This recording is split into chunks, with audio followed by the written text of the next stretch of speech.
Almighty God, we, the representatives of the citizens of the City of Brisbane, are assembled here to strive and care for the welfare of our city and all its people. Lord, we ask that you guide us in the decisions we make today. Amen.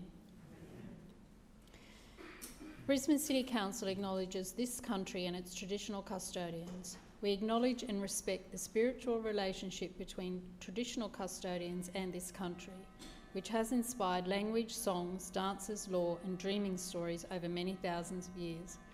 We pay our respects to the elders, those who have passed into the dreaming, those here today, those of tomorrow.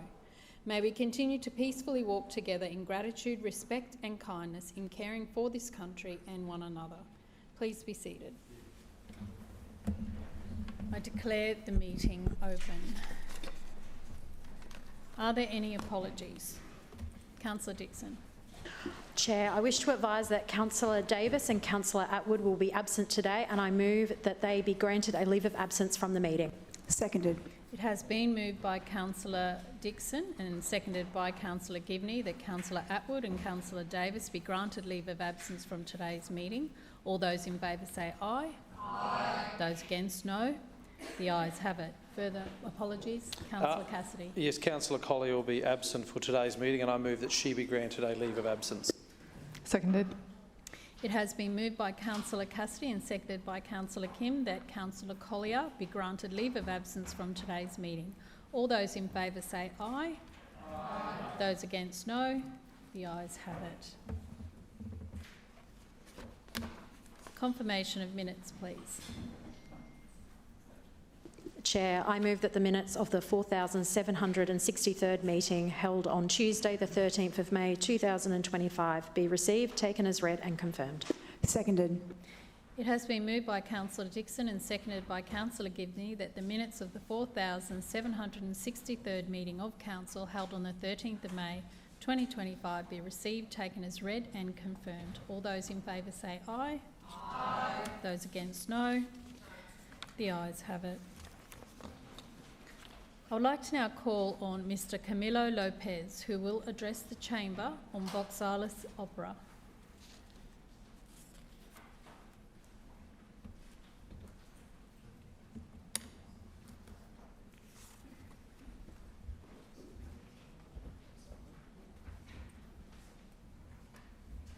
Welcome, Mr. Lopez. You have 5 minutes. Please proceed when you're ready. Madam Chair, Lord Mayor and councillors, good afternoon. Thank you so much for the opportunity to be here. Before I start, I'm originally from Venezuela and I moved to Brisbane 7 years ago. Not even in my wildest dreams did I imagine I one day will be here at City Hall addressing council, so thank you so much for the opportunity. I am the artistic director of Voxalis Opera, a small arts organization founded by my partner Matthew and I. I'm very happy to share today our work with you, but also the reason behind the creation of this company. In short, we produce performances of opera and classical songs across Brisbane. We have 3 main goals: to provide valuable and much-needed professional opportunities to Brisbane artists, both established and emerging, to diversify the opera scene in Brisbane, yet complement existing opera projects in the city, and to make opera more accessible both artistically and financially. We started in late 2021. We put most of our savings into this project, and instead of launching 1 concert to test the waters, we launched 5 in one go. The reception was fantastic, to the point that we financially broke even in that first year, something a bit unheard of for most new businesses, especially in the arts. We have gone from 5 events a year to 11 events in 2025, from an artist roster of around 20 people to over 40 this year. And we have performed everything from opera, musical theatre, cabaret music, classical songs, family-friendly productions like Hansel and Gretel, to operas about gay rights. This year, Voxalis framed its concert series around the theme of collaboration, partnering with established companies such as Opera Queensland, Southern Cross Soloist, 4MBS Classic FM, and many more, something that seemed impossible in our first year. So I was 22 years old when I started this with Matthew. Matthew was 27. So why an opera company? Of all things that we could have done as a couple, why this? Well, it wasn't just passion or we just wanted to do concerts. There is more to it, and let me just give you a bit of context about the opera scene here in Brisbane. Like ballet and theater, opera is an art form that has become part of the general universal human culture. Opera is an ever-evolving genre. It was created centuries ago, and at its core, opera is about human stories set to music, performed and created by extraordinarily talented people. For example, artificial intelligence simply cannot replicate that experience. Here in Brisbane alone, we have a sizable number of young people enrolling each year at institutions like Queensland Conservatorium, Griffith University, and University of Queensland to study opera and classical music. People come from all over the country and sometimes overseas, like me, to study here. And we have hundreds of people that go to QPAC to see Opera Queensland every year, for example. The reality is, culturally, within the opera scene here in Brisbane, we as creators and arts leaders could and should be doing much better. We have one of the best opera schools in the country, and probably the Asia-Pacific region, the Queensland Conservatorium at Southbank. Yet the lack of professional opportunities post-university and the lack of transparency sometimes in castings and selection processes for the few opportunities available in the city has resulted in a huge migration of talent to other cities, countries, and even careers. In short, the community has been missing out on the incredible talents that is developed here, and unfortunately, Brisbane has not necessarily been considered as the place to come to work or base yourself as an opera singer. There is talent here, there are resources, and there are audiences. But we needed a change in how we value and approach local talent, serve our community, and nurture our next generation. After all, this art form and its institutions are nothing without its artists and audiences. While Voxalis cannot change the entire landscape itself, I can confidently say that the support we've received from Council has been vital. And not just the financial support, but the trust and encouragement you have shown, especially Councillor Howard. That support has allowed us to make real, if small, changes in the opera culture here in Brisbane. For that, and on behalf of Voxalis and many artists in the city, I thank you. We look forward to continuing to work for this beautiful city we all love, a city that has opened its doors to so many people like me and has the potential to be an extraordinary cultural capital. Thank you. Thank you, Mr Lopez, and I will now call on Councillor Howard to respond. Well, thank you, Madam Chair, and it gives me a huge amount of delight to respond to you, Camilla, because I can very well remember when you and Matthew first came to visit me and to tell me about your dreams and how we might be able to help. And I think your story today means so much more than me singing your praises, which I have been doing ever since I met you. But to hear it from you and to know the importance that seed funding can do to help to bring artists to their full potential is just amazing. So I really want to thank you for taking the time to come today to talk to us, but it really has been a privilege for us to support Voxalis, and for many years now, and we're extremely proud to join the Lord Mayor in announcing Voxalis as a new addition to the Shriner Council's Cultural Organisation Funding Program in June last year. And I know that at the launch this year you were very generous with your praise, but it is our pleasure to be able to provide that funding so that you can continue to do the amazing work that you do. In February, as we launched, it was great, and I have the booklet here that anyone is very welcome to have a look at. But I very well remember the collaboration has been there since the very beginning. And I think one of the very first events that I went to was at the Uniting Church, at St Andrew's Uniting Church, and I see that that's the next performance at 7:30 p.m. on Saturday, the 7th of June at St Andrew's Uniting Church. Please share that with all of your residents, because it's called A Woman's Love and Life. And I just want to say it is always a joy to celebrate the innovation that Voxalis brings to Brisbane's cultural landscape.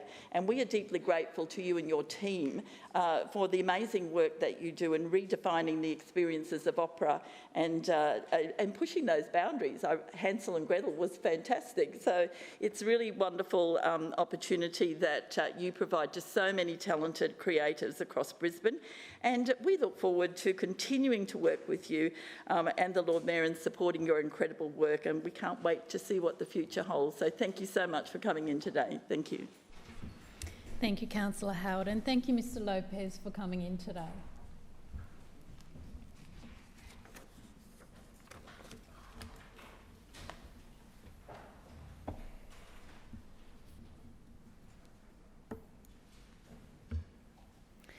Councillors will now move to question time. Are there any questions of the Lord Mayor or Civic Cabinet Chair of any of the standing committees?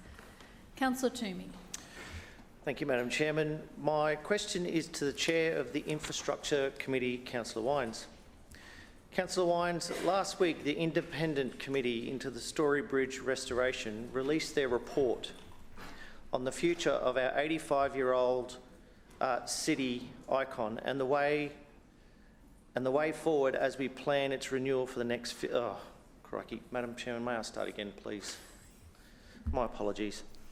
Councillor Wines, last week the Independent Committee into the Story Bridge restoration released their report on the future of this 85-year-old city icon and the way forward as we plan its renewal over the next 15 years. Could you update the Chamber on the breadth of work that has been done in recent times towards planning for the restoration of this asset? Councillor Wines. Thank you, Madam Chair, and thank you to Councillor Toomey for his question and his keen and ongoing interest in all things infrastructure in this city. Now, it was a privilege of mine to be present at the presentation by the Independent Committee last week of their report, which spoke to how we are going to restore that city icon to another century of use for this city and how it will continue to serve our community for many years to come. Now, I know that there's been some discussion about the footpathing in particular. As councillors would know, we closed it in preparation of the tropical cyclone Alfred, and at that point we recognised there were some issues upon the inspections with the footpath that required rectification. Now, there has been some accusations levelled, largely by the opposition, that council has not been diligent. But I want to assure this council that we have been diligent in our monitoring of the footpaths and our preparation work. Now, today, excuse me, Madam Chair, today I will be tabling all of the reports on the footpath that I have in my possession. This is the full suite of them, and all councillors will be welcome to read them. Now, we've received this many reports. Now, to have a summary of what sort of reports there are 2 reports by Arup, there are 3 reports by Bernacci on top of the one that was tabled last week. There are 4 internal notes. There's one from a company called Vipac, one from QUT, and one from a company called Technocrete. And I'll summarise for the room what they say. As part of our diligence in monitoring and preparing our work on that footpath, we have done tens of thousands of dollars worth of preparatory work in anticipation, and you're free to read it here. We've received a wide range of advice from a wide range of experts, and the latest report indicates that the time to act is now, and that's exactly what we're going to do. Now I hear Councillor Cassidy referring to some old reports by a company called Arup, but in my hand today I received another report from Arup which supersedes anything that he may possess, and today here is a technical note from Arup dated the 20th of May 2025, and I'll be quoting from page 11. It is clear the reinforced concrete slabs at the end of their serviceable life and will need to be replaced within the next 2 to 5 years. Overall, the poor condition of the footpath slabs is to be expected given the age of the structure and the materials used, which were suitable at the time of construction. So the most recent Arup says 2 to 5 years.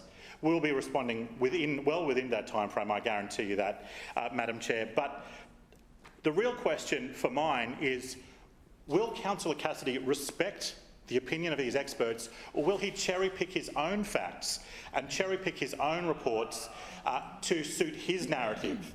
Because as we know, Madam Chair, he has not supported any work on the Story Bridge. He has criticised us each and every step of the way.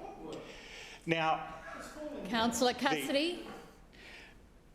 Councillor Cassidy knows full well there has been work, and not only does Councillor Cassidy know there's been full work, there was also, I'd like to also include in my notes, this happy snap of Councillor Griffiths, Councillor Hutton and I on the Story Bridge tour, where we talked about the work that we've been doing in council as part of our restoration. Such was the secret that I took the shadow chair of the infrastructure committee up there with me, because I promise our work is fully inspectable and open to review, because we are well advanced in our preparations in the replacement. These reports say that we still have, according to these experts, some time before they are required to be replaced, and the preparatory work required has been done concurrently. It's really important for councillors to understand the environment. This is not a suburban footpath at ground.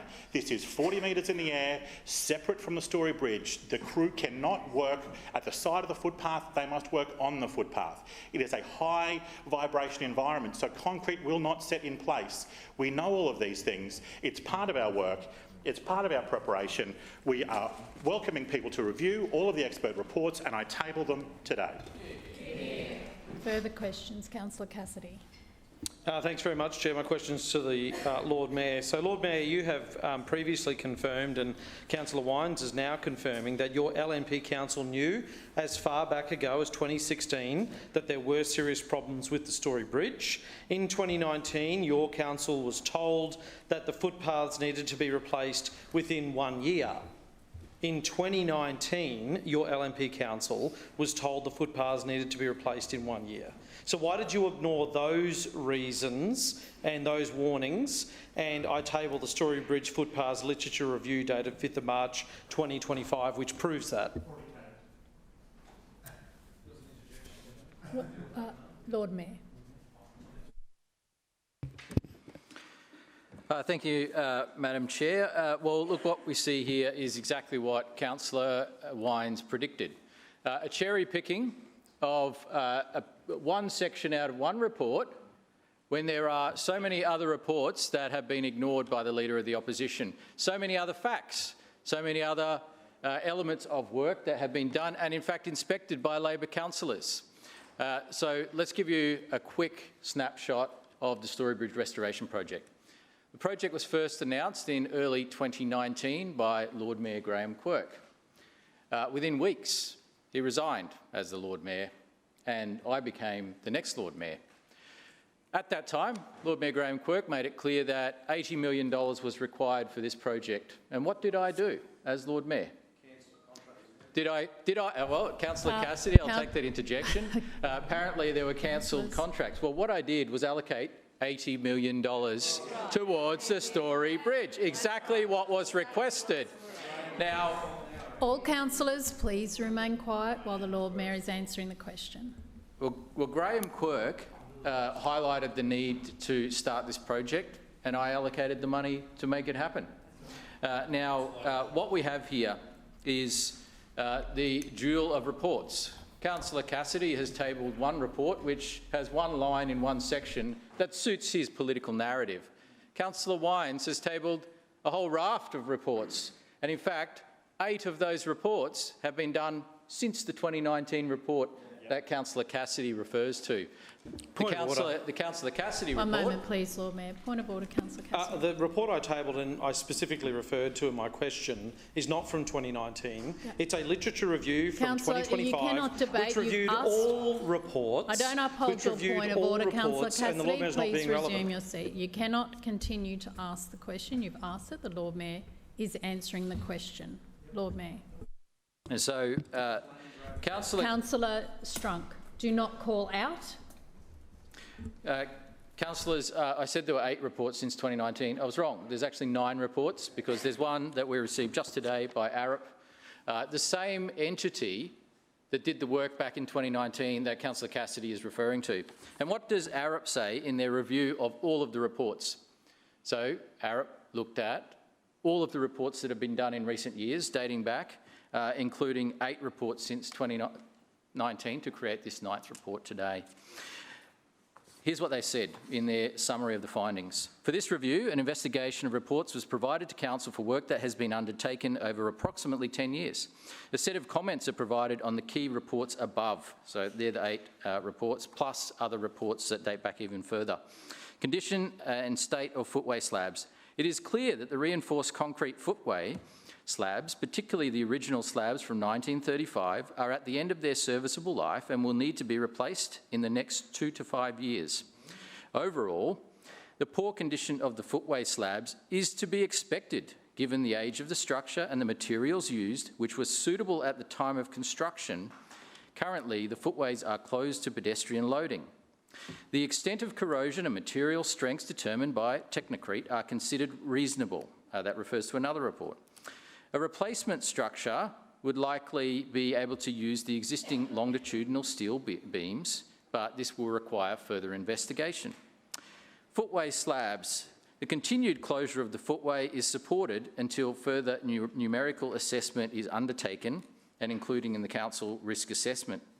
The initial load rating undertaken is considered reasonable and conservative. However, a more realistic assessment of the pedestrian loadings is recommended to be considered in the risk assessment. So Arup, who wrote the 2019 report that Councillor Cassidy is referring to just today, said further work is required and ongoing work is required on the assessment of the footpaths. So if Councillor Cassidy thinks that by quoting one line out of one report when there have been countless reports done, 8 or 9 since then, which all say varying things. Councillors, one moment please, Lord Mayor. Councillor Cassidy, I've asked you to stop calling out, so I am giving you a caution. Lord Mayor. It is clear, Madam Chair, that Councillor Cassidy is just playing politics. He is cherry-picking information which suits a political narrative, and he is ignoring and a whole raft of other information which shows that we have consistently done the work that needs to be done, and we've commissioned the reports that are required. And when there are varying assessments, we've even commissioned reports on reports to make sure that we have the best information available. And so, Councillor Cassidy, you can keep cherry-picking your information. We'll do what's necessary to save the Story Bridge. Lord Mayor. Further questions? Councillor Gibney.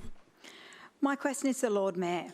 Lord Mayor, following the tropical cyclone weather event, Council commissioned the Honourable Paul de Jersey AC to conduct a review into our performance and response. Can you please update the chamber on his findings? Lord Mayor. Thank you, Councillor Gibney, and thank you for your interest in this. I know that your ward was one of the wards that was quite significantly impacted, together with Councillor Atwood's and a number of others, but also being based on the Bayside as well, bore the brunt of some of the very strong winds in those early stages of the cyclone striking land. Well, as you've said, we commissioned the Honourable Paul de Jersey, the former Chief Justice and former Governor of Queensland, a person who is independent and highly respected. He provided an assessment on our 2022 flood event. He made recommendations. We accepted and implemented every single one of those recommendations. This review was designed to, first of all, assess whether we had appropriately responded to the 2022 review and implemented the recommendations. So don't take my word for it. Take a highly respected Queenslander. And so that was the draft. It was also that was the terms of reference, and the terms of reference also included, is there other factors that need to be considered given this was a different type of event to the 2022 flood? A cyclone versus a flood. Cyclone that included flooding versus a flood. And so that review was presented to Cabinet yesterday, has been released today, is available for public viewing on our website, has been presented to the media, and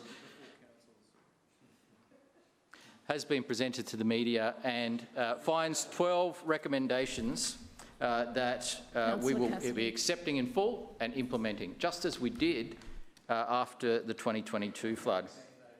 Councillor Jersey, not Councillor Jersey, Mr de Jersey found that Council performed very well and that the Council administration and staff deserve to be commended. Councillor Cassidy. The findings of this review are obviously very encouraging, but having said that, we are committing and recommitting ourselves to making sure we always improve our readiness and the resilience of the community. And Labor councillors may laugh. They may think disaster management is a joke, but the reality is this is something we take. Councillor Griffiths, that is inappropriate, and I do caution you on that comment. remain quiet while another councillor is on their feet. Lord Mayor. It's a real shame, Madam Chair, that Labor councillors can only see any issue through a party political lens. And they will take a respected Queenslander like the Honourable Paul de Jersey and they will disrespect his view, they will criticise his view. Well, we just heard Councillor Griffiths say yep. Wow. Wow. What a disgraceful approach to one of Queensland's most respected governors and Supreme Court justices, Chief Justices, someone who has served this state well in different capacities, someone who has an intellect that is unparalleled, someone who should be respected by councillors. This is the kind of approach again, that I we caution you. So we will be accepting all 12 recommendations. We will be implementing them, just as we did after 2022 flood. But one of the things that came out of it, which was quite concerning, was the issue of the Enviromon service. So this is a case of the federal government defunding the Enviromon service. This is a service provided by the Bureau of Meteorology to states and councils to provide an effective flood forecasting and warning service.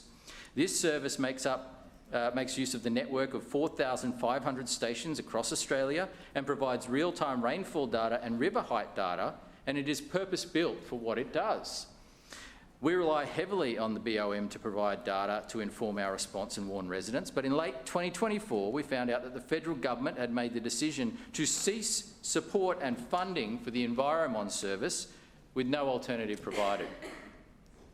So the rain forecasting, rain monitoring and river height levels, that support has been provided by the BOM.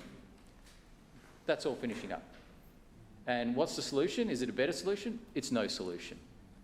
They've told councils right across, and the state government right across Australia, you're on your own, not our problem. I don't know about you, but I would suspect that this is a BOM core responsibility. As Paul de Jersey said in his review, in a river and creek dependent city such as Brisbane, the lack of this service could possibly have catastrophic impact in a weather event. Fortunately, we've been able to negotiate an extension for the continuation of the service until June next year, but after that, there's no roadmap or guarantee for what will happen. Your time has expired. Point of order, Madam Chair. Point of order, Deputy Mayor.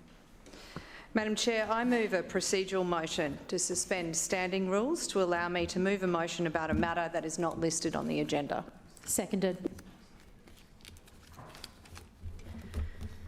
It has been moved by the Deputy Mayor and seconded by Councillor Dixon that the standing rules be suspended. I'll now put the motion to suspend standing orders. All those in favour say aye. Aye. Those against no. No. The ayes have it. Deputy Mayor, can you please? Thanks, Madam Chair. Motion? I move that this council, noting the findings of the De Jersey review, calls on the federal government to ensure that the Bureau of Meteorology continues to support the Enviromon service or provides a suitable replacement to ensure Brisbane residents can continue to access real-time flood data during rainfall events. Seconded.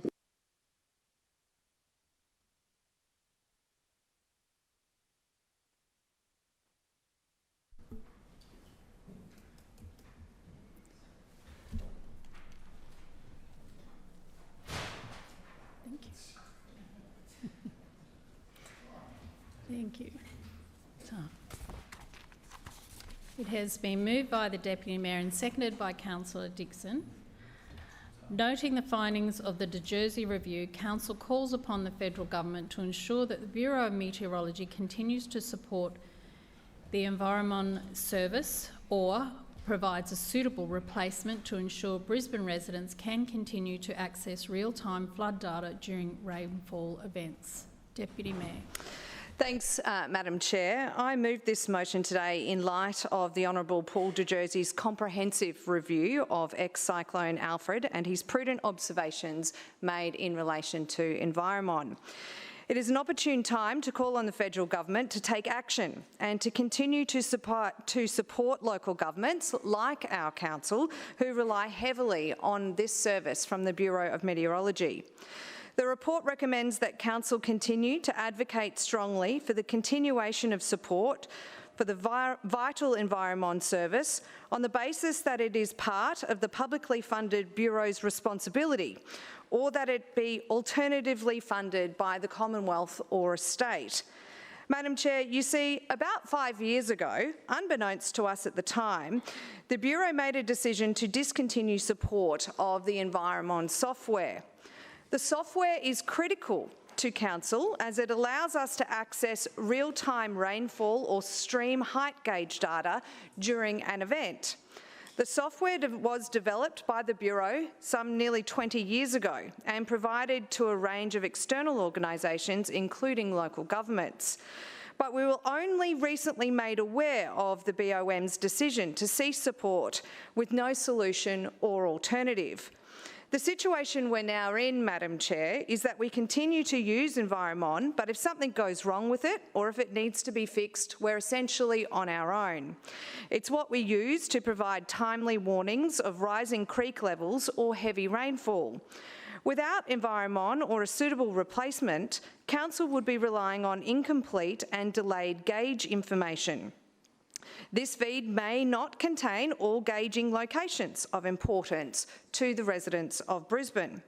It would also mean that data collected would go from real-time accuracy up to 15-minute intervals. Now, this might not seem disastrous on face value, but for a city like Brisbane, we know that every single minute matters, and that's why we're calling on the federal government to support our city and to support our growing population and other local governments here in Queensland. We have a large population in a city which is built on a floodplain. Our council takes preparedness very seriously, and that's why we endeavour to provide the latest available flood maps on our website, tools and information to ensure that residents and visitors are safe, confident and ready. The real-life impact of an increase to 15 minutes in Brisbane means that residents would have half the time to prepare in a flood event. And given that we've been through more than our fair share of devastating floods in this city, we know that a delay of up to 15 minutes can make a really big difference for people. So take, for example, the Rocky Waterholes catchment, where intense rainfall can result in flooding of Muriel Avenue, Maruka, in less than 30 minutes. Put simply, Council's ability to respond to severe thunderstorms and flood events in a timely manner would simply just be compromised. That being said, Madam Chair, we understand that Environment is an old software and we understand that sometimes these things need to be upgraded. But what we're saying is that essentially the Bureau has pulled the plug on us and we need real-time alerting to help inform residents. This is a decision by them which impacts us directly, a decision which directly impacts our level of service to our residents and to their safety. So, Madam Chair, I'll be writing to the new Federal Minister to advocate for a solution where Brisbane residents can continue to access real-time flood data during rainfall events, and I encourage all councillors to support this motion. Further speakers, Councillor Cassidy. Thanks very much, Chair. The Lord Mayor has said that he circulated the De Jersey review to the media before he did. Well, he still hasn't circulated it to councillors on this side. I understand it's on the website, and it was due to be handed down last week, Monday last week, I believe. And I have never known Mr De Jersey to be running late on these things, so I presume the Lord Mayor received it last week, and he would have shared that with his civic cabinet colleagues. So it certainly could have been on the agenda, and we would have appreciated being able to debate this on the agenda, but we're happy to debate it now as well. It's not an urgency motion, as Councillor Cunningham has called it, because the rules around those things have changed. Yes. They're not called that anymore, of course. Look, we support this motion, and we certainly would call on the Bureau of Meteorology to lift their game in this in this situation, as well as a whole range of other situations as well, where a lot of the information that they were sharing with people across the state, and a lot of feedback from people was it wasn't particularly up to date. However, at the time of those warnings being issued in some situations. However, the recommendations, as you can zoom in on a photo I've got here from the report, talk a little bit about this, talk a little bit about the environment service, but there's a lot more around it, and Councillor Cunningham hasn't mentioned any of those. It says Council should continue to explore and strengthen predictive and actual intelligence capability, including satellite, cloud penetration and on-ground sensors to inform early warning systems. Linked to this is a possibility of exploring whether real-time on-site monitoring systems such as flood gauges and wind speed gauges could assist in improving resource planning, public awareness and practical advice for residents. It then goes on to say that Council should advocate strongly for the continuation of the Environment Service on the basis it is part of the publicly funded BOM responsibility, or absent in an acceptance of that it be alternatively funded by the Commonwealth State, being in vital public interest. So we agree with that. That is pretty straightforward. But it also, the review evidently says that Council needs to lift its game, that this Lord Mayor needs to lift his game and the LNP need to lift their game in making sure Brisbane is better prepared for disaster. Now, what we've heard from Councillor Cunningham today is that the leader of our city, the leaders here, the LNP, were unaware that Scott Morrison had defunded this. It happened 5 years ago and was winding this back. So the old, well, we don't know what they are anymore. Are they Liberals? They're not a coalition. We're going to be seeing the terminology changed here, but the old days when there used to be a coalition government, they defunded this 5 years ago. So obviously, you know, Scott Morrison didn't respect the Lord Mayor very much to let him know that was happening at the time. But what we also saw, and this is a real problem in this report here from what we can glean from some photograph pages, is that the report clearly says that Council needs to lift its game with its own early warning systems, with its own investment into gathering data to warn people with, and also the Lord Mayor's own actions when it came to the disaster itself. Yeah. So what we saw at the most dangerous point of the cyclone, and by then it was an ex-tropical cyclone, the Saturday night when winds were reaching 100 to 110 kilometres an hour. If you're a resident in Brisbane and were getting concerned and stressed about that, and you thought to yourself, I'll go and check Lord Mayor Adrian Schrinner's social media posts, or I'll go and check the Brisbane City Council social media posts, the most up-to-date information that was provided to people about their safety during cyclonic winds was to put their bins out on the footpath. And it wasn't until that danger had passed on the Sunday morning that those warnings were updated and upgraded. Now, Council used to, remember we used to hear about all those smart poles which could measure wind speeds, and that's being deactivated along the foreshores down in Wynnum and Sandgate as well. Council has data available to it. Anyone could go on the website and see the wind speeds that were publicly available and potentially very dangerous. And the Lord Mayor at the time was advising people to put their bins out in 110 km/h winds. So, of course, this clearly looks like a bit of a shortfall here, and we support the advocacy to make sure we get funding back there. But there are huge shortfalls in disaster preparedness that this Lord Mayor will do nothing about. Councillor Cassidy, your time has expired. Are there further speakers? Councillor Marx. Yes, thank you, Madam Chair. I rise to speak on this motion as the BOM's provision of real-time data through Environment forms a vital part of our response during flood events. As we've heard, the Bureau of Meteorology's current plan is to replace Environment, which is their current data collection system. The system was developed in 1996 to meet the needs of many agencies, including local governments, by undertaking flood data collection and management and providing access to real-time data. The Bureau has advised us that Environment will no longer be supported after mid-2026, which will significantly impact Brisbane City Council's flood intelligence and alerting capabilities. I note through you, Madam Chair, the Leader of the Opposition was reading from the Jersey report on his phone, as what most of us have from the internet. He mentioned it at least 3 times where the report states, and I quote, "The Lord Mayor and this council must lift its game." I've looked through that report 3 times while I was lifting, and I can't see those words anywhere in that report. So I'm happy to be corrected as to where they actually are in the report. I do note here the Jersey mentions things like should continue to enhance, continue the promotion of, continue to explore, strongly for the continuation and explore further opportunities, which are all words which mean to continue on a path that you're already on, not start something that you've never started, or stop something, as the case may be. Anyway, I digress. The recent weather events associated with TC Alfred again highlighted the importance of having a robust and reliable data collection system to assist with response and recovery activities.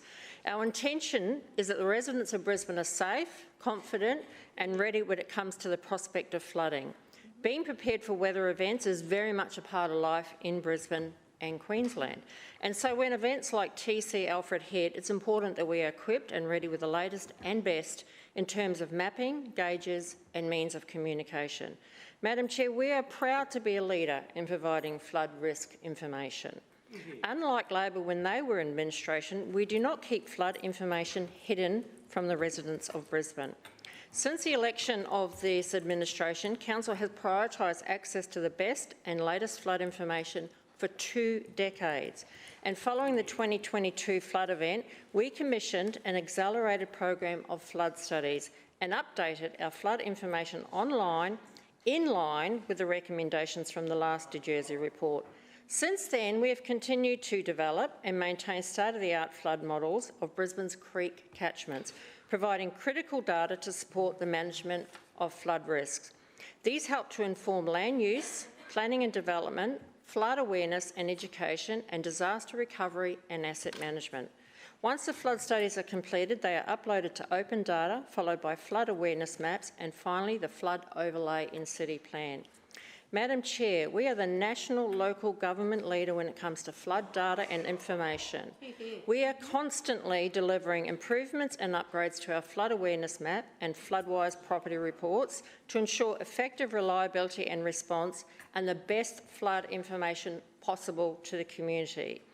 Over 3.75 million customers per year access this information. In fact, TC Alfred alone prompted over 1 million visits to our flood information online and 30,000 downloads of Floodwise property reports. In fact, I went on myself and downloaded my own property flood report, even knowing I was nowhere near that area. One of the key features of March cyclone was that flood mapping was available on the main website portal for the duration of the event, and it has highlighted the fact that the communication of the data and mapping that we put together is vital. We have a network of telemetry gauges and warning devices that enhance the functionality and coverage of our mapping and able to provide real-time insights into the flow of water around our catchment. 16 new gauges of a total of 100 have been installed since 2022 to improve the modelling, and TPO have installed 48 new flooded road gauges. All that data is collected, feeds into the Floodwise information system, which monitors, collects and interprets real-time flood data across Brisbane, and it's environment that enables all that, and it's the bridge that between our gauges and our modelling. This helps, as the Deputy Mayor says, real-time alerts, so it's really important that this is supported, because this not affects only just Brisbane City Council, but all local councils across Queensland. Thank you, Madam Chair. Just before I call the next speaker, I want to remind Councillor Griffiths and Councillor Cassidy that during your speech, Councillor Cassidy, nobody interrupted you, but several times you both interrupted Councillor Marx, and I asked you to refrain from doing that. Councillor Griffiths. Thank you, Madam Chair. I'm rising to speak in support of this motion. We agree that this should go ahead. We support it. It's a good idea. What the LNP aren't telling you here is that this cut happened 5 years ago. So 5 years now, it's only come to their attention. It's only come to our news department's attention. It's taken them 5 years to work this out. Less than 3 years ago, we had a flood event. Why didn't they pick it up then? I'm astounded that you didn't mention that it was an LNP government that it was cut under. Or did that not suit the story and the farcical story the Lord Mayor's telling? Basically, what we're hearing here is that this council, this Lord Mayor, it's almost like the Story Bridge, has done nothing for the last 5 years, and suddenly they need something to get everyone to look away from the Story Bridge and look at that bad federal government for cutting something they did 5 years ago. This is farcical. This is farcical. And it was interesting, the speech that we just heard that was well read, written by their new speechwriter, I gather. I don't know if any of these councillors actually write their own speeches, but this was not raised, and I note that interjection. I wonder if there'll be a warning. There's selective hearing by this chairperson who only hears this side of the chamber, and staff see that all the time. They go, oh, the chairperson is quite selective at how she hears you. It was not raised in 22. It was not raised in the flood review by De Jersey, that great, wonderful, magnificent man who gives the LNP wonderful reports when he gets paid so much money, and all this information is fed to him. Councillor Adam. Fed to him by this wonderful organisation that's so pro-liberal, not interested in the people of Brisbane. It's about supporting this administration. This is vital information we need to deal with flooding in our suburbs. And it was interesting, the chairperson, the deputy mayor mentioned my warden. It's the one that floods the most in Brisbane. Her flood, and Councillor Johnston's, but her own ward flooded extensively during this time too. It'd be good to hear a bit about that. And what were you doing, Deputy Mayor? So yes, we need better flood information.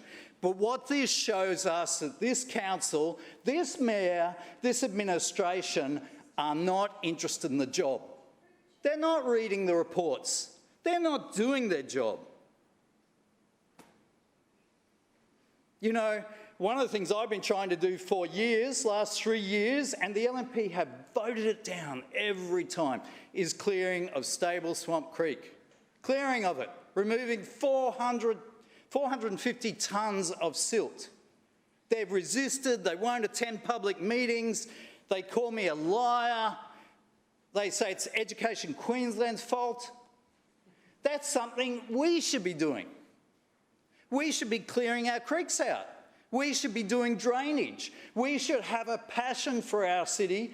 But who's the mayor blaming? Who are they blaming? Oh, it's that bad federal government over there in De Jersey. Our man said it. Wow. Weak and gutless. Weak and gutless. And finally, Mayor, really just show some... Through the chair, please, Councillor Griffiths. Of course, through you, Madam Chair. Show some moral fibre in giving all of us some professionalism. Just show an ounce of it, of giving us all a copy of that report. Don't go and find it online. Actually table it and give it to all of us. As you'd expect any mayor in any city to do. Not this one, not this administration. We've got to hide and squirm and play games and try and play the media so that we win. It's almost corrupt what you're doing. It's almost corrupt how you're hanging on to power. It's almost corrupt how you're using the bureaucracy to Point of order, hide. Madam Chair. Point of order, Councillor. First time, fair enough, but third time, that is absolutely out of line. I find it very offensive. Thank you. It's not a point of order. It's on the record, though, Councillor Griffiths. And what I said was almost corrupt. I didn't say corrupt. I said it's almost corrupt. And your time has expired. And I got a lot said. speakers. Councillor Johnston. Yes, I rise to speak on this unnotified motion that's been put forward by the Lord Mayor. Sorry, the Deputy Mayor. I too would like to know when the De Jersey report was given to the Lord Mayor. I made a file request last week. Point of order. Point of order, Lord I Mayor. actually mentioned this before. It was yesterday. Councillor. Well, you want to know the answer to the question or you don't? Thank you, Lord Mayor. Thank you. Thank you, councillors. You're not the chair. I don't uphold that point of order. Councillor Johnston. Madam Chairman, the Lord Mayor just stood up, repeatedly interjected, continued to interject when you sat down. You have Councillor warned Johnston, other I councillors. just dealt with that. I said I don't uphold the point of order. Didn't Come even back to mention the his motion. name. Madam Chair, you didn't mention his Councillor name. Johnston. And I'm wondering why you haven't warned the Lord Mayor or cautioned the Lord Mayor like you've done to Councillor Griffiths. I'm cautioning you right now because I'm speaking. You're talking over the top of me. Excuse me? And you're clearly not listening. I'm sorry, have you Councillor just issued me Griffiths. with a formal caution, have you? I'm For making a point of order about cautioning. the Lord Mayor's non-compliance with the local laws?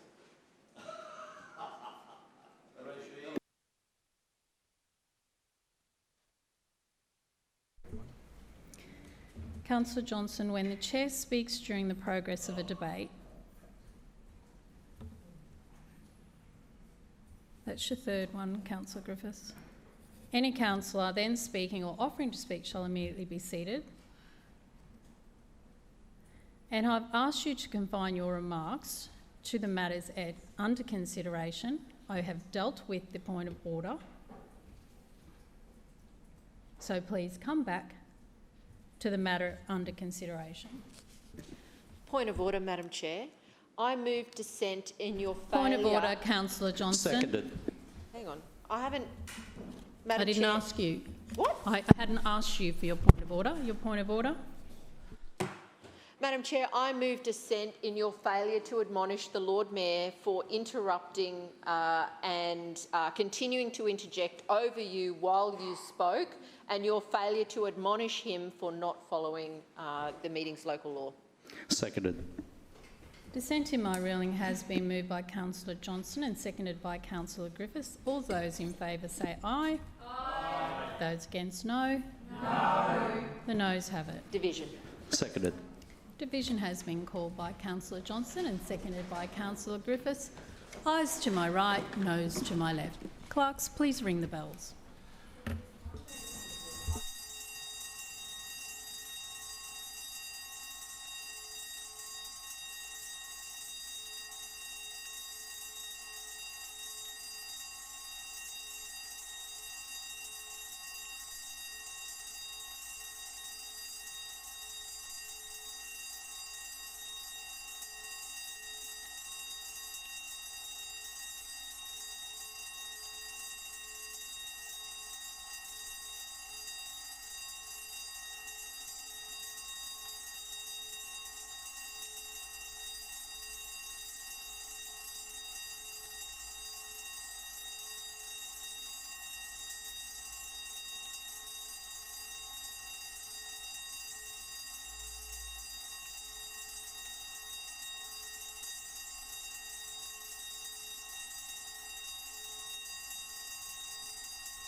Clerks, please read the results.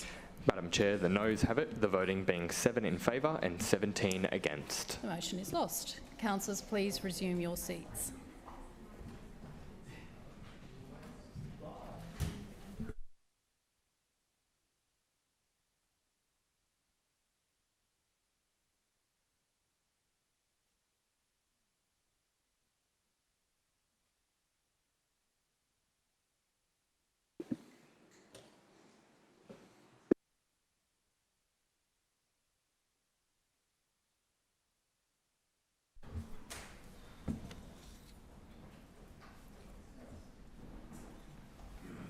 Councillor Johnston.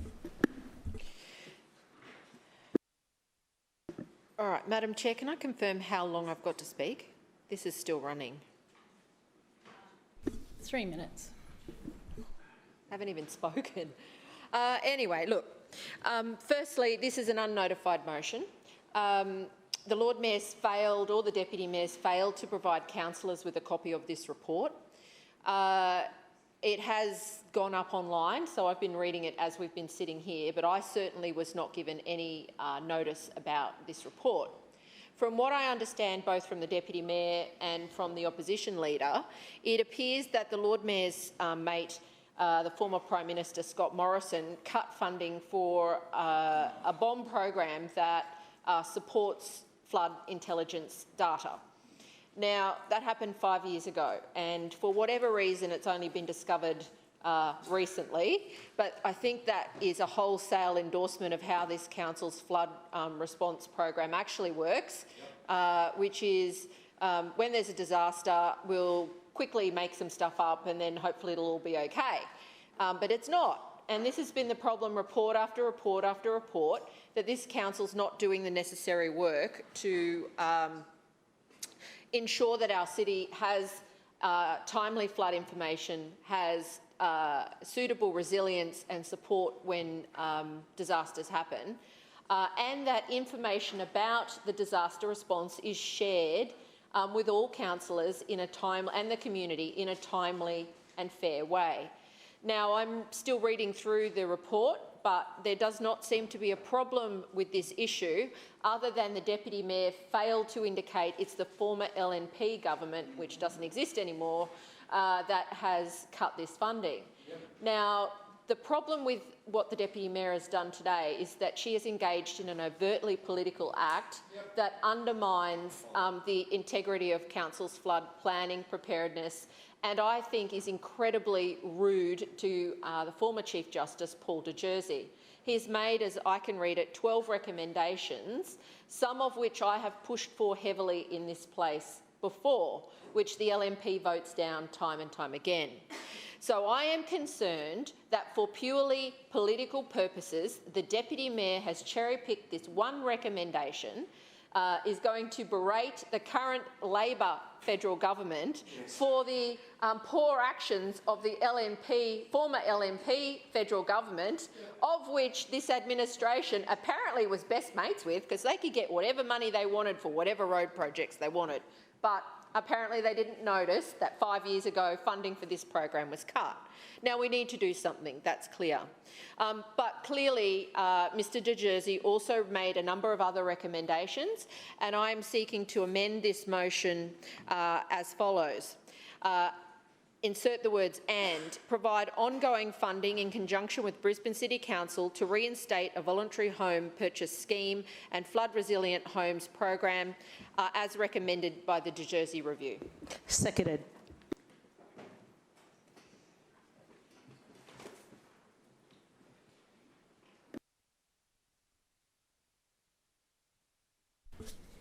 It has been moved by Councillor Johnston and seconded by Councillor Massey, the following amendment: and provide ongoing funding in conjunction with Brisbane City Council to reinstate a voluntary home purchase scheme and flood resilient home program. And what was the something needed by the excuse me, recommended by the De Jersey Review. Sorry, Councillor Johnson, I couldn't understand your writing.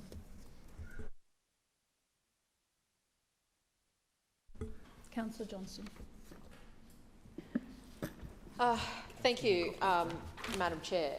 Look, again, I've only seen this in the past hour, this report, and there are 12 recommendations here. But my concern is that the Deputy Mayor is cherry-picking some recommendations at the expense of others that are critically important for our community.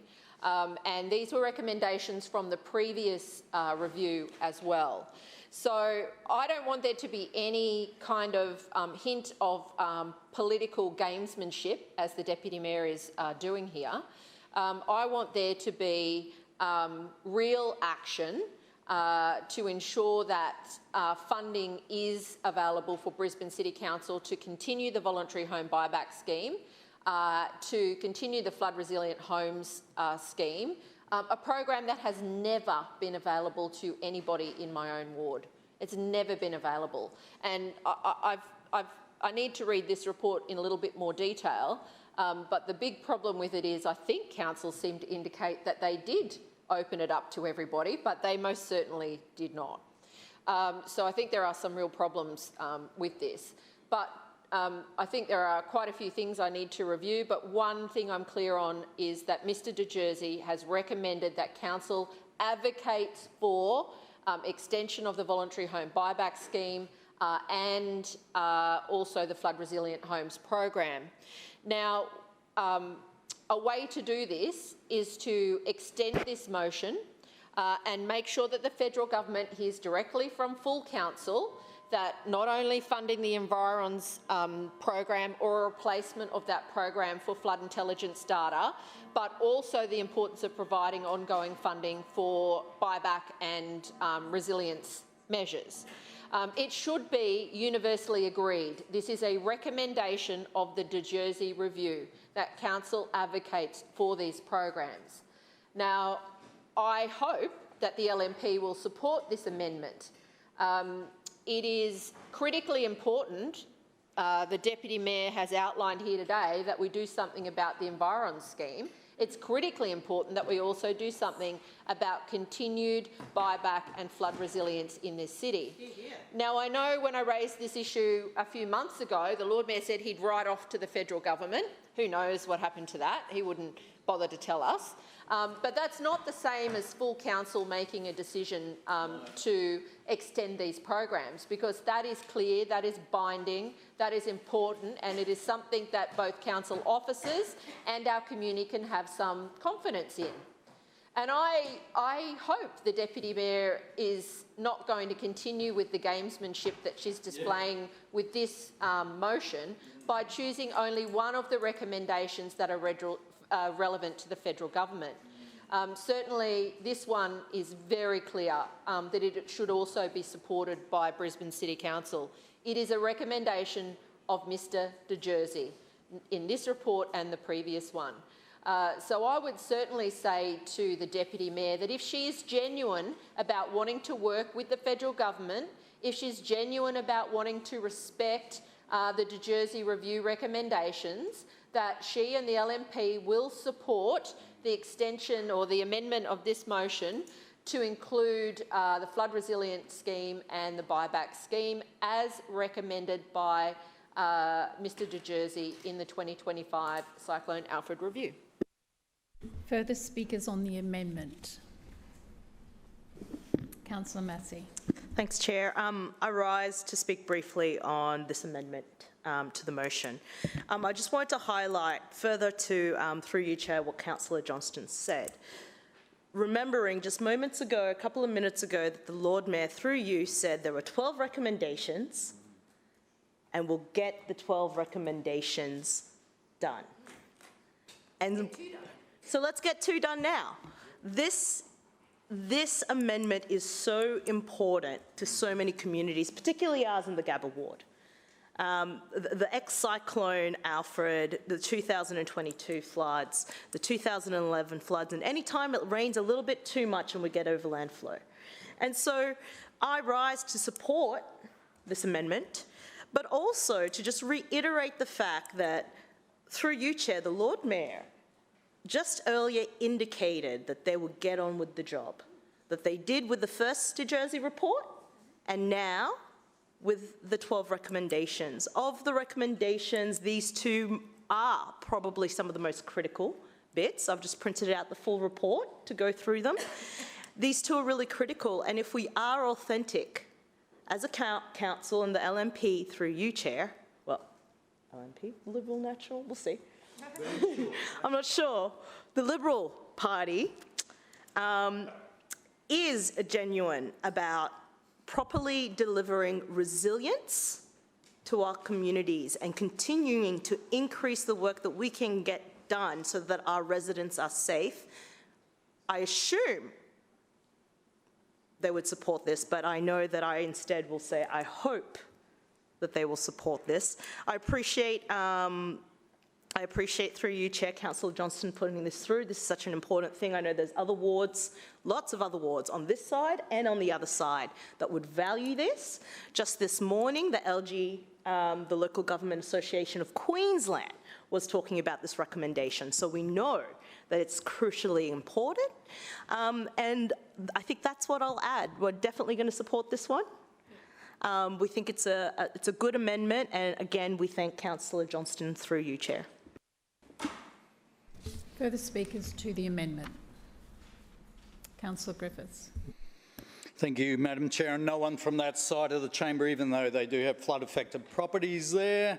Councillor Cunningham, there's other councillors over there. You'd think they might actually speak to this amendment.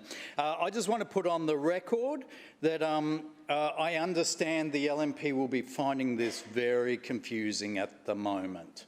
And because in the last couple of years, Councillor Johnston and I have raised this motion for Council to continue funding this work. In fact, I think it's 2 times since the 2022 floods, and both times the Lord Mayor and his little team of Smurfs all voted against it and said, no, we don't agree with that. That's bad, that's wrong. The federal government needs to be paying for that. Now, the wonderful Mr. De Jersey, the wonderful, great, fantastic Mr. De Jersey has recommended it. So hopefully this time they can see their way to backing this amendment, because it's a reasonable amendment which recognises we live in a city that is severely affected by flooding, and we need to do long-term solutions to that. Thank you, Councillor Johnston, for raising this issue. Further speakers to the amendment. Councillor Chongwa. Thank you, Chair. I'll just rise just very quickly also to support, through the Chair, Councillor Johnston's amendment. Yes, in page 43, it definitely is recommended, I'll quote it, there may well be other eligible properties that would benefit from the Resilient Home Fund, both the retrofitting and the voluntary home buyback scheme. Council should advocate to the state and federal governments that funding here be reinstated to identify and process these properties. So I just wanted to emphasise that I also support this. I've got many residents in my area that would be keen to have that reinstated. Thanks very much. Any further speakers to the amendment? No further speakers. Councillor Johnston.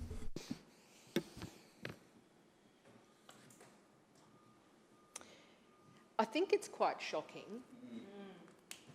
when the former Governor of Queensland, the former Chief Justice of the Supreme Court of Queensland, and somebody the Lord Mayor trusts and respects makes a recommendation in a report that he has just published, has just said that he supports all the recommendations and he will get them done. It is astonishing that neither the Lord Mayor, nor the Deputy Mayor, nor any other councillor on the LNP side has stood up today to support one of the core 12 recommendations of the De Jersey TC Alfred review. Now, perhaps I'm going to be surprised and they're just going to vote yes, but that's not necessarily been my experience of how the LNP operates. I note that they have not had the courtesy to stand up and explain their position. Why this recommendation cannot be supported. And again, maybe I'm wrong. Maybe they're going to surprise me, but who knows? I just don't think that's the case. What we do know is that Mr. De Jersey has made a series of recommendations. He's made a series of acknowledgements in here about the importance of this program. He notes in here how many people that it helped having the buyback and the resilience. Point of order, Madam Chair. Point of order, Deputy Lord Mayor. Oh, this is it. No. Just wanting to confirm the wording of the amendment. Is it possible to get that? It's been sent by email. Okay, I'll have a look. Councillor Johnston.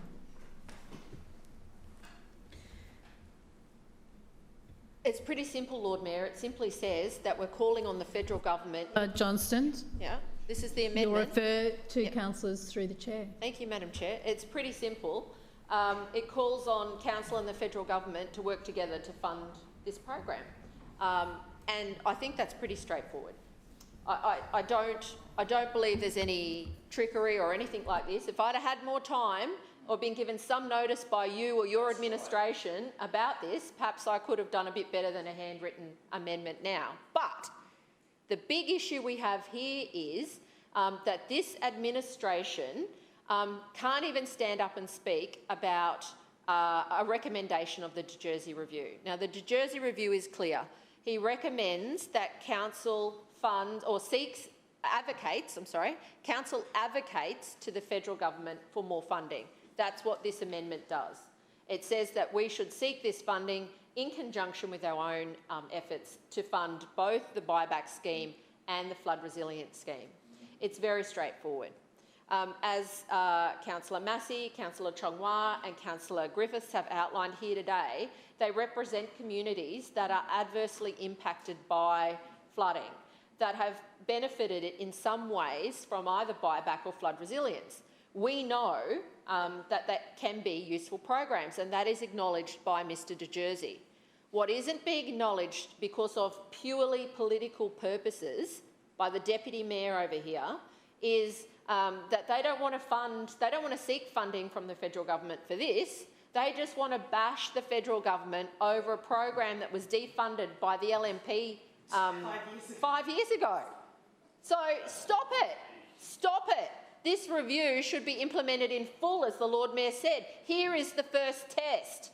Here is the first test, or it'll be twice this year that the LNP has voted against funding or seeking funding for a buyback scheme. This is the second time I've tried this year. Yes. Yep.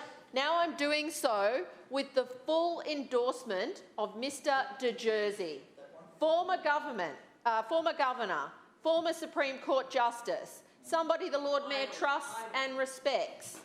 Now, he says council should do this advocacy work, and I agree. And I think that we can send a clear message today by adding it to an amendment to this, that this council will call upon the federal government to fund resilience and buyback. I think it's very straightforward. And I think that it is incumbent upon the Deputy Mayor to recognise that her role is not a political one.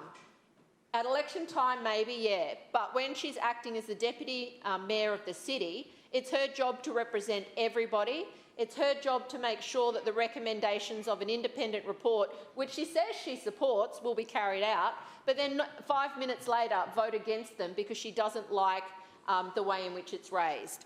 So I just call on all LNP councillors to send a clear message that they support the De Jersey Review and that political games are absolutely not on when it comes to funding these important programs.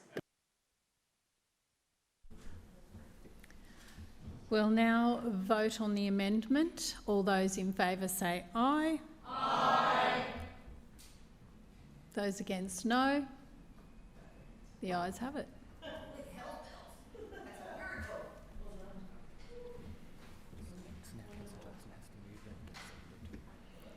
Councillor Johnston. Councillor Johnston, you have to move it and it be seconded now.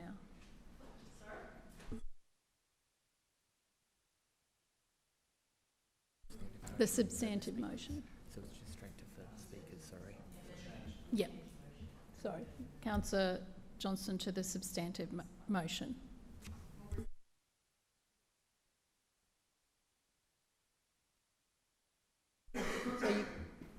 Well, normally it goes side to side, but... You can now speak on the substantive motion. So you were speaking on the amended motion, so now you I can was, speak but on the I'm not sure why you're calling me. Substantive motion. You don't... Well, I do want to speak, but I want to speak, but Madam Chair, it just seems unusual that you're specifically calling me. But I don't want to sit down if you're not going to let me speak. I'm just confused about why you're calling me. Assumed that you would want to speak on the substantive motion that you now have. It's very strange, Madam Chair. That's okay, Councillor Johnston. If you don't want to speak, Whatever. that's fine. We'll move to another. I understand you want me to speak before the LNP so they can attack me afterwards. I'm sure that's what's going on here. I just find what you did there very strange. I didn't know why you were calling on me. I don't, you know. Of course it does. I just spoke, so it goes to the other side of the chamber. So I have no idea what's going on. But anyway, I will just say I am grateful that the LNP have done the right thing here and supported the amendment. It is critically important that this council presents a unanimous voice to the federal government about what our city needs to deal with flood preparedness, flood resilience and disaster management. I wish that we could have addressed all 12 of these motions in a substantive way through an agenda on the council papers so that we could do in a holistic way, address them all, but that's not the process that the Deputy Mayor has chosen to go down today. So the next best step, in my view, was to make sure we dealt with the other critical recommendation if we're writing to the federal government, and that is to seek the funding we need for buyback and resilience. Now, I will say this does not abrogate in any way this council's responsibility to fund resilience and buyback measures of its own accord. Brisbane City Council has been involved in planning in these flooded suburbs for decades and decades. It is Brisbane City Council's failure when it comes to subdivisions, planning, building standards, the lack of drainage, the lack of creek management, the lack of river management, and on and on. They're all council areas of responsibility where council has failed the Brisbane residents over decades. Now, in the area that I represent, we have thousands of residents who are still in harm's way, some of whom could benefit from an ongoing buyback scheme. Now, the amendment that we've got here is that this should be done in conjunction with Brisbane City Council, and that is the revised amendment, the revised motion that's been put forward. It's so important that Brisbane City Council acknowledges its role in undertaking this disaster and resilience work. It is not simply something to be funded by other levels of government without Brisbane's contribution.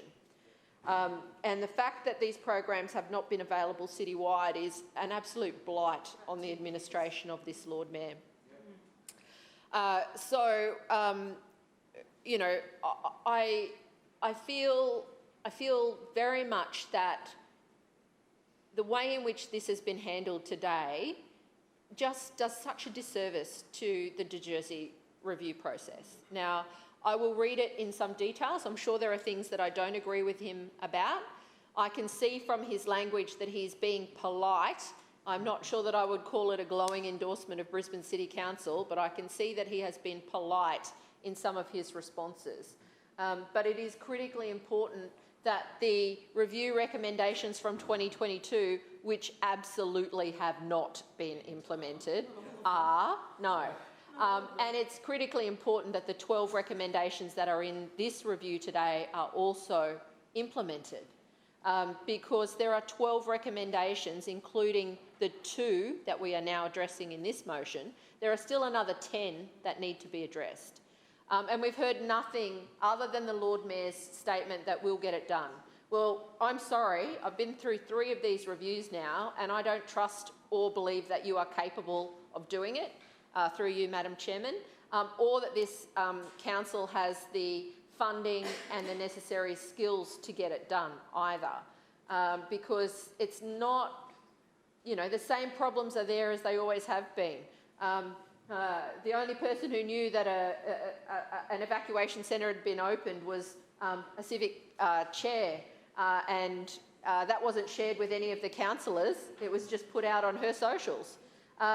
There were no evacuation centres where people could get to them in my area. There was no support for community centres from Brisbane City Council. Yes, they might have come to a few meetings, but they weren't there to offer funding or help or anything.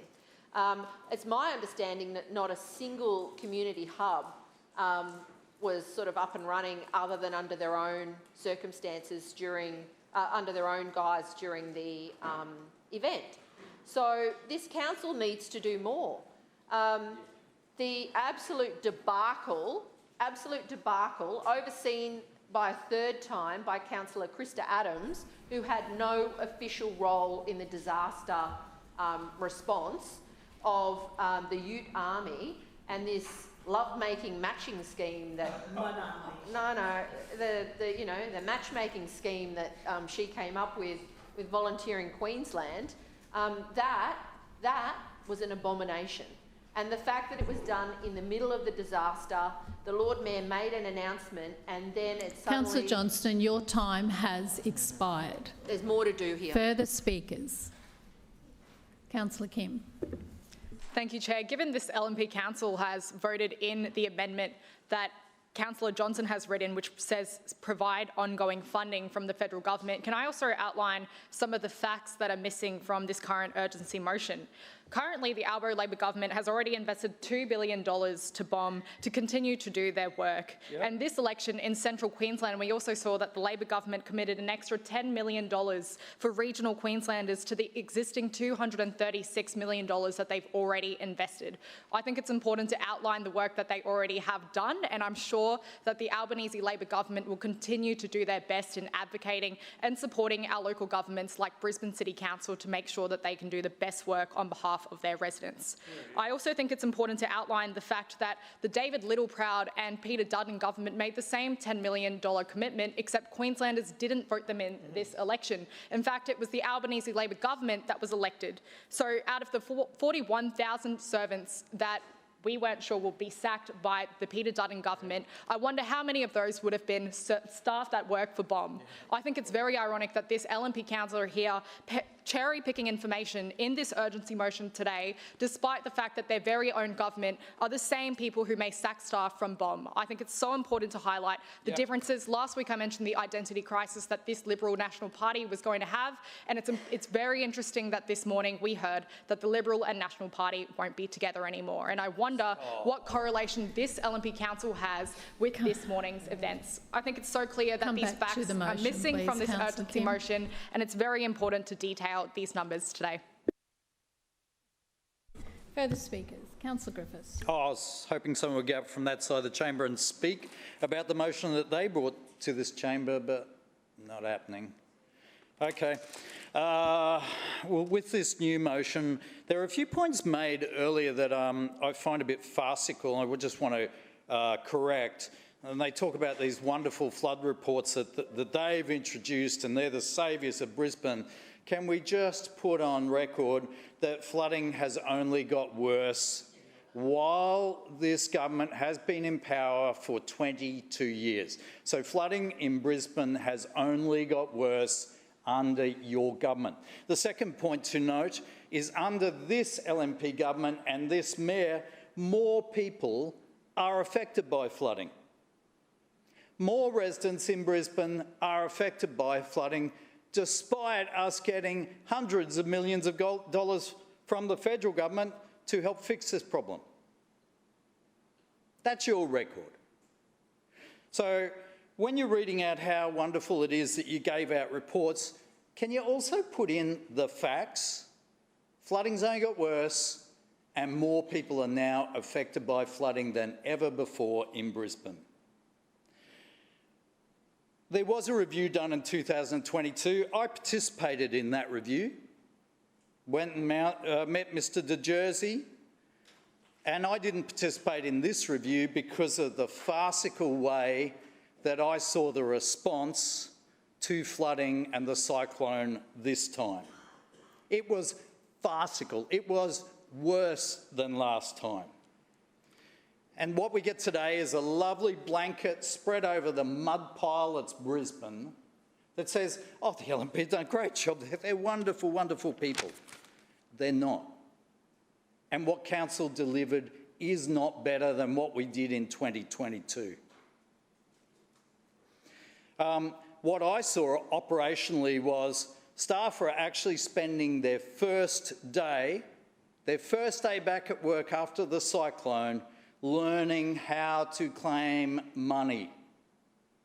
They wanted to be out in the field doing things, but they were actually getting trained in how you apply and how we get as much money as we can out of the federal government. They thought that, staff thought that was shocking.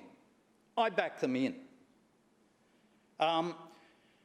There is stuff still everywhere over the place from that cyclone. Still. I did raise last week a tree in Councillor Adams' ward, and interesting, the next day it got cleaned up.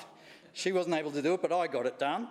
And then we still, you're welcome to enter the debate, and I do note that interjection, and that's not... And you can refer to the councillors through the chair. Yes, and just note that there's no response to that person interjecting. I just want that to be on the record. That was Councillor Adams interjecting. And I also note the sheer neglect of our drainage and our creeks that are filling with silt and debris, that are filled with weeds, that flood, that are neglected. That we don't spend money on. And what I'd say for this report, what would have been the best thing for Mr de Jersey to do in doing this report, and what I would have liked him to do, is come out and actually see real residents. Meet real residents. The Lord Mayor won't, the chairpersons won't. Come out and talk to people who are really affected. Instead of getting the sham information you're getting from news and other areas of council, which are just shining everything up to make it look fantastic for the LNP. I would love Mr de Jersey to come out and meet real people, get real feedback and see what really is going on the ground. Glad the LNP are supporting this motion. It's a shame, Councillor Johnston, they haven't supported our motion when we put it through before. A real shame. Shame how short-sighted they are. I'm trying to think, how will they do this? They'll say they're supporting it, but then it won't be funded in the budget, or they'll put in such a small amount that it'll be minuscule. There'll be some tricky way around it, because there always is with the LNP. Okay, thank you. Further speakers? Councillor Massey. Thank you, Chair. I rise to speak on this motion, and I'll start by stating that it's really positive that we got there. And I send my congratulations through you, Chair, to Councillor Johnston.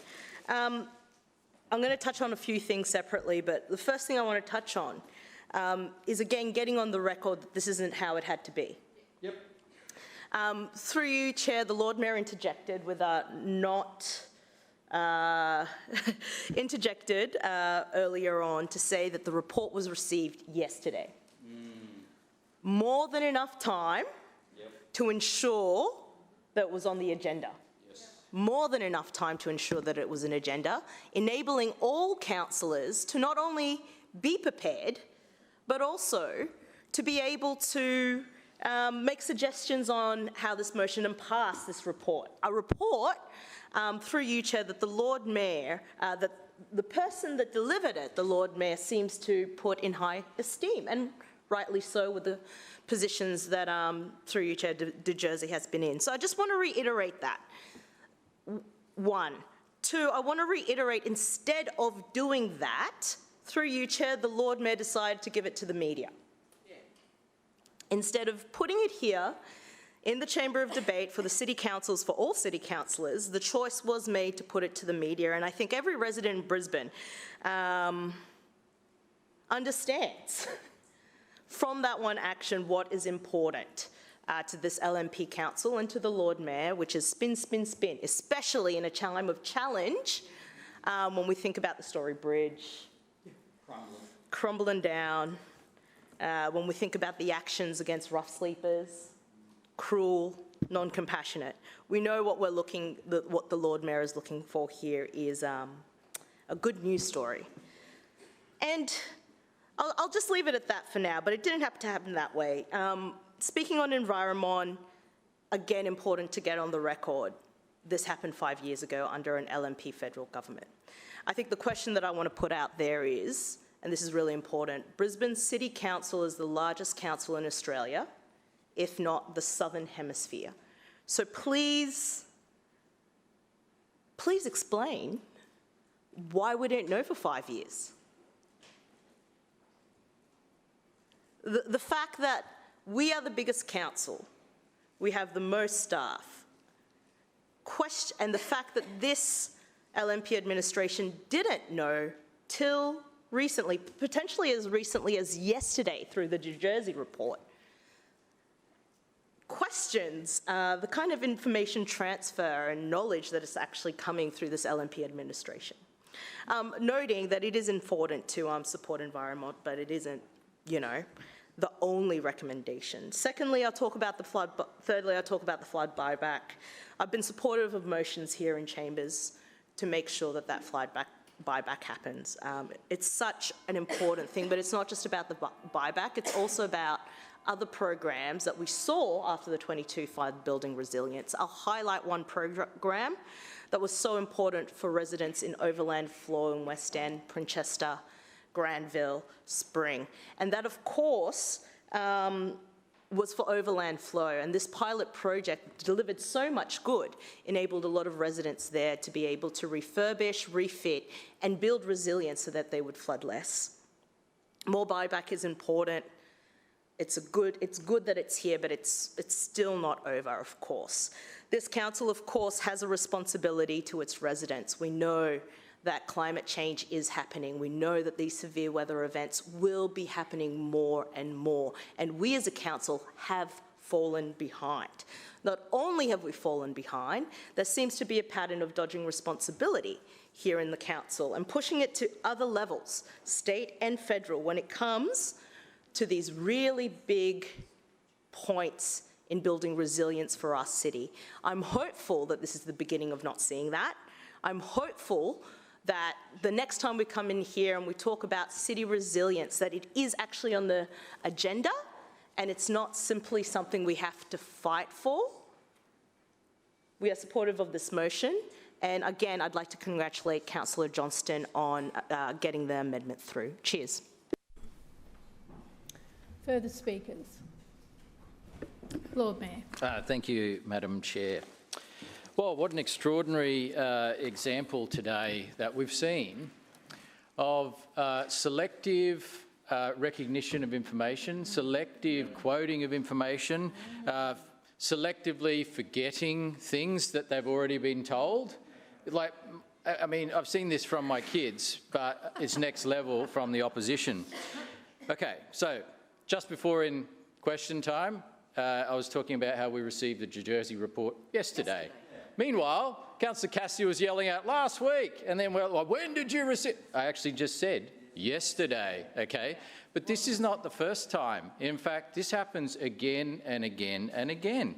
Now, on this particular issue relating to the amendment and now the amended motion, okay, I distinctly remember Councillor Wines getting up straight after the cyclone and talking about what a great success the voluntary home buyback scheme has been, thanks to our advocacy and getting federal and state funding on board.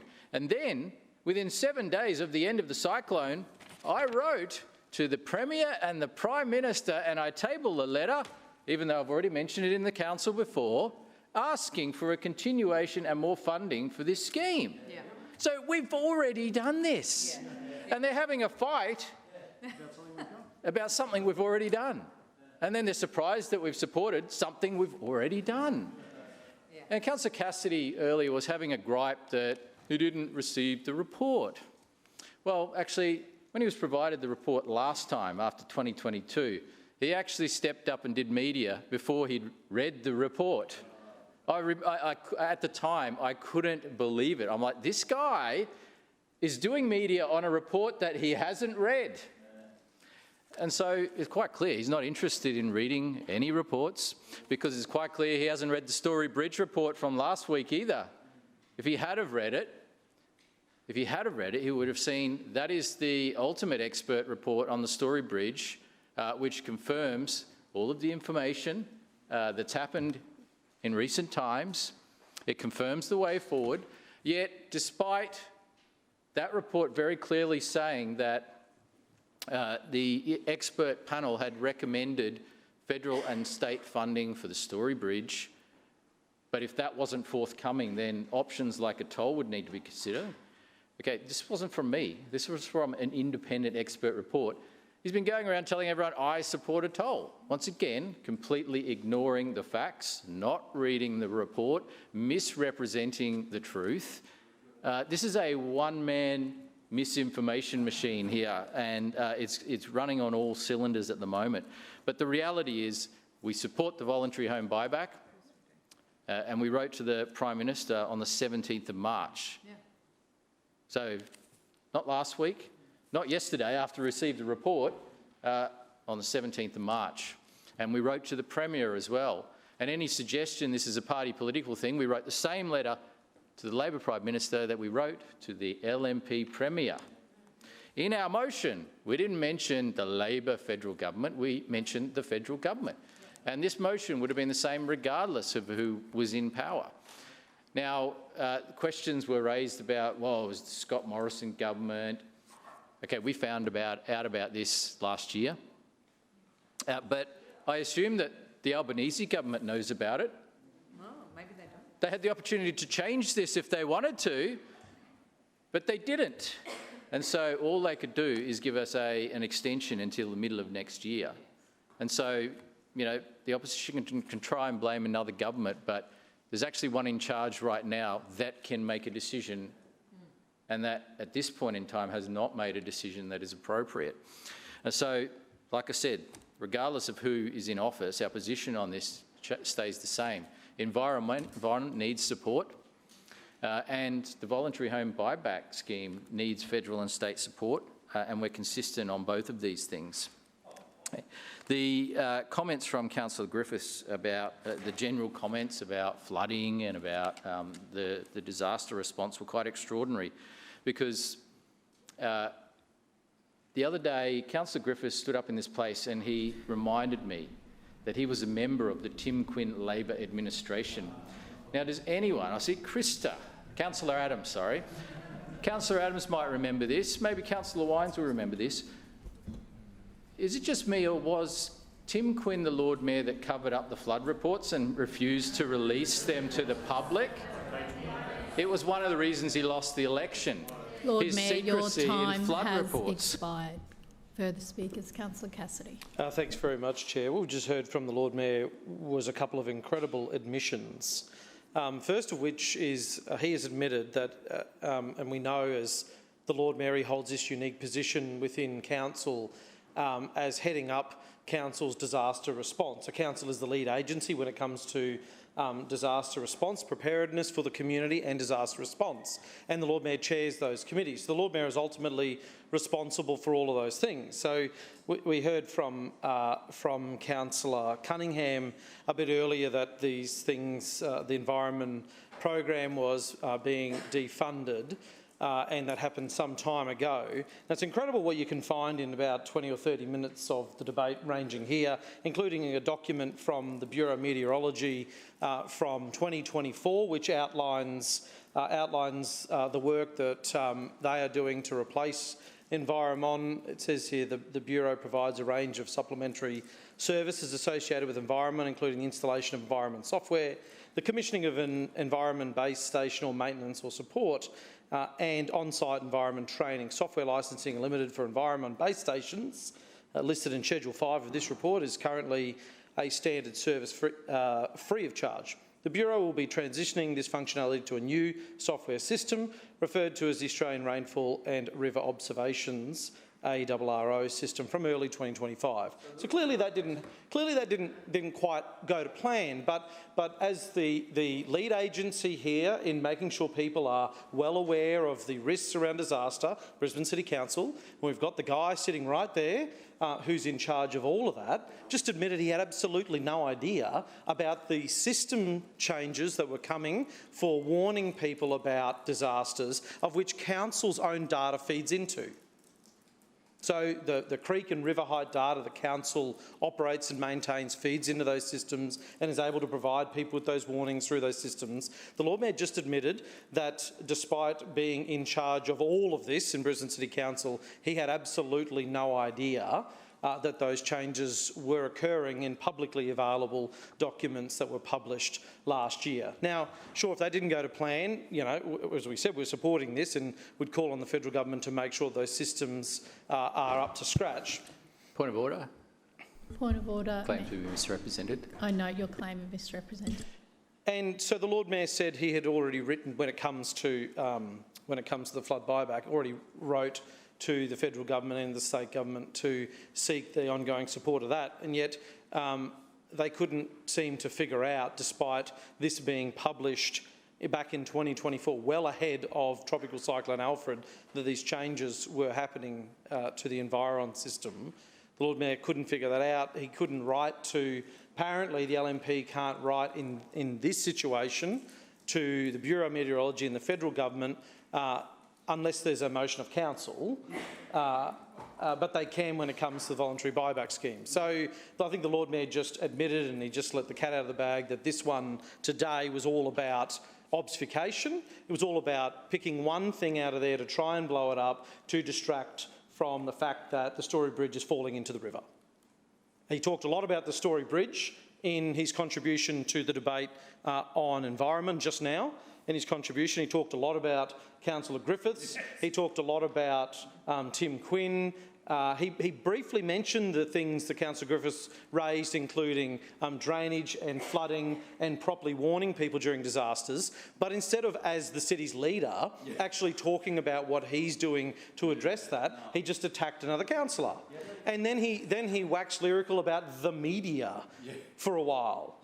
And that just shows his obsession, doesn't it, Chair? Yes. When the Lord Mayor gets up to make a contribution to a debate around making sure people are adequately and properly warned in times of disaster, the Lord Mayor gets up and talks about a council from 22 years ago, number one, attacks a councillor, number two, and number three, carries on about his media appearances and how he releases things to the media, and just like any good regime does, attacks their opposition for talking publicly and asking questions. Ooh. That's what he did. He got up and basically said, how dare the opposition raise questions and talk about these issues publicly, because he likes to tightly control information. Oh, yes. He likes to really tightly control information. Just like any regime, they really dislike that information getting out into the public realm. So the Lord Mayor's really let the cat out of the bag here. Lord Mayor, your point of misrepresentation. Well, just in relation to letting the cat out of the bag, I actually mentioned all of this in question time. I said in late 2024, and I'm reading my notes from question time, in late 2024, we found out that the federal government had made the decision to cease support for the Environment Service. And then I went on to say, point of order. Fortunately, point of order. We have been able to... Point of order, Madam Chair. Point of order. Point of order, Councillor Johnston. Yes, Madam Chair, the Lord Mayor is simply rereading a speech from earlier. He has not stated how he has been misrepresented, which is the obligation. I don't uphold your point of order. Lord Mayor. I then mentioned, straight after that, fortunately, we've been able to negotiate an extension for the continuation of the service until June next year. Yep. So if we've done nothing, how have we negotiated an extension? Thank you. It's just not enough, Lord Mayor. What I'm saying. Further speakers? No further speakers. Will now put the motion to the vote. All those in favour say aye. Aye. Those against, no. The ayes have it. Councillors, will now return to question time. Further speakers, Councillor Johnston. Yes, thank you, Madam Chair. My question is to Councillor Allen, the Planning Chair. Councillor Allen, you, your staff and council officers met behind closed doors with representatives of Consolidated Properties regarding their extraordinary plan for a 25-storey plus high-rise tower in Yurongpili. The proposal is contrary to the local plan, on a floodplain, and almost 3 times the maximum height allowed. According to the developer, you and the Lord Mayor have given this proposal your full support. Why are there no minutes of the meeting in the council files, given council officers attended, and doesn't this type of secretive endorsement undermine the planning process and raise corruption concerns? Councillor Allen. Thank you, Madam Chair, and thank you to Councillor Johnston for the question. Now, Obviously, it was a fairly lengthy question there, making quite a range of accusations, and as is often the case in the chamber here, you have to always ground truth what Councillor Johnston says, and she presents a lot of stuff as irrevocable. She presents a lot of things in these chambers as irrevocable facts, and time again, they are proven to be incorrect. Now, at a high level, there is an application that's proposed for a site in Yurong-Pili.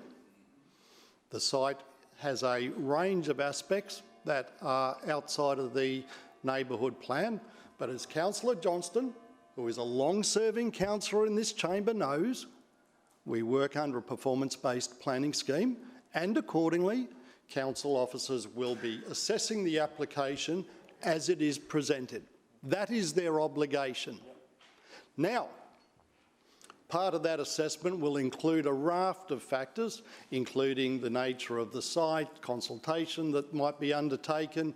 It will also include the considerations of the site-specific issues that are relevant here. So, the mere fact that there is no decision on this yet is a function of the fact that council's officers have to assess this application. One moment, please, Councillor. Point of order, Madam Chair.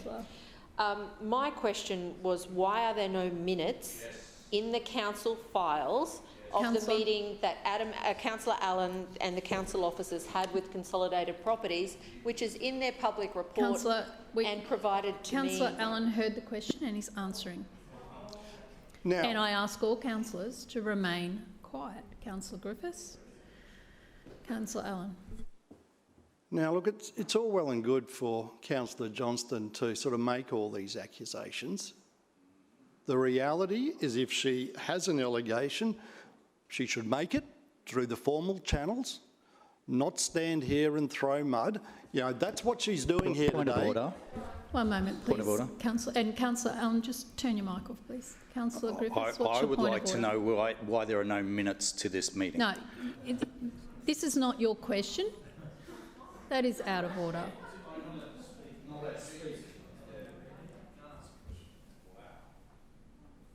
Councillors, you get a turn to ask a question. If you want to ask further questions, you'll be able to when it's your turn. No, this is not your question.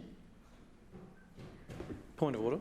Point of order, Councillor Cassidy. Is your ruling that another councillor cannot raise a point of order about relevance if they haven't asked the question? That wasn't what was raised, Councillor Cassidy. Point of order. Point of order. I'm just going to raise relevance. I would like to know why the councillor has not kept minutes of the meeting with this developer about 25 stories. I don't uphold your point of order because you are going on with another question. Just...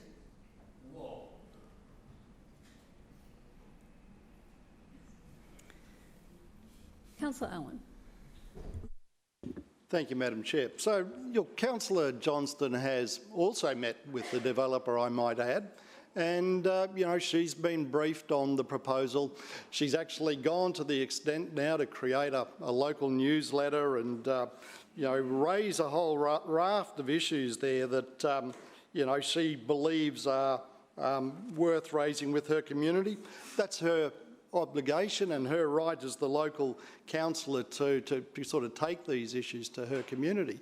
But what's happening here is, she's raising allegations and making all sorts of statements, but in the process of doing so, she's not respecting the process that council's development services teams operate under. Point of order, Madam Chair. Councillor Allen, please turn your mic off. Madam Chairman, my question, it's an issue of relevance. Where are the minutes to the meetings that the council officers attended with Councillor Allen where he indicated his support? Thank you, Councillor. We're not going to constantly hear you repeat the question. Well, we've heard the question. I haven't heard where the minutes are, Madam Chairman, and I'd like to know. Thank you. I do not uphold that. Councillor Allen. Now, she's making some claims around who was at this meeting. So, the meeting was between myself and the applicants. There were no council officers there. Now, you know, we've obviously got staff members from my office, but if you're talking about the council One moment, officers please. from... Councillor Allen will wait for councillors to be quiet. Councillor Johnston, you are cautioned. That's your second caution.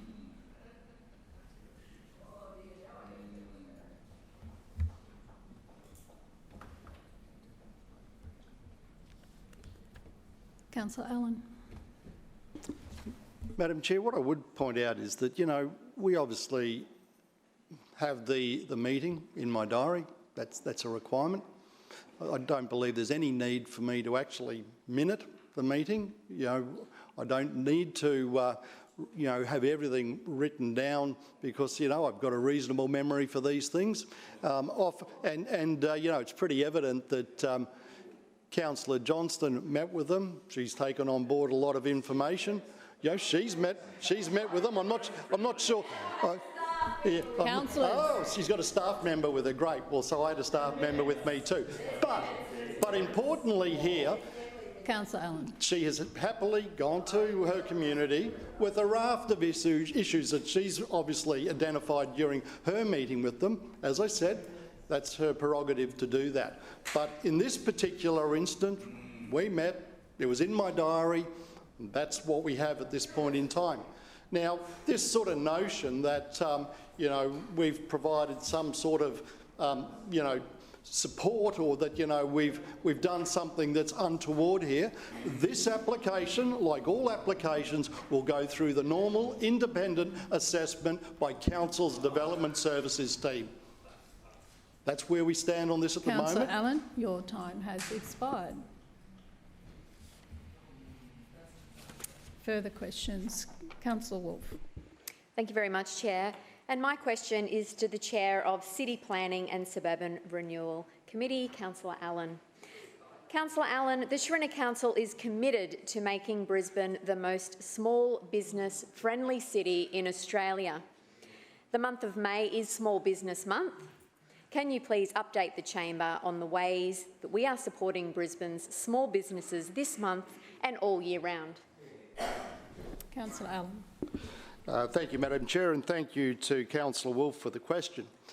Madam Chair, small business is the backbone of our Brisbane economy. In the Brisbane LGA, almost 97% of our businesses are small businesses, and that is just over 138,000 businesses.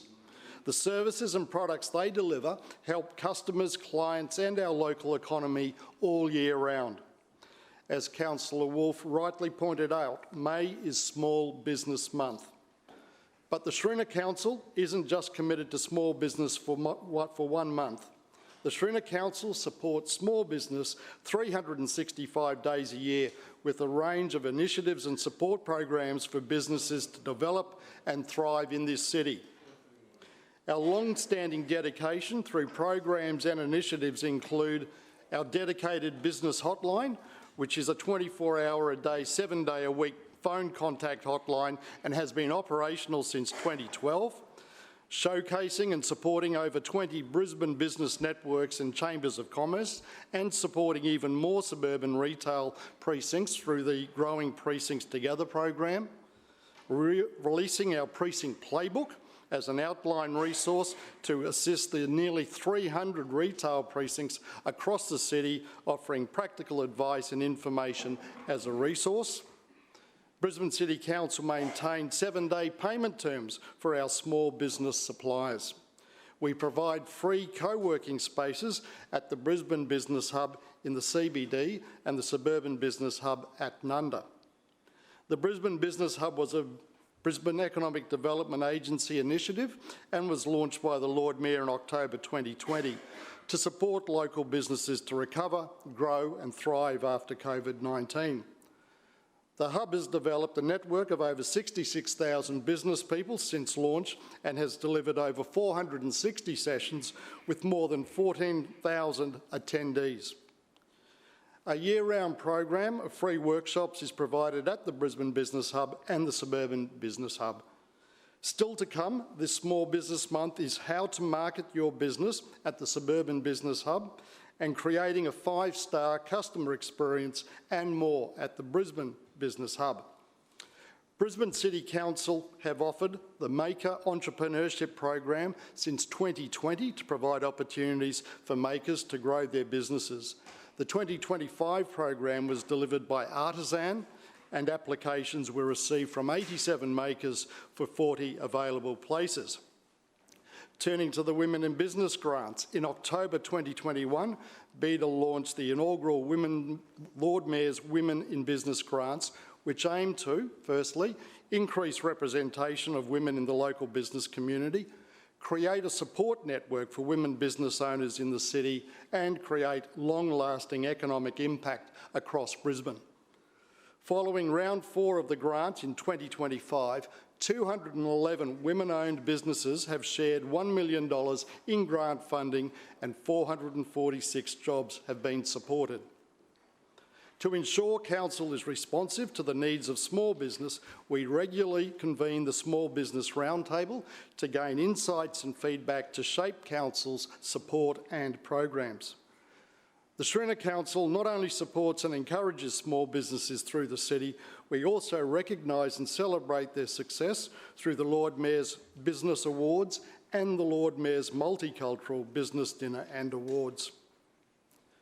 Madam Chair, it would be remiss not to mention that we will have Dine B&E City in Brisbane shortly. This is the largest annual dining program, and it celebrates the best bars and restaurants in the city. The Srina Council through BEDA will showcase Brisbane City as a first choice destination for dining, shining a light on some of the best restaurants and bars in the city. Back for its 5th year and will include 100 exclusive dining offers and events across 60 restaurants and bars in the city centre. The program provides Brisbane locals and visitors with compelling reasons to dine out over the month of June, as well as providing support to many local businesses. Madam Chair, the Srina Council will continue to support small business, not only just for Small Business Month, but all year round, and is committed to making Brisbane the most small business-friendly capital in Australia. Councillor Chongwa. Thank you, Chair. My question is to the Lord Mayor through the Chair. An application was made to extend the state government heritage status of Victoria Park Barrabin over most of the park.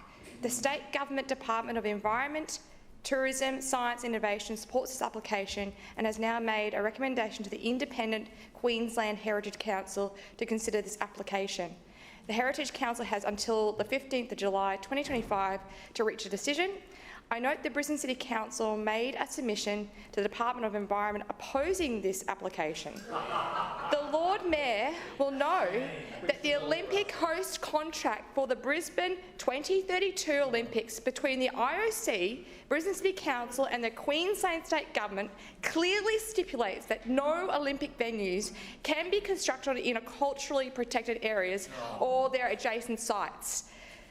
Lord Mayor, through the Chair, as the Chief Executive of the State Government Department of Environment, Tourism, Science and Innovation, has now supported this application to extend state heritage status across Barrabin. Does the Lord Mayor, through the Chair, accept that building an Olympic stadium in Victoria Park Barrabin will violate the terms of the Olympic host contract 2032? Lord Mayor. No, not at all. Further questions? Councillor Parry. Thank you, Madam Chair. My question is to the Chair of the Transport Committee, Councillor Murphy. Councillor Murphy, the Srina Council is keeping Brisbane moving with the biggest boost to bus services in decades. Can you please update? One moment, please, Councillor Parry. Again, I'll remind councillors, although I shouldn't have to every week and constantly through the meeting, to remain quiet while another councillor is on their feet speaking. Councillor Parry. So this is my question to the Chair of the Transport Committee, Councillor Murphy. Councillor Murphy, the Srina Council is keeping Brisbane moving with the biggest boost to bus services in decades. Can you please update the Chamber on what residents on the north side can expect from the transition to Brisbane's new bus network over the coming months? Councillor Murphy. Well, thank you, Madam Chair, and I thank Councillor Parry for the question. As we now know, Brisbane's new bus network will be live from the 30th of June. This represents the biggest uplift to public transport services in our city in decades. And we know it's important because here in Brisbane, buses do 2/3 of all public transport use. We will move nearly 80 million customers each and every year. We know our city is growing, and we know that our city needs a bus network that will grow with us. Brisbane's new bus network has been designed to cater to that growth. It will support our city for years to come and through the 2032 Olympic and Paralympic Games. Brisbane's new bus network includes new bus routes, extended all-day services and improved service frequency in our suburbs. Adding an additional 160,000 trips to the network annually, the new network will reduce congestion on our roads and improve service reliability. It'll provide more suburban connections to key destinations whilst improving travel times and reducing inner-city bottlenecks. In fact, 85% of journeys, Councillor Parry, will be faster or similar during peak. Brisbane's new bus network marks our city's transition to a hub and spoke model. I've spoken about this before. It means our suburban bus routes will feed into busway stations where passengers will then be required to transfer onto another service. In most cases, this will be a metro or a high-frequency bus route. Transfers or two-seat journeys are the reality of public transport in major cities. But because we've invested in a bus rapid transit system, our transfers will be easier for customers. Brisbane's new bus network includes simple, same-platform transfers to ensure an easy journey for residents. Unlike other cities here in Brisbane, you'll get off your bus and you'll get onto the new metro at the same platform, making it even easier for residents and visitors to travel around our city. This is a big change for Brisbane. We're asking people to change their travel behaviours and we're asking them to plan for a new journey. With more than 70% of bus journeys changing, a lot of customers will be impacted, Madam Chair. That is why we have announced the launch date well in advance of the new network's implementation. We want people to be aware of this change and we want them to prepare for it. The Shrinner Council is working hard to spread the word with the community. Already, our incredible Metro stakeholder team has contacted over 600 key stakeholders like schools, hospitals and businesses, including all of us here in the chamber. And I encourage all councillors to schedule in their ward office briefing if they have not already. It's important that councillors know what Brisbane's new bus network means for their ward. You might have already seen Brisbane's new bus network at M1 featured around Brisbane. And as we approach the 30th of June, these efforts will continue to intensify as we work to keep the community informed. The message will also be reinforced by TransLink, who are almost as excited for this change as us here at Brisbane City Council. Under the leadership of Minister Mickelberg, we've seen a new and collaborative approach from our state counterparts. Instead of being forced to oppose any improvements to bus services, TransLink are now working with us for the community's benefit. This makes launching the biggest change to our bus network in decades a hell of a lot easier, Madam Chair. Leading up to the 30th of June, Council and TransLink will be encouraging people to plan their new journey. Right now, the best place to look for more information is Council's website. Our interactive map allows people to explore the new network and find out what it means for them. But on the 2nd of June, TransLink's Journey Planner will reflect Brisbane's new bus network, and that includes specific timetabling information that people will need to be able to know how to plan their journey. Of course, our support staff will continue to be on the ground at key destinations around the city and at busway stations. Information sessions will also be held at key locations for those who prefer to come in and have a chat about the new network. We are excited, Madam Chair, to get people on board with Brisbane's new bus network. It's important that residents prepare for this big change on the 30th of June. The next step of Brisbane Metro is integral in supporting the growth of our city, but we know it's a big change for people to digest. We need to spread the word and we need people to plan their new journey because now it's time, finally, to turn up and go. Point of order, Chair. Point of order, Chair. Councillor Chair, I move that council now adjourn for afternoon tea for 15 minutes, which commences only when all councillors have vacated the chamber and the doors have been locked.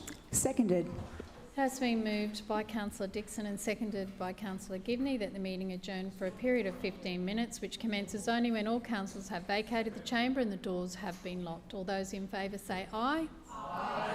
Those against no. The ayes have it. The meeting will be adjourned when all councillors have left the chamber.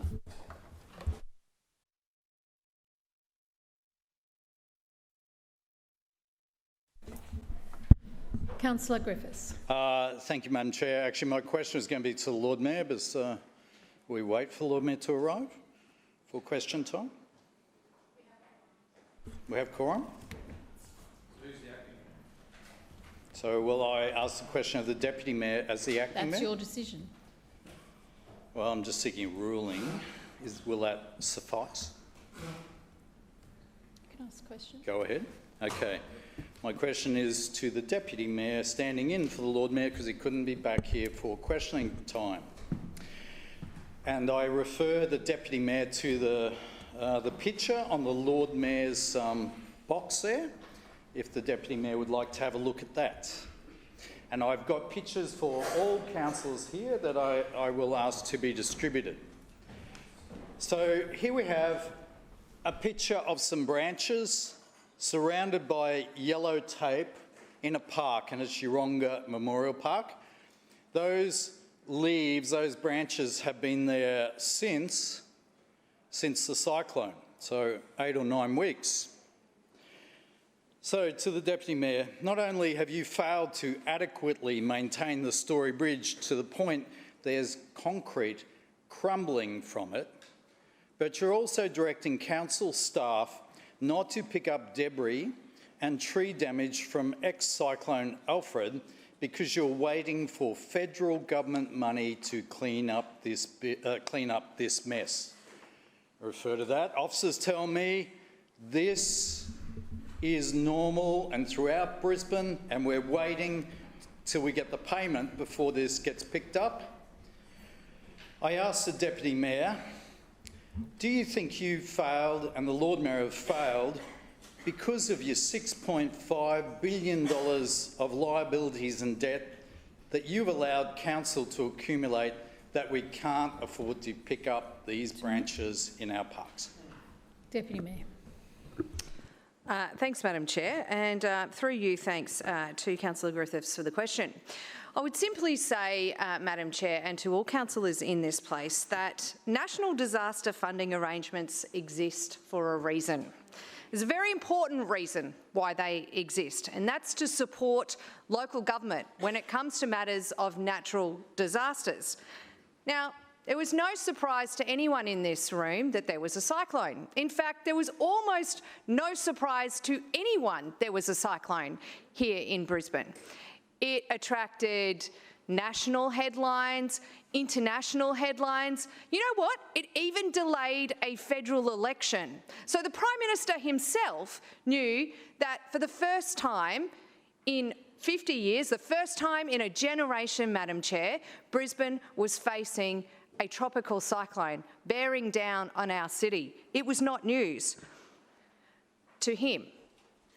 However, what should be news to him is that his government has delayed funding recovery payments to local government. But I want to take you on a bit of a journey because in October 2024, the Albanese government significantly reformed the way that Australia's disaster funding framework works. Previously, councils could get on with critical recovery work immediately and then seek reimbursement. And in fact, that supported both the Prime Minister and the Premier's intention that there should be no daylight between the event and the recovery. But however, they decided that the system was broken. And under the new approach, the federal government decided that, in fact, they needed to give approval before any recovery work could be undertaken. The intention here, I can only imagine, Madam Chair, is to improve accountability and ensure efficient use of funds, something I can get on board with. But the reality on the ground is that this change has led to delays, and our communities and our residents are paying the price. Point of order. Right now... One moment, please, Deputy Mayor. Point of order, Councillor Griffith. I just bring the Deputy Mayor back to this picture of some leaves on the ground. No, I left there. No, Councillor Griffith. Does she think this is acceptable 8 weeks That is not a point of order, and I do not uphold your point of order. Deputy Mayor. Thanks, Madam Chair. I've seen the picture. And right now, we're facing a funding gap of around $2.2 million just for tree-related damage, with broader citywide cyclone impacts estimated close to $45 million. Now, in preparation for the cyclone, because we did have some time for preparation, the Prime Minister approved $1 million in funding for each council across Queensland.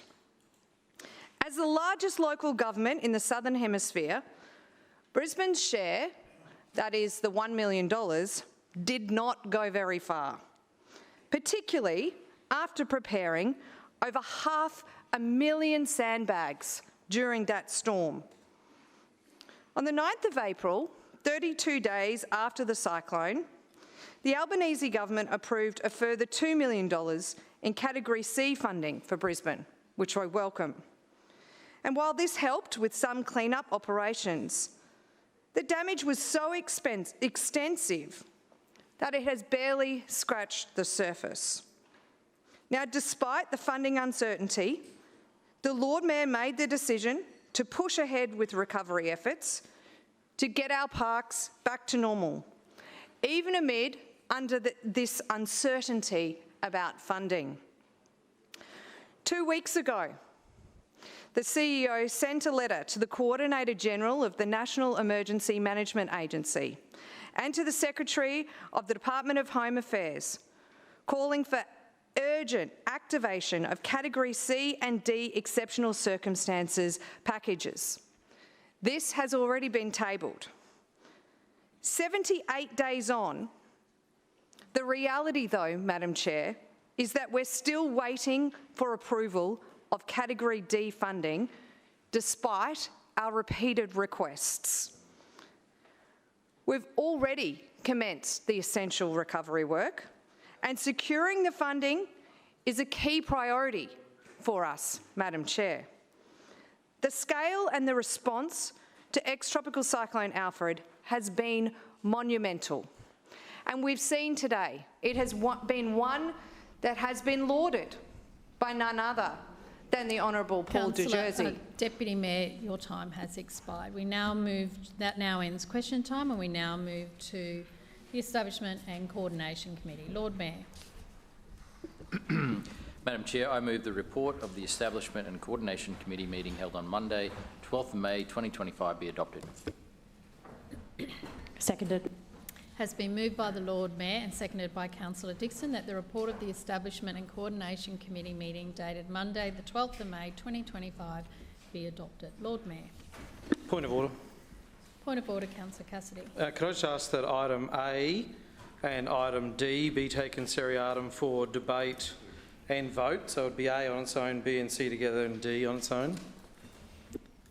Thank you. So, Lord Mayor, we'll now move to item A. Lord Mayor. Okay, thank you, Madam Chair. Before I move on to any of the items, as I always do, just wanted to touch on a number of issues. First of all, I just wanted to revisit further the extraordinary question that was asked by the Greens councillor, Councillor Seal Chung-Wah, about the Victoria Park, because it slipped my mind at the time, but the light bulb came on real quick that this contract that was referred to, there was only one political party in this chamber that voted against that contract, and it was the Greens political party. So when we had the debate about signing the IOC contract, Labor the LNP and even the independent councillor voted yes in support of signing the contract, and the Greens voted against this contract, which they're now extraordinarily wanting to champion. The reality is the Greens do not want the Olympics. They made it very clear. They do not want the Olympics. They do not want a legacy. They don't want a new stadium anywhere. They didn't want it at the Gabba. They don't want it at Victoria Park. The reality is they don't want a stadium anywhere. And so I think there's been really strong community support that's been widespread for the Chrysophiles' new Olympic delivery plan. And that is something that I know has been really clear. But the people who are against the Victoria Park Stadium are the same people who were against our plan for Victoria Park, the Victoria Park Master Plan. And as I've said many times before, the reality is they simply don't want anyone else using their private park. And when Labor pipes up, Labor built a motorway through the park. In the past, governments have built a rail line through that park. Now they're suddenly claiming that they're the champions of the park. They were quite happy for Victoria Park to be a fully commercialised golf course with no public access unless you paid. The reality is there's been a large degree of hypocrisy here from Labor and the Greens. That shouldn't be surprising, but I think in reality there is strong community support for the Victoria Park Stadium that will take up a fraction of the park and will leave an amazing legacy. Our plan, Victoria Park Master Plan, was always about bringing people to the park, activating the park. And in order to do that, we would have had to have spent a lot of money to activate the park. Well, the park will be activated, and it will bring tens of thousands, hundreds of thousands of people into that precinct to enjoy it, and it'll be wonderful. Just like in Melbourne, their stadium precinct is amazing and is much loved by the people of Melbourne. And so the Greens, we know, they don't support the Olympics. And they didn't support the Olympic host city contract, which they're now saying, they're looking down into the fine print of that. They voted against that contract. On the Story Bridge, it's been quite extraordinary to see Councillor Cassidy continuing, as I said, a one-man misinformation machine in action here. Now, Councillor Wines, myself, others, have been talking about the work that we've been doing on the Story Bridge for years. And in fact, in my very first budget, I made sure that the restoration work that had been requested by the officers was funded. And they requested $80 million. They requested $80 million, and that is what I gave them over the coming years to do the work. And so Councillor Cassidy and his colleagues have sat in here for years now, and they've seen all this happen. Yet they go out to the community and say, oh, nothing's been done. It's been ignored. It's been neglected. Councillor Cassidy and Councillor Griffiths. And Councillor Cassidy has heard me say repeatedly that I do not support a toll on the Story Bridge, yet continues to tell people that I do. And so, misinformation machine, one-man misinformation machine. And look, it's really quite disappointing because in the end, Councillor Cassidy, you'll always get found out. And, we hear it from journalists all the time. They hear something from you. They then ask for our response and the facts. We provide the facts and they're like, oh, Councillor Cassidy's BS'd again. And it's like the boy who cried wolf. Councillor Cassidy is no longer taken seriously by the vast majority of anyone in the media because he provides so much misinformation, tells so many porkies, and, well, apparently I'm obsessed with him. You wish, Councillor Cassidy, you wish, okay? Point of order. I can say, I want you to stay as opposition leader for as long as possible, okay? I would love to see you stay on. Point of order, Councillor Cassidy. A claim to be misrepresented. I note your claim. Councillors, But- please remain quiet while another councillor is on their feet. Councillor Cassidy and Councillor Griffiths, if you've got a conversation you need to have, please take outside because we can all hear it. But, Madam Chair, I know that there's some youngsters snapping at Councillor Cassidy's heels, and I know Councillor Cassidy has been looking for an exit from this place for a long time without success. I know he's kicked himself that he didn't run for the seat of Petrie, because you know what? Even Brock Alexander would have gotten elected for the Labor Party in the seat of Petrie if they ran, because we know that Labor's candidate was only 2 weeks in the role and got elected without doing anything. And so Councillor Cassidy, he's up at night. He's just so angry that he hasn't been able to find an exit to this place. But the reality is, the Story Bridge is an icon for this city. It's one that we've invested in. But also, the critical thing is this. Councillor Wines just tabled a whole range of reports. Now, for a council that has done nothing on the Story Bridge, that's an awful lot of different investigations into different things. For a council that has supposedly neglected maintenance and work and testing, that's an awful lot of reports, because anyone who's reasonable will see the $80 million investment that we've made, will see the plethora of reports and work that's been done. They'll see the full-time maintenance depot under the bridge and knowing that council workers are on that bridge every day looking after that asset, and they will know that we are serious about making sure the Story Bridge is restored. But here's the thing. This is a key point of difference between the way that we operate and the type of decisions we make and the way that other people would, including the Labor Party. Now, if this was a Labor administration, what you would do is you would keep blindly spending without any idea on what the final cost would be, and you'd just kick the can down the road and pass the bill on to ratepayers. That's the Labor way. In the end, they keep spending, taxes go up. What we're doing is we've actually asked the independent experts to come in and say, okay, let's do this right, let's do this properly. We have invested the $80 million that was requested of us, but there's still a lot more work to be done.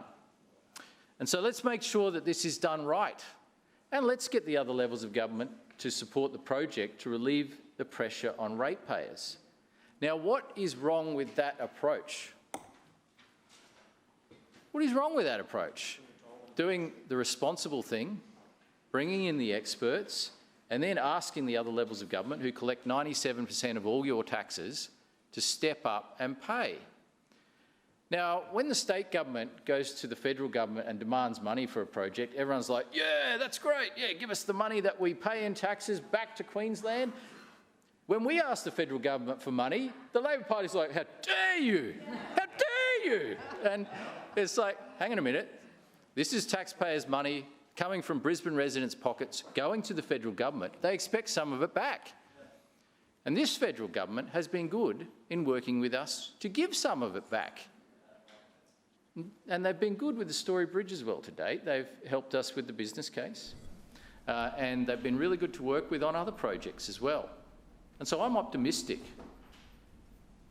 They should put in, because in the end, Brisbane residents pay their taxes to the federal government. They pay their taxes to the state government. It's been extraordinary to see some of the commentary out there saying, I pay my car rego, I pay my fuel taxes. Why haven't you used that money to fix the bridge? Lord Mayor, your time has expired. Move for an extension, Madam Chair. Seconded. It's been moved for an extension by the Deputy Mayor and seconded by Councillor Dixon. All those in favour say aye. Aye. Those against no. The ayes have it. Lord Mayor. And that is a reasonable question, because people do in fact pay their car rego, they pay their fuel taxes, they pay a whole range of other taxes that they would reasonably expect would come back to support Brisbane infrastructure. But guess what? It doesn't. It doesn't. 97% of everything they pay goes to other levels of government, and that includes car rego, We don't see a cent of car rego at the local government level. We don't see a cent of fuel tax at the local government level. And so that money is primarily spent outside of Brisbane on state roads, on federal highways, yet we've got the Bradfield Highway, a critical road not just for Brisbane but for all of southeast Queensland. It is only fair and reasonable that all three levels of government to work together to get this project done.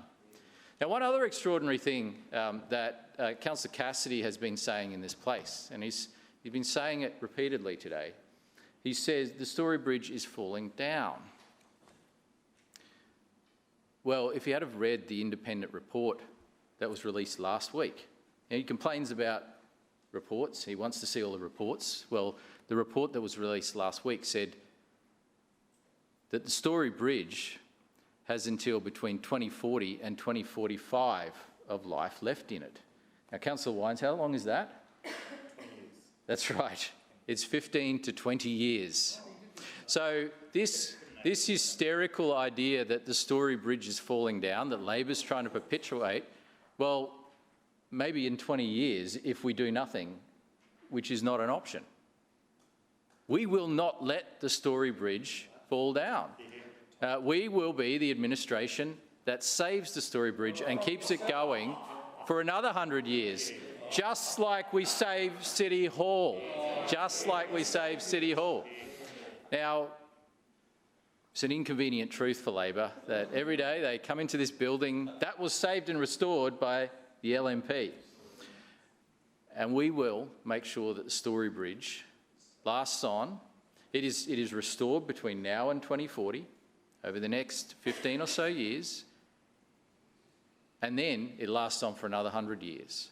We will take on that challenge because we are passionate about the Story Bridge, and we're also passionate about the importance of this, not only for Brisbane residents, but for southeast Queenslanders.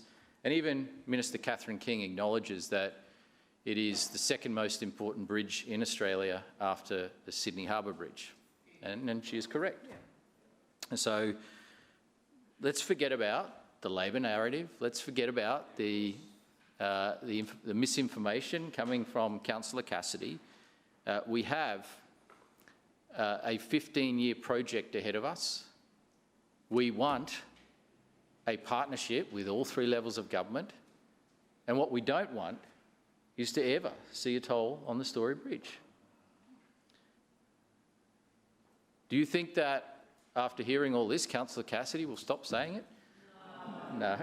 You're right, he won't, because week in, week out, he asks a question, we answer it, and then he continues to peddle the misinformation that's already been ruled out, it's already been proven incorrect, but he'll keep saying it. And it's disappointing. But look, we understand that this is beyond politics. This is something that needs to be done. And we will absolutely do everything we can to make it happen. We will use our relationships with the federal and state government to make sure that they step up and put in. Brisbane ratepayers have already put in their fair share, $80 million over the last several years. And it is only appropriate, given particularly that the state government built and paid for this bridge, that they step up, and that the federal government, who collects 81% of all your tax dollars, and the state government, who collects 16% of all your tax dollars, assists the council, who collects only 3% of your tax dollars. Now, they've helped us with Brisbane Metro, they've helped us with Moggill Road, they've helped us with the Kangaroo Point Bridge. So there's a clear record of partnerships there, and so we have every right to be optimistic and confident that we'll get this done. On to item A. Item A is the amendment of the City Plan 2014, amendments to the Infrastructure Design Planning Scheme policy associated with the new LGIP and LTIP. Obviously, there's a relationship with these submissions. The first several submissions here are all related, but we're taking this one by itself. To support the delivery of infrastructure across the city, planning scheme policies must remain relevant, up to date and aligned with infrastructure planning, including the LGIP. For this reason, Item A proposes to adopt amendments to the Infrastructure Design Planning Scheme Policy and the Transport Access, Parking and Servicing Planning Scheme Policy in Schedule 6 of the City Plan.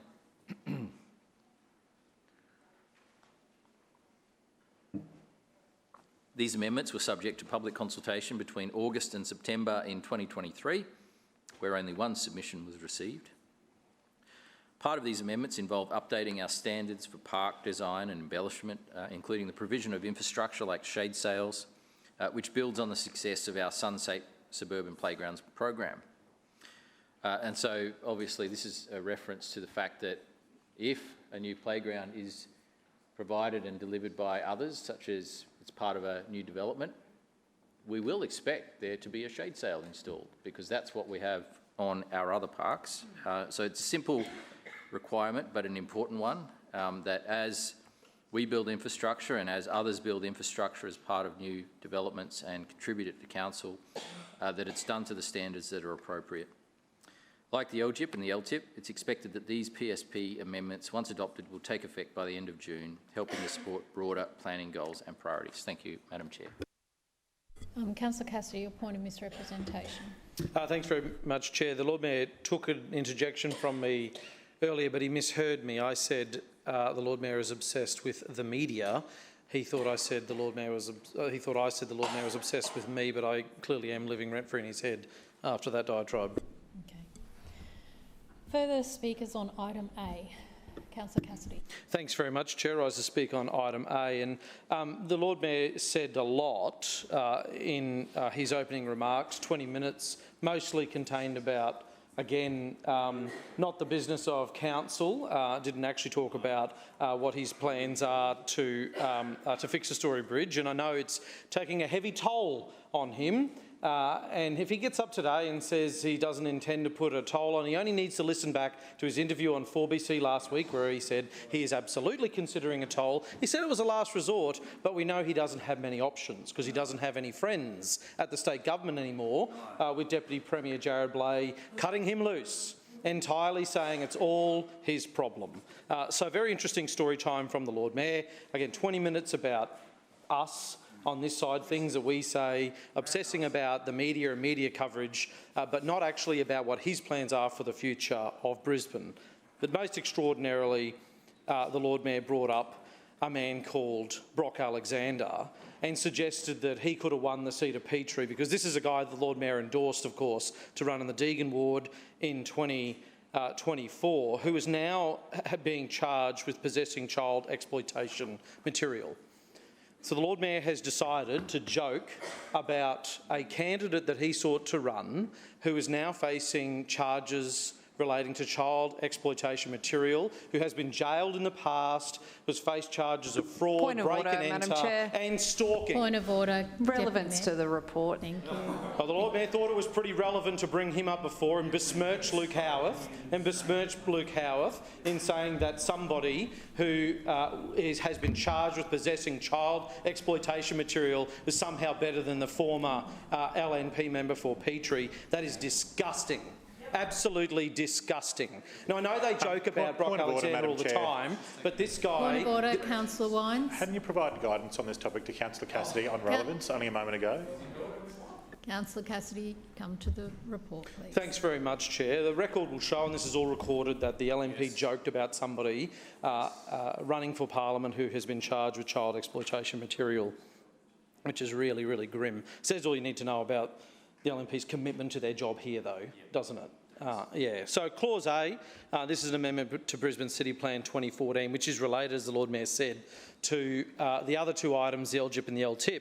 So this item before us today dates back to 2023, the start of 2023, I should say, bringing into line changes to parks. So one small specific item, as the Lord Mayor has said. So all of this time has elapsed now, more than 2 years since this was first introduced. And we've had one single submission in a city of 1.3 million people. And, you know, it starts, was very proud of that, the Lord Mayor. Makes you ask some questions, though. How thorough was the consultation on this process? And now once changes are made to the LGIP, obviously, and these changes we can't go back, so we must be sure that this is in the best interests of the people of Brisbane. Now, the history of the LGIP and the LTIP, which we are to debate shortly, doesn't give anybody out in the suburbs of Brisbane much confidence in this council's community consultation ability. 15,000 residents received a letter, of course, telling their homes would be bulldozed for council projects, only to be later told that that wasn't the case very quickly, and that was just the start of it, even though this now has been going on backwards and forwards with some residents and council for years now.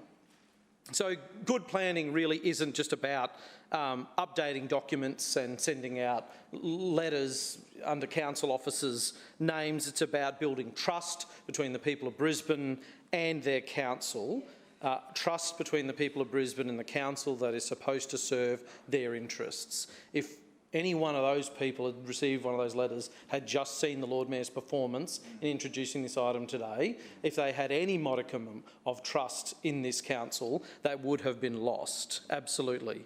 So if you look at the amendment before us today in this clause, the major changes include shade sale requirements. So of course, more shade on playgrounds and parks is a good thing.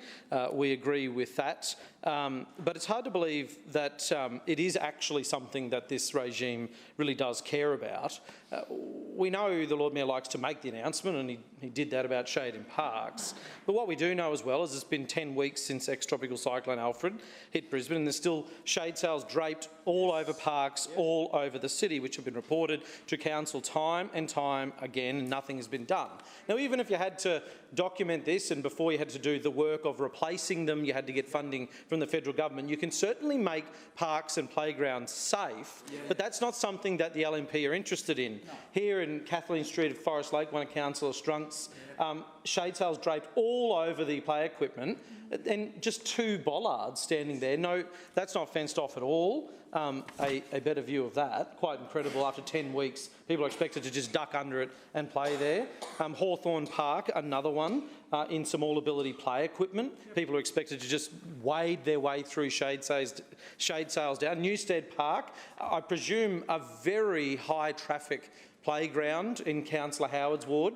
She doesn't seem to care about, look, that's not just, it's not even attached anymore. There's just a large piece of shade sail draped over the top of a piece of play equipment, and there's a little bit of orange mesh around there. At sports fields over in Tarragindi, massive trees down and making playgrounds unsafe there. There's one here as well, Peace Park in Brighton, draped all over the play equipment. So I sort of, you know, even if we accept Councillor Cunningham's point that you need to get pre-approval to make the rectifications, you can at least make an attempt to make these parks and playgrounds safe. Even if you're not even willing to touch the shade sail that's draped over play equipment, shouldn't you maybe fence the park off and say it's not safe to use? Yep. But again, the Lord Mayor is more obsessed about the media, as he calls it, and he's referred to that several times today in doing the media, as he says. More obsessed with announcing policies than he is with following through on them. He talks about suburban investment, but we know this is the result of his suburban investment. It's not good enough, and so it's all well and good to talk in this amendment about requiring shade to be on playgrounds, but people's lived experience in the suburbs of Brisbane is that when they are damaged, council no longer care. And it's not the council officers that don't care. We know that they do. We know that they are extremely frustrated with the political process here, led by this LNP Lord Mayor. Now, the LNP council, as we know, have culled a massive amount of staff in core business areas. 480, I think, is the most recent count of staff that are no longer working with council delivering basic services in the suburbs of Brisbane, and those suburbs are suffering because of it. Now, the bottom line is now so dire here in Brisbane City Council that we now know, and we have confirmed, the Lord Mayor is directing council crews not to clean up council parks because they can't afford it. This administration cannot afford it, and we just heard from Councillor Cunningham, $2 million, she said 2.1 million, I think, was the shortfall, and because of the political decisions of this administration. Point of order, Deputy Claim to be misrepresented. I note your claim. that they cannot afford to send out staff to do it. We're not even talking about getting contractors in to do it. We're talking just about staff hours, ordinary staff hours, people working there 7.15 hours a day. They cannot be deployed to make parks safe. So it's very clear that this Lord Mayor has his priorities all wrong.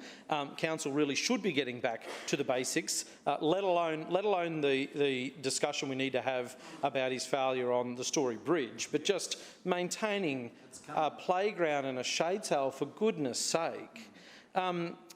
Another amendment, part of this amendment, is modernising park features as well, which is included there. I didn't note the Lord Mayor talk about the ninja courses, but that's one of the other changes here as well, and changing language in parking and servicing requirements from lock rails to other access points in parks.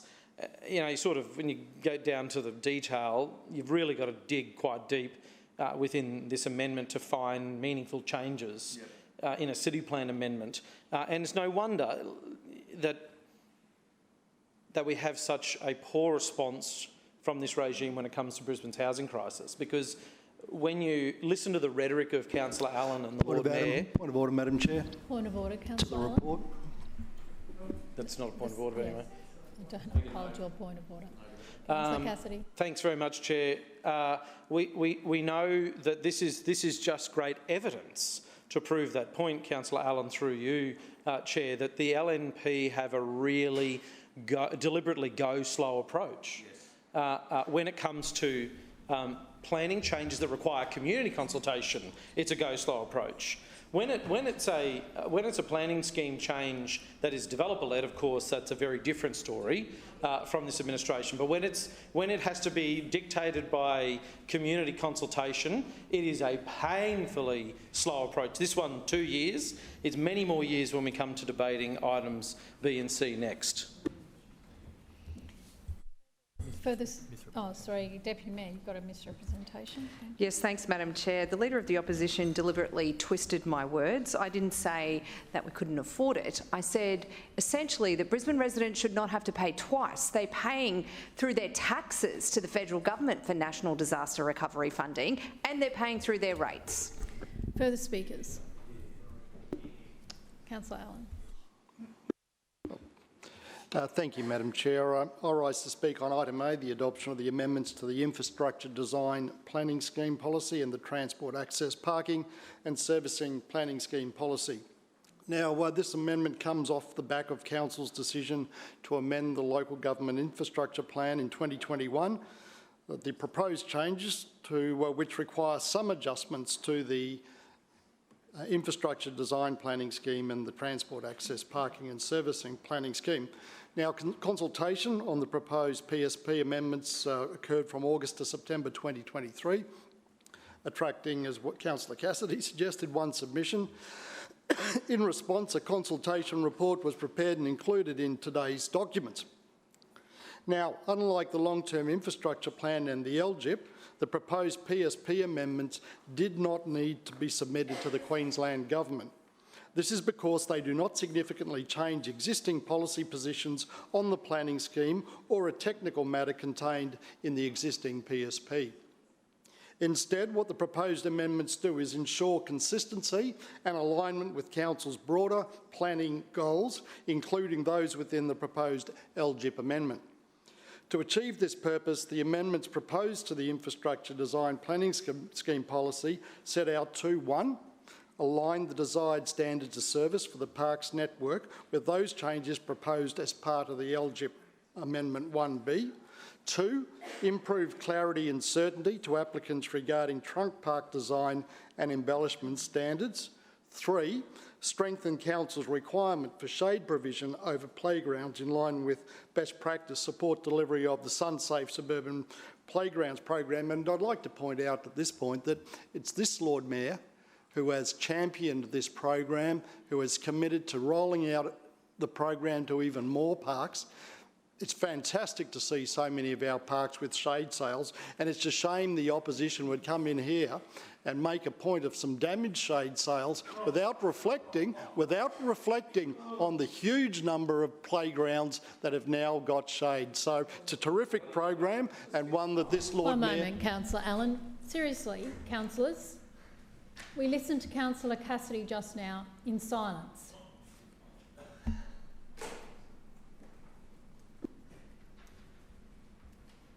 Extend the same courtesy. Councillor Allen. Yes, so it's a program that has been championed by this Lord Mayor and one that our community is receiving great benefits from. Number 4, ensure alignment with current council practices by removing reference to wood-fired barbecues as an alternate to electric barbecues, including location information and guidance for ninja courses and relatively new types of hybrid fitness play embellishments that are proving to be increasingly popular. These proposed amendments, as well as the LGIP Amendment 1B, also inform changes proposed to the Transport Access Parking and Servicing Planning Scheme policy, specifically as they relate to vehicle servicing and car parking provisions requirements for new parks. Madam Chair, the proposed amendment to the planning scheme policies will help to deliver on the city's planning goals and priorities for local communities, and I commend the item to the chamber. Further speakers. Councillor Strunk. Thank you, Chair. Listen, I rise to speak on Clause A, which is really a policy recommendations or amendments to the LGIP and LTIP, I would imagine as well. Anyways, I looked right through the proposals and what was being added and what was already there, and there was a few things that stood out to me in regards to local issues that I have. The first one is the disabled car parking requirements, right? Now I've got the Parkland precinct, which has a number of car parks. Probably around about, just under 100, right around the Parkland precinct. And there's only 4 disabled car parks right around. Now, in the Phillip Place car park, right, we have 38 car parks at Phillip Place, just across from the lake. There is 0 disabled car parking spaces, 0. The requirement is you should have some above 20 car parks, which I think is ridiculous anyways. There should be a lot more. There should be really, whether you have 8, 10, or whatever, there should be a disabled car park in all car parks, right, frankly, but that's 20. So this is virtually double the rule, the requirement, and there is none. The one just above the lake, on the lakeside, there's a car park there which has 19 car parks, and again, no disabled car parking. Now, when we inquired about having some installed, right, because they're obviously, council has really let us down in this area, and once I found what the requirements were, I was just incensed about the whole thing, because this should have been taken care of years and years and years ago. Yep. They said, oh, well, we don't have any funding. You'll have to take it out of your CEF funding. Yep. Unbelievable. Yep. Unbelievable. Your own requirements, yep. You should be doing this out of capital works, right? Or give us some more stuff would be nice, and I'll do them. So I just thought that was really something that I would like to raise, because really the Parkland precinct is a destination for a lot of people right around Brisbane, and when they come over, there's only 4 disabled car parks, and they're not in the big car parks, or the two of the largest car parks. And the accessibility, by the way, from the one at the lake stage is well, there isn't any accessibility down to the lake stage for people in wheelchairs or walkers, except stairs. Okay, another one I saw that was removed, and I brought this up before in regards to wood-fire barbecues. They've been taken out of the equation now, probably about time. But guess what? I've still got about 2 or 3. Yep. So does this mean that they're just a non-entity anymore, and they'll just sit there for, well, for historical purposes? Who knows? In regards to another rule, which I thought was quite interesting, in all district parks and metropolitan parks, you should have a block of toilets. And so I looked at my ward, again, keeping local here. and there was three of those that do not have any toilets in them at all, no amenity block at all. One's Cascade, one's Jubilee Crossing, and there's another one near the boat ramp. Another one that should be probably constructed near the boat ramp, right? That would follow the requirements that this council makes on itself, right? And I'm sure, of course, the state government ratifies anything in that respect as well to make sure. So really, we've got to be able to follow our own rules here, right? And we've got to make funds available so that we can put this infrastructure in place, right, where it's required. And I think people with disability, of course, should be a priority, right? It's tough enough to be disabled, and we just got to make it as easy as possible for them to interact with our fantastic infrastructure that this city has, right? And everyone should be able to take part in play in our parks. And I just put it to the chair involved here that I think a review of the Parkland precinct your is in time place. has expired. Thank you. Further speakers on item A, please. Councillor Johnston. Yes, thank you, Madam Chair. I just rise to speak briefly on item A, the changes to the planning scheme policies that are being brought forward today for tick-off. Firstly, I just want to say that there are a number of problems with this report that's being brought forward. For example, there's a list of species that can be planted in parks or recommended to be planted in parks. If you have significant parks like mine called Jacaranda Park in Yeronga, but jacarandas aren't recommended trees. Yes, terrible. According to council policy now, jacarandas can't be planted in a park. So forever, well, the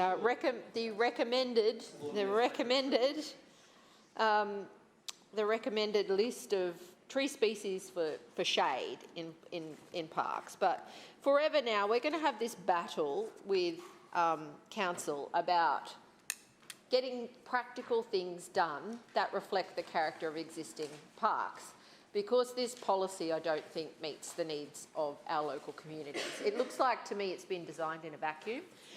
It's very technical. Now, a number of other problems, and I also, as Councillor Strunks raised this issue in here before, and I certainly have as well, the loss of our wood-fired barbecues is a massive problem across the city. For a number of reasons, but firstly because there is no plan to replace the barbecues when they are removed from council parks. And council has unfortunately done that in a couple of my parks, and I've fought back to try and keep the wood-fired barbecues that we have in others. It is shameful that this council sets up a new standard that does not recognise wood-fired barbecues any longer, but has no plan to replace those already lost with electric barbecues. This is where the LNP have stuffed our city. I honestly think our city is in dire straits because of the LNP's failed administration and its failure to invest in the necessary infrastructure needed in local communities. They've been too busy off on their junkets overseas to the Olympics. They've been too busy with their ultra-expensive metro, where 15% of Brisbane residents are going to get a worse bus service than what they've already got, despite an extra $1.6 billion, almost double what council said it was going to spend, being spent. On top of that, you've got cost blowouts in other major projects. You've got council's failure to maintain bridges, pathways, and this is where the LNP has let our city down. There's just no money. And we've heard Councillor Cunningham outline here today whose fault she thinks that is. Definitely not her fault, despite the fact that Councillor Cunningham has been finance chair for Councillor, can you come back to the years. item A, please? Yeah, thank you, which is the policy and how we implement that policy, which, as I'm outlining, is not possible to do because this council is broke. And it happened under the leadership of Councillor Cunningham, the Finance Chair, who's now the Deputy Mayor. Councillor, come back to the report. Yeah, thank you. Well, that's about infrastructure, Madam Chair. I didn't ask for that to be debated. I just said come back to the report. Yeah, thank you. I definitely am talking about it. So, and as far as I know, Councillor Cunningham is actually mentioned in the report as well. She's on the E&C committee, but you know, so I'm certainly talking about her. So I am concerned that what's in this document, number one, doesn't reflect local needs necessarily. Number two, the LNP don't have the funds or the will to deliver on what is needed in local communities. And we are being left with a plan that makes changes that they're a little bit odd, to be honest. So if I give you another example of something that's very odd and somewhat of a concern to me, toilets. So there's long been a rule that, you know, you can only have toilets in, big parks, district parks, metropolitan parks, and that they weren't going to be in local parks. That seems to have been removed from this policy. And yeah, it's just a little bit of a worry about why these things are happening, and it certainly. Councillor Johnston, your time has expired. Further speakers on item A. Councillor Massey. Thank you, Chair. I rise to speak briefly just to put a couple of comments on the record. In addition, because there's also, you know, these amendments that have been presented for us today. With the service design standards for parks network and changes. I want to start by talking about the Dutton Park State School car park. The Dutton Park State School car park is not DA compliant for people that are disabled. It hasn't been DA compliant for a while now. We've been working with the PNC and the school to try to get council to act. And the answer has been every time, oh, it's going to be too expensive. It's going to be too expensive, like it could potentially go, maybe there could be a design that is created. Of course, the suggestion is that I would use myself for the design. Noting that this is a Brisbane City Council car park, noting that this car park has been a place of a lot of stress for these students. There's 330 students there because of the Cross River Rail, and noting that there are disabled students that are basically using a non-DA compliant car park. And so I just want to highlight that because these changes mean that we should be providing more for that example of that car park disability accessibility. But of course, because this $4 billion budget has been so mismanaged, remembering it is $4 billion, that basically we can't even do the design where it's suggested to go in CEF and otherwise. Another thing that I'd like to highlight also, of course, which has been a challenge, and this is very localised stuff, is the second dog park in West End. It's really important that we talk about the history of this because, of course, that dog park was partially resumed by the state government after the 2022 floods. Basically, it was damaged so much that visceral tar was leaking into the Brisbane River. And that dog park immediately was announced months later, nearly a year later, February 2023, a replacement dog park was announced through you, Chair, by the Lord Mayor. And then nothing.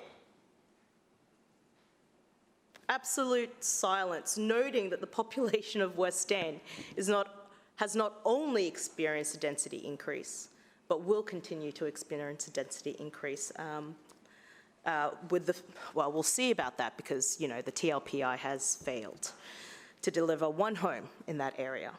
And the reason I talk about this is because during that period, as we waited for any sort of alert for that dog park to be built, which was in a really terrible place, Jolly Park, there was no consultation, there was no conversation, and it turns out there wasn't actually even design or business case built towards that. It was just chosen.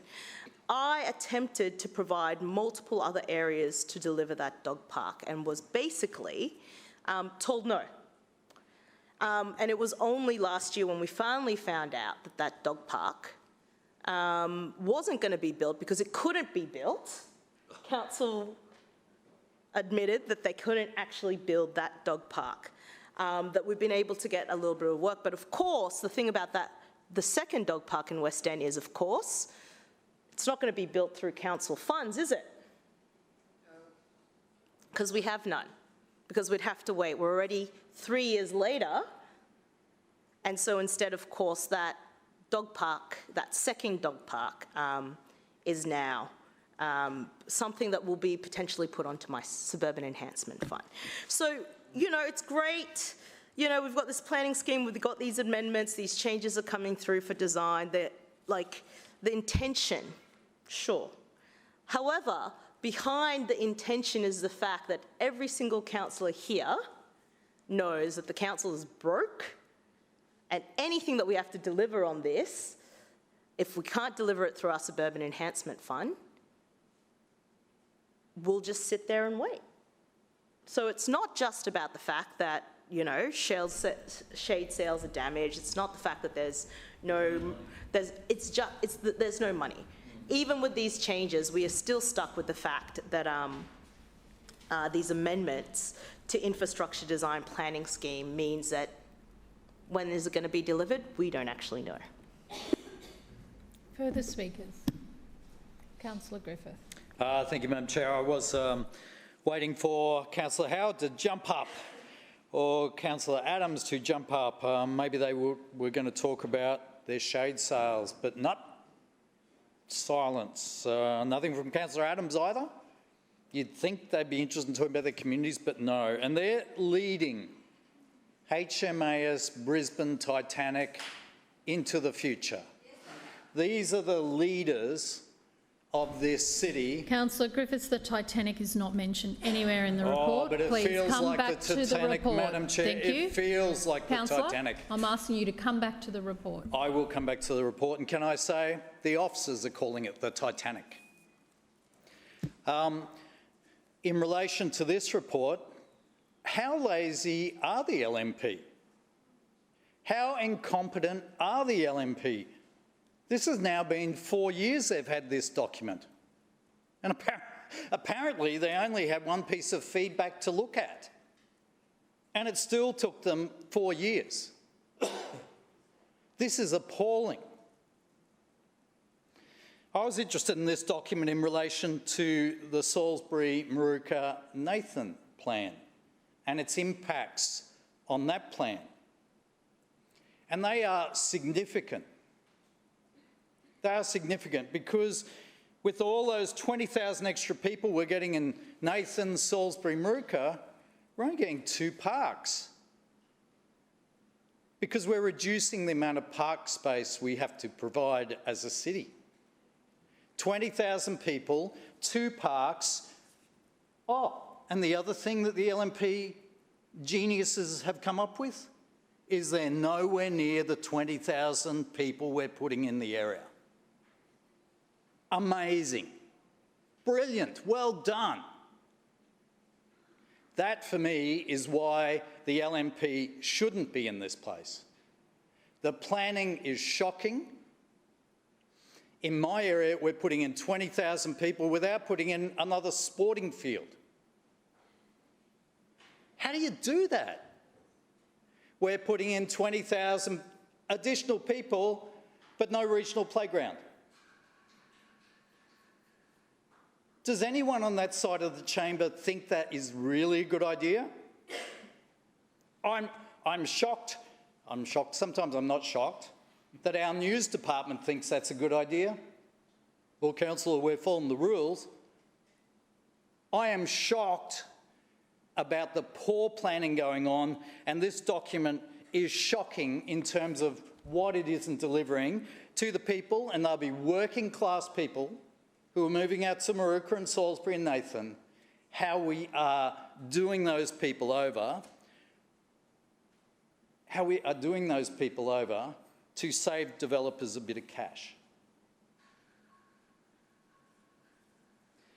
This plan is really wrong, it's really off the mark, and it is really letting down the residents of Brisbane. Further speakers? No further speakers? We'll put item A to the vote. All those in favour say aye. Aye. Those against, no. The ayes have it. Division. Division has been called by Councillor Griffiths and seconded by Councillor Johnston. Ayes to my right and noes to my left. Clerks, please ring the bells.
Clerks, please read the results.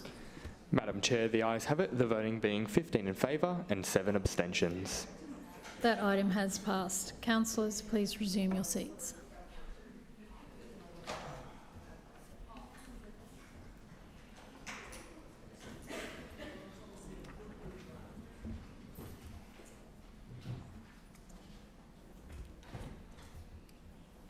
We'll now move to item B and C. Deputy Mayor. Thanks, Madam Chair. Item B is the adoption of the Local Government Infrastructure Plan Amendment 1B, following approval from the State Government in March 2025. Seconded. Sorry. It has been moved. Has it already been moved, Madam Chair? He didn't move. Hang on, just one moment. Yes, seriatim was taken. Yes. Yeah. So yes. So I don't need to move it. No. Madam Chair, as we all know, Brisbane is one of Australia's fastest growing major cities, and we need to ensure that there is a plan in place for the crucial infrastructure to service this growth for our residents. The LGIP lays out how Council will efficiently and sustainably provide important infrastructure such as roads, parks and pathways to support city growth and development.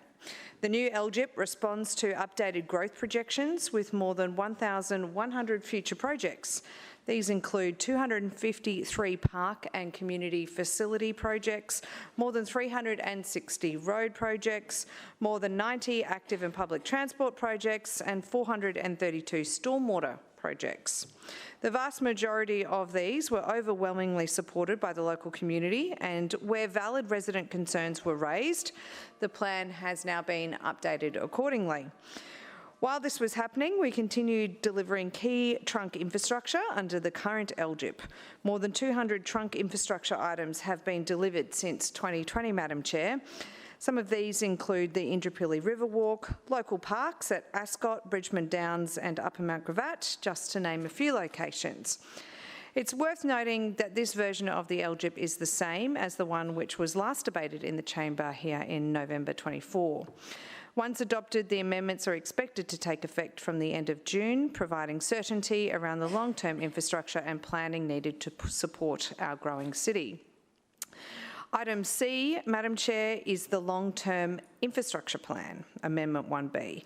As with the LGIP, the LTIP, as it's known, has not changed since it was last adopted at the end of 24. The state government requires councils to undertake a review of its long-term infrastructure plan.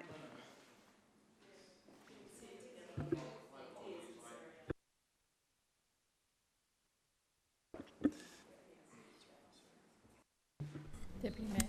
So, as I was saying, the state government requires councils to undertake a review of long-term infrastructure plans every 5 years to ensure the critical infrastructure to support a growing city is factored into the long-term planning for our residents.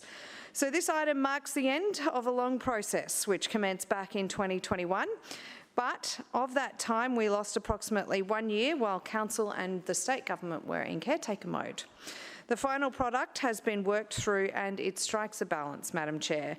Like the LGIP, the updated LTIP will preserve land for open space and infrastructure corridors through the development assessment process as our city continues to grow. The amendment provides for updates to long-term infrastructure beyond the 2036 planning horizon contemplated in the LGIP. By providing certainty to residents and industry to support future development, the LTIP will help to ensure our growing city remains well planned as well as well served by infrastructure as well. And I commend this to all councillors in the chamber. Further speakers, Councillor Cassidy. Thanks, Chair. I rise to speak on Clause B and Clause C concurrently, given as they relate to each other intimately. This LGIP and LTIP process of which we're looking at here today dates back to 2021, which is 4 years ago, 4 long years. And in that 4 years, what we have seen is a masterclass in LNP incompetence. Yes. A masterclass in incompetence. We just heard from the Deputy Mayor that, and I quote, we need a plan in place. The Deputy Mayor said, we need a plan in place, but despite some projects having occurred that were listed in the LGIP, they have all happened despite there not being a plan in place for the last 4 years. So to sort of rattle off all these achievements, so-called achievements, out of the LGIP, they have all occurred in largely an unplanned way over the last 4 years because this LNP regime here in Brisbane couldn't get its act together and produce what is one of the most important planning documents that sits alongside the city plan, which plans for the kind of infrastructure we need as we grow as a city. So back then in 2021, it was announced as a 10-year plan. Yeah. Not 10 years from when the amendments were all finished, 10 years from 2021. So a 10-year plan that came in 2 years too late to start with back then. And as we stand here today, as I said, 4 years has passed since that amendment was initiated, and we're still here debating amendments and finalising items. So 6 years left of currency in this plan. And for newer councillors may not be aware, but the LNP decided to take the shortest possible time frame for the LGIP. It could have had a longer horizon on it, but the LNP chose to pick the shortest possible time frame to plan for the growth of Brisbane. Shortest possible to start with, waste 4 years in developing it, which leaves us just 6 years for a long-term plan. Just 6 years, not really long-term when you consider the kind of changes that Brisbane have gone through. So by the time this is approved and we start seeing this rolled out, council will be required to, well, they should, we know they won't, but should start the process of developing an entirely new one. And it should have a longer time frame than those 10 years. But serious delays raise serious concerns. What we have seen in that period as well is that building costs have increased significantly to deliver projects. Communities have changed, as we've heard you know, in the last couple of weeks from Councillor Griffiths, we're seeing massive change in that community, but not accounted for in these plans. And ratepayers' wants and needs have changed as well, and what they want to see is a return on their rates. And the only thing that this LNP regime here in Brisbane have actually really achieved with this plan in the last 3 years in a meaningful way, in large-scale changes, is shifting a whole lot of items from the LGIP into the LTIP, into the longer-term plan, the long-term infrastructure plan, which puts it out into the never-never, because at that point that can just continue to be shuffled around and continue to be carried over. A really clever accounting exercise, of course, to balance the books and push projects down the road. We see that in the capital budget on a year-to-year basis, and we see that in the infrastructure plans on a decade-to-decade basis now under the LNP. And this is all, of course, to make the LNP regime's bottom line look a bit better. What a scam. What a scam on the people of Brisbane.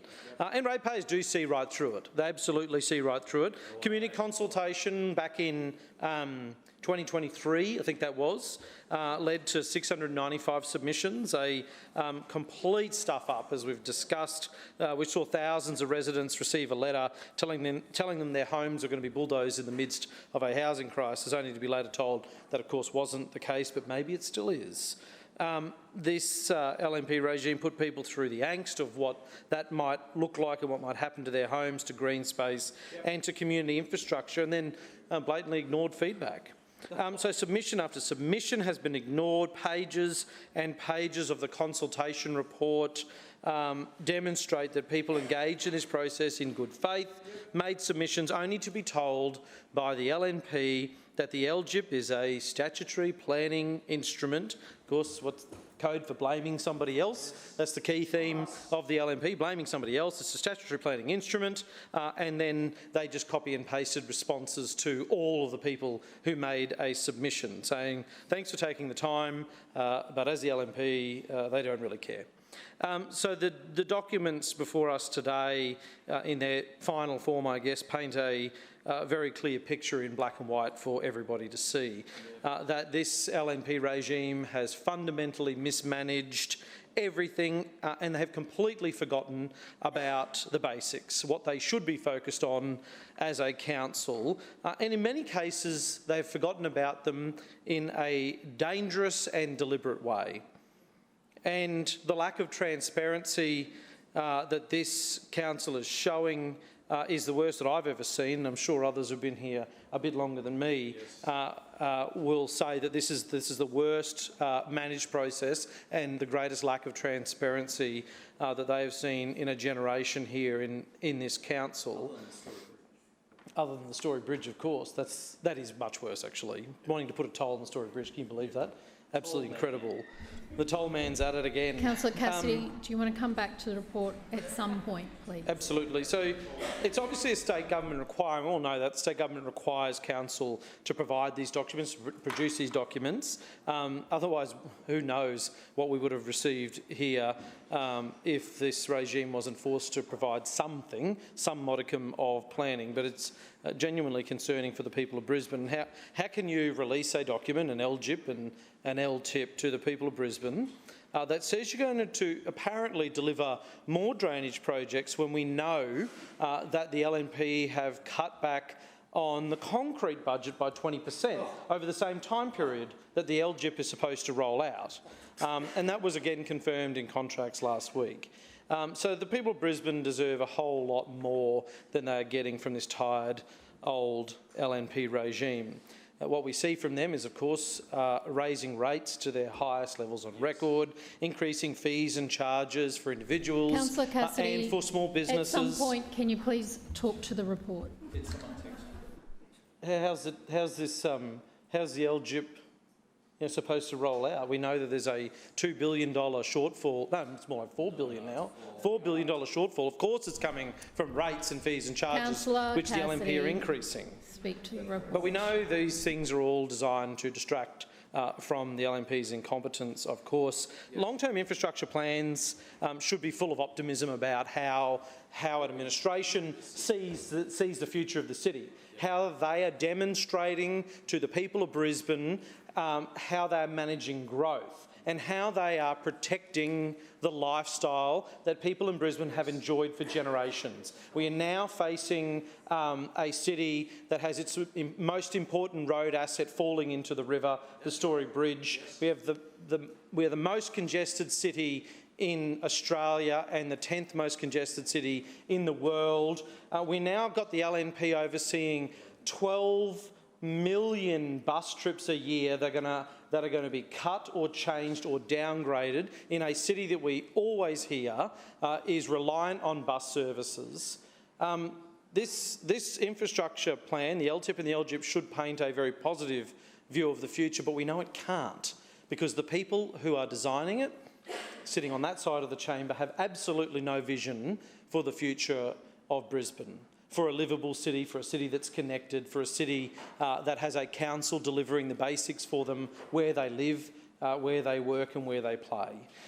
This is a tick and flick exercise for the LNP in their attempt to cover up their massive mismanagement on projects from as big as the Story Bridge down to as small as a gully trap in a suburban street out in Bracken Ridge. This is black and white, complete and utter mismanagement and incompetence on a grand scale before us today. Further speakers to B and C. Councillor Allen. Thank you, Madam Chair. I rise to speak on item B, the adoption of the Local Government Infrastructure Plan, Amendment 1B, Intercity Plan. The LGIP is a central strategic planning document requiring review every 5 years as per the Planning Act 2016 to ensure that it remains compliant, current and relevant. This is the basis on which the amendment has come to Council for adoption today.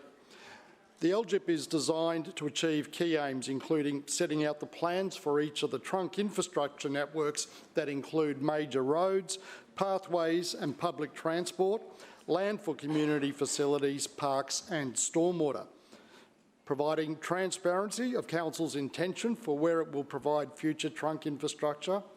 It also informs Council's $200 million plus per annum infrastructure investment. It identifies the locations needed for future infrastructure, and it also supports our development services team by identifying trunk infrastructure needs alongside new development. In addition, Madam Chair, the amendment here will also extend the planning horizon of the LGIP, and this is important. Currently, it has a 10-year planning horizon covering the 1st of July 2016 to the 30th of June 2026. This will be updated to a 15-year horizon covering the 1st of July 2021 to the 30th of June 2036, helping to provide more certainty over the long term with respect to planning and infrastructure. The LGIP amendment has been planned in partnership with the community, with consultation occurring in 2023 and helping to inform the proposed amendment. As part of the consultation, more than 700 submissions were received from Brisbane residents, and this feedback was used to update the LGIP in many ways, reflecting community feedback. For example, with community concerns raised about a proposed local park in Graceville along Honour Avenue and Long Street West, including its size, increased traffic and pedestrian safety, the item was removed from the amendment. Similarly, a local park proposed along Gawley Street and Cremorne Road in Kedron attracted objection from the community, who cited concerns around a lack of demand, increased noise and safety. In response, the item was removed. So despite what some here might believe, we take community feedback seriously when it comes to infrastructure planning and development, because residents should have a say in what their community looks like. But by the same token, Madam Chair, we recognise there are some items that simply cannot be changed, as they represent critical and necessary infrastructure for the wider community. Importantly, Madam Chair, the amendment has been subject to the required financial stability or sustainability analysis, confirming that Council can use infrastructure charges, rates, revenue and other sources to fund proposed trunk infrastructure, and Council's asset management plan, long-term financial forecast and the proposed LGIP amendment have common growth assumptions, ensuring consistency and alignment. Madam Chair, the LGIP amendment for adoption here today lays out a plan for critical infrastructure in the areas where it is needed, ensuring key support for our city as more people choose to call Brisbane home. By ensuring the infrastructure is coordinated, efficient and can be sustainably delivered, the LGIP helps ensure the city is prepared for the long term and remains vibrant, livable and accessible. Moving on to item C, the LTIP Amendment 1B. The LTIP amendment is often referenced alongside the LGIP amendment, as these two operate alongside each other, and this has been the case since their initial adoption in 2018. Both are long-term strategic plans that forecast the need for new and upgraded infrastructure based on various factors, including population and employment growth, while supporting Council's capital works program. The LTIP amendment in particular is a tailored amendment to City Plan designed to achieve key purposes, such as it updates the long-term infrastructure planning beyond the 2036 planning horizon that will apply to the LGIP. It includes the preservation of land through the development assessment process for open space and infrastructure corridors, such as roads and stormwater, which are important to the continued livability, attraction and sustainability of Brisbane. It also maintains its infrastructure commitments made with local communities through neighbourhood plans. This particular amendment obviously started in 2021. They are reviewed every 5 years. The plans before us today reflect our requirements under the Planning Act and the requirements we have with the state government, and I commend both items to the chamber. Further speakers? Councillor Kim. Thank you, Chair. Today I rise to speak on Clause B of ENC, not just as a Labor councillor, but as a voice for the thousands of residents across Brisbane who are tired of being ignored, sidelined and fed spin instead of substance like this plan. Hear, hear. The LNP regime continues to roll out its latest marketing slogan, keeping Brisbane moving. But let's look at the facts. Brisbane is now ranked as one of the most congested cities in Australia. Yep. Travel times are getting longer, buses are stuck in traffic, and residents in the outer suburbs feel more disconnected than ever. Yep. So when this administration dares to claim they're keeping the city moving, the question is, for whom? Because what we've been handed is not an infrastructure plan. It's a brochure, a vague, unaccountable, 6 years left document built on $400 million in cuts to infrastructure and maintenance spending. Yes. That's not reform, that's retreat.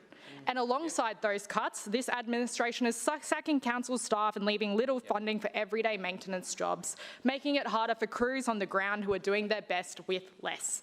These are the workers who fix our footpaths, maintain our parks and keep our city running. And they've been left without the resources they need to do their jobs properly. This is what I want to hear from the other side of the chamber instead of pretending everything is okay.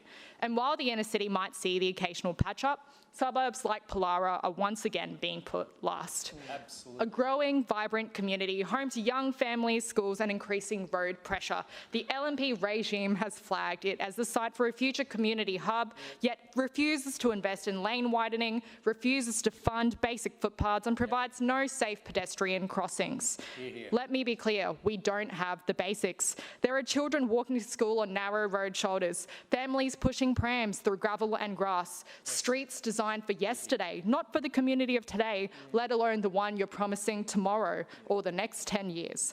And let's not forget, residents in this community were misled. The former councillor made empty promises about large-scale funding drawn from the local government infrastructure plan and the long-term infrastructure plan, creating false hope that transformative projects were just around the corner. These promises were misleading. They weren't backed by any real timelines, funding allocations or delivery plans. Just more of the same brochure politics that got us here in the first place. This is about how our administration fails to deliver, even on the smallest of promises, or the 695 ignored submissions, as Councillor Cassidy made a point of just previously.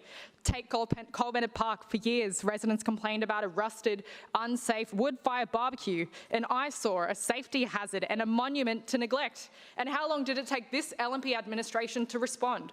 For too long. A barbecue, not a bridge, not a building, a barbecue. That's your delivery standard. That's your LGIP goal. Same goes for shade sails, or the ones that were never replaced in Watheroo Place Park in Parkinson. Well, let's talk about the bus stops. Across Brisbane, hundreds of stops remain inaccessible with no seating, no shade and no connecting footpaths. That's not just an oversight, that's exclusion. For seniors, for people with disabilities, for parents with prams, it's a daily reminder that this council is not putting locals first. It's not even putting them second. And meanwhile, the Story Bridge footpath, one of the city's most important pedestrian thoroughfares, has been closed. No clear communication, no urgency, no accountability. If you can't maintain Brisbane's most iconic bridge, what hope is there for our outer suburbs? Chair, this administration talks about vision, but vision without action is a fantasy. What we see in this infrastructure plan is not a roadmap, it's a wish list. No timelines, no funding certainty, it's a glossy facade masking deep neglect. The council has no credibility left on infrastructure, and this slogan, keeping Brisbane moving, has become a cruel irony.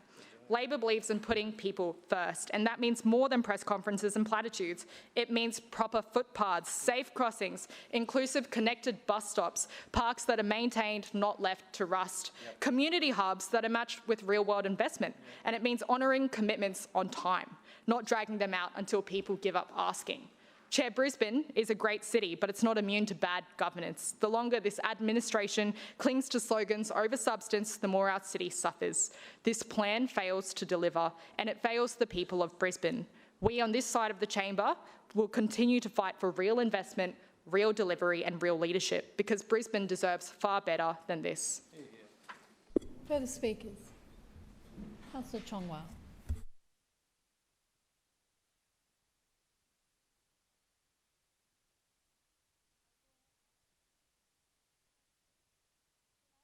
Relax, it's all under control. Councillor Chongwa.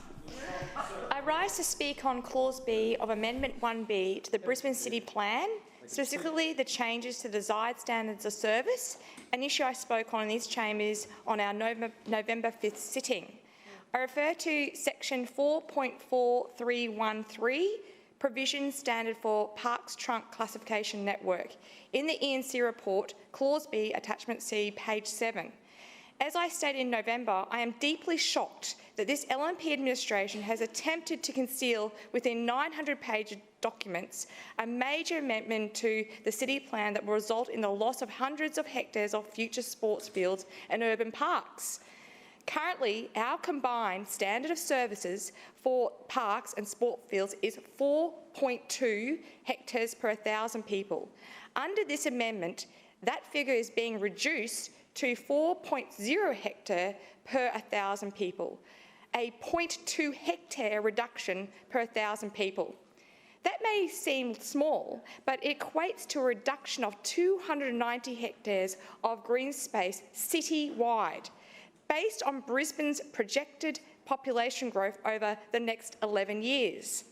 In short, this is 290 hectares step backwards, this is 290 hectares step backwards in preparing a city for a sustainable future.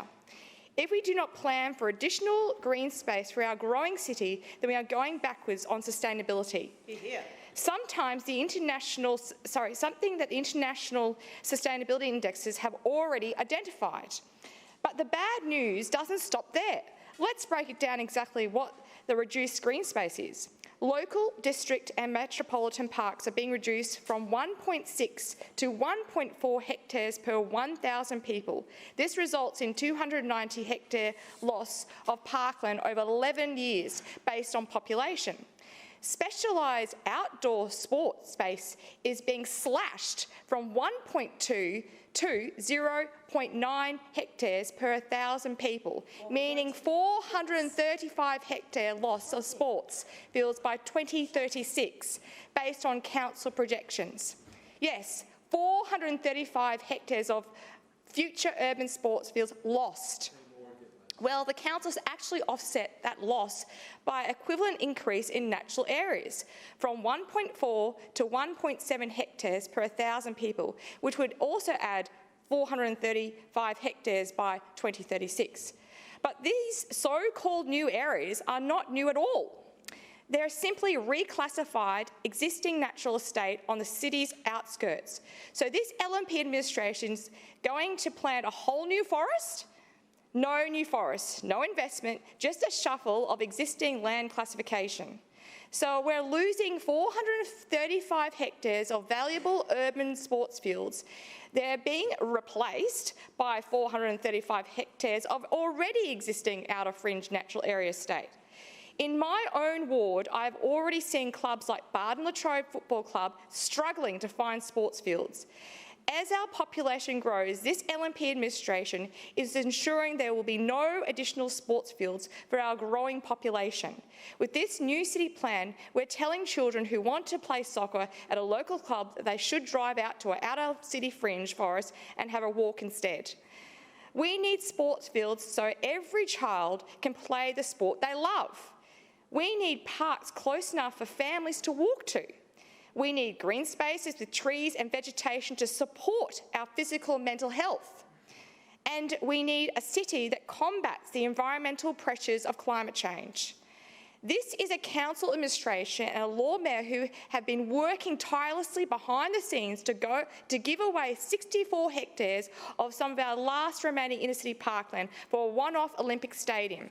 A stadium will be handed over to wealthy professional sports teams that will do nothing for local sport. This council has failed to adequately invest in green space for decades, despite the population increase for over 100,000. Now, instead of catching up, they're just reducing targets. While I will be voting for this Amendment 1B, I do not support these changes to the desired standards of service. Further speakers? Councillor Marks. Yes, thank you, Madam Chair. I rise to speak on item B, the LGEP 1B and 1C. Madam Chair, the desired standards of service, or DSS, is our guideline to park provision in Brisbane. It has been reviewed and updated in LGEP 1B.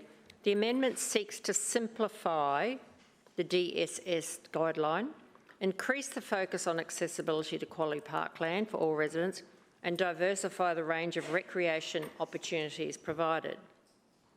To create a new general park, recreation park type, urban neighbourhood park, to address a shortage of parkland in the inner city. To change DSS sizes for different park types to a desired size range rather than a minimum size to reflect the realities of varying opportunities and different site constraints. To adjust the embellishments table that identifies what type of embellishments are appropriate in each park type. To diversity of facilities to be provided in nature recreation parks. Other minor changes reflect community demand and expectation from recently delivered park projects. Those of us who have been in the chamber for a number of years would know that what was in vogue one year is not necessarily in vogue the next. Example, when I first became in this chamber 13 years ago, I'd never even heard the word pickleball. Now it's all everybody wants, pickleball courts.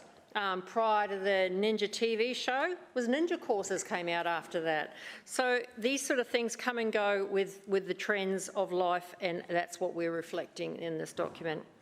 And so, Madam Chair, with that change to our desired standards of service, that means a change of our needs for new parks, and so identifying new parks as a planning exercise becomes a priority. Well, how do we do that? Well, as I've said, we have a hierarchy of parks across the city, local, district and metropolitan, just like we have road hierarchy.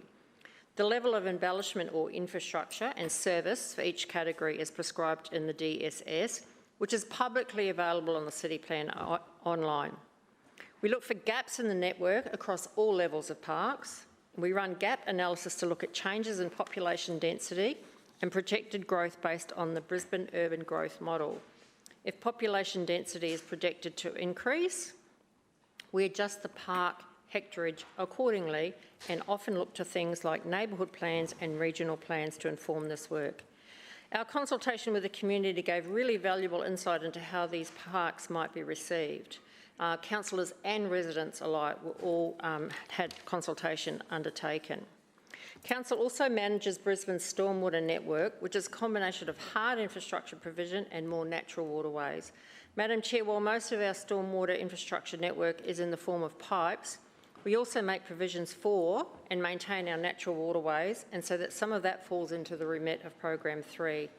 Contained with these LGIP and LTIP amendments are various natural channel designs and rehabilitation of the waterways and creek banks, which seek to ensure that stormwater management is provided for as Brisbane's population continues to grow. And I'm happy to support this recommendation. Thank you. Further speakers? Councillor Johnston.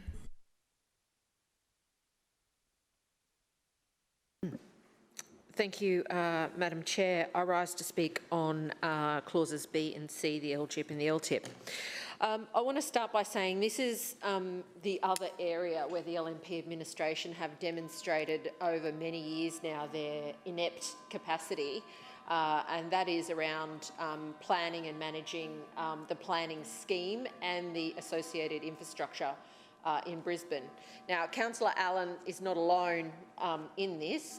Prior to him, Councillor Simmons managed to get pretty much everybody offside, and Councillor Cooper did a really good job before her, and Councillor Adams, I think, had a crack at it too.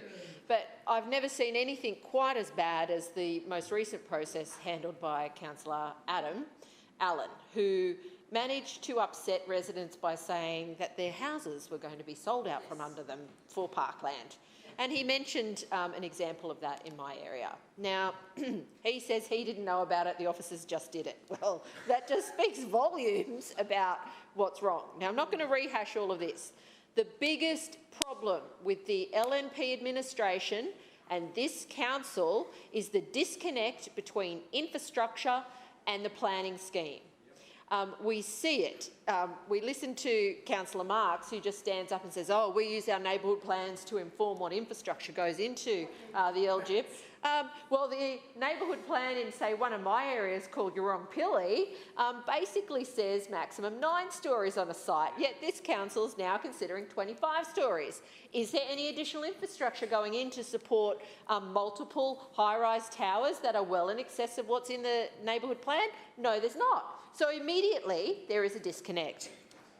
So this is a fundamental failure of the LNP that, one, they can't stick with their plans, 2, their plans don't actually, neighbourhood plans don't connect to infrastructure, and 3, this administration has simply failed to do the necessary work to include essential infrastructure in the LGIP.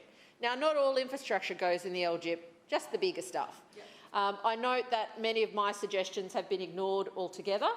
And I just want to run through very briefly, because I only get 5 minutes, because, you know, the LNP don't want you talking about this stuff, what's actually in the LGIP.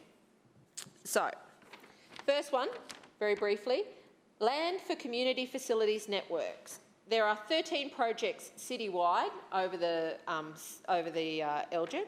There are 0 in Tennyson Ward. So no land for community facilities in Tennyson Ward. Next one.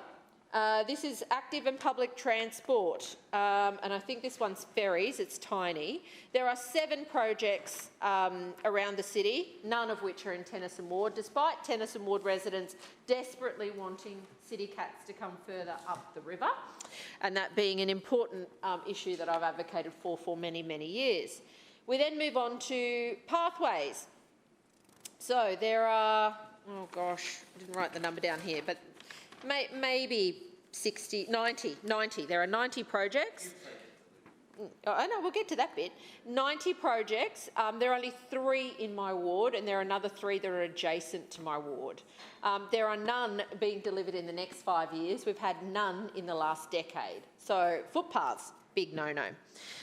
We have park infrastructure, 250 plus projects. There's 1 in Tennyson Ward, and it's one that was inserted in the draft, and it's already been completed, and that's at the Sherwood Arboretum. So there's not a single parks project over the next 6 years of this planning horizon for Tennyson Ward, not one. Then we move on to, very briefly, the road network. There are 360 plus projects. There are 15 in Tennyson Ward, 4 of which were supposed to be delivered by last year, by 2024, and that is the Ipswich Road, Venner Road, Waterton Road intersection upgrade, the Annerley Road, Noble Street, Cornwall Street, Annerley upgrade, the Graceful Five Ways upgrade, and the Oxley Road, Clifton Avenue, Corinda upgrade. All projects I come in here year after year asking for this council to fund, and year after year the LNP vote it down. They vote it down, and yet in their own planning scheme they say they should have been delivered by 2024. Now, how can we believe that this is a something current and relevant, competent, current and relevant plan when they can't even deliver on the projects they say they're going to do within the horizon? So my ward has absolutely zero hope that council will actually deliver. Councillor Johnson, your time has expired. I didn't even get to do Are the there other any one. further speakers? Stormwater and its Further worst. speakers? Councillor Massey. Thank you, Chair. I rise to speak specifically on item B, the local government infrastructure plan. And I'll be honest, as many opposition's councillors have said, the worry, of course, is that this is just another glossy document destined to gain dust. Because what good is a plan when council is broke and has gutted its own workforce? What good is infrastructure forecasting when you've stripped away the very people and the money to do it? I'll just make a quick point here, because through you, Chair, Councillor Allen mentioned two things about the forecast for the budget, noting that the attachments had forecasts and estimates from 2021, which means they're not updated. And the second thing that I also mention here, through you, Chair, is Councillor Allen said in this chamber that the payments, some of the funds for these infrastructure deliveries would be done through infrastructure charges, and if we all remember, those were cut. In fact, I believe at the time, the Greens and myself were the only people that voted against them. And that means a cut, at the time I said this, of anywhere between $420 million to $780 million over a 4-year period. So what money? What money? What future budget? Look, let's be real. Under this LNP administration, we've seen a planning delivery of infrastructure overstretched, under-resourced, and very much out of touch.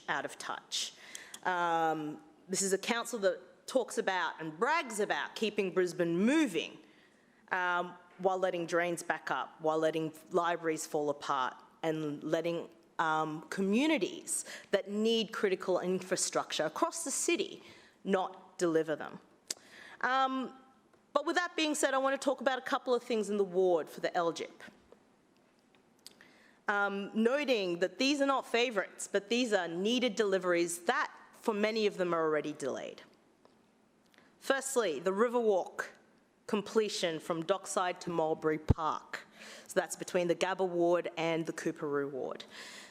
The community of both sides of those wards have been fighting for this for years. A connected, accessible corridor that opens up the riverfront for people, not developers. We need to reclaim the river for public good. Let's not delay it again. Let's get this built. The second one is, of course, the long overdue West End Ferry Terminal. Through you, Chair, earlier in this debate, Councillor Marks talked about the neighbourhood plan. Well, here we are, a second ferry terminal that was in the South Riverside neighbourhood plan since 2011. It is now 2025, still undelivered, still waiting. 14 years later, let us not wait another 14 years till this is delivered, particularly as that neighbourhood plan undeniably increased density and that population. This terminal is about equity, accessibility, future-proofing, a flood-prone suburb, and ensuring that where there's only buses, there are access to other public transport. Another one that's really important, of course, is the Montague Road project. This is now classified as a sub-arterial road. I checked today. However, it's still functioning as a district road. An upgrade must come to this area, not just because of traffic, but because we need to make Montague Road safer, greener, multimodal, supporting residents, small businesses, pedestrians, and active transport users.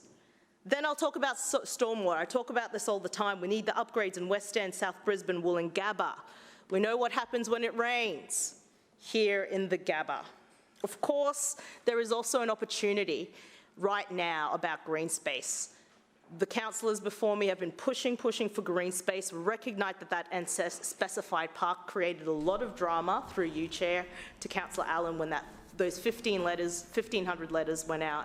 But there is an opportunity right now with the Vissi site. Now that the state government is not putting the International Broadcasting Centre, we need to work on it. There are so many things that I could talk about, and while the Greens are supporting this, we will be watching, working, and keeping this administration account to the plan that they're telling residents that we should trust. Councillor but Massey, I'm your doubtful. time has expired. Further speakers? Thanks. Councillor Adams.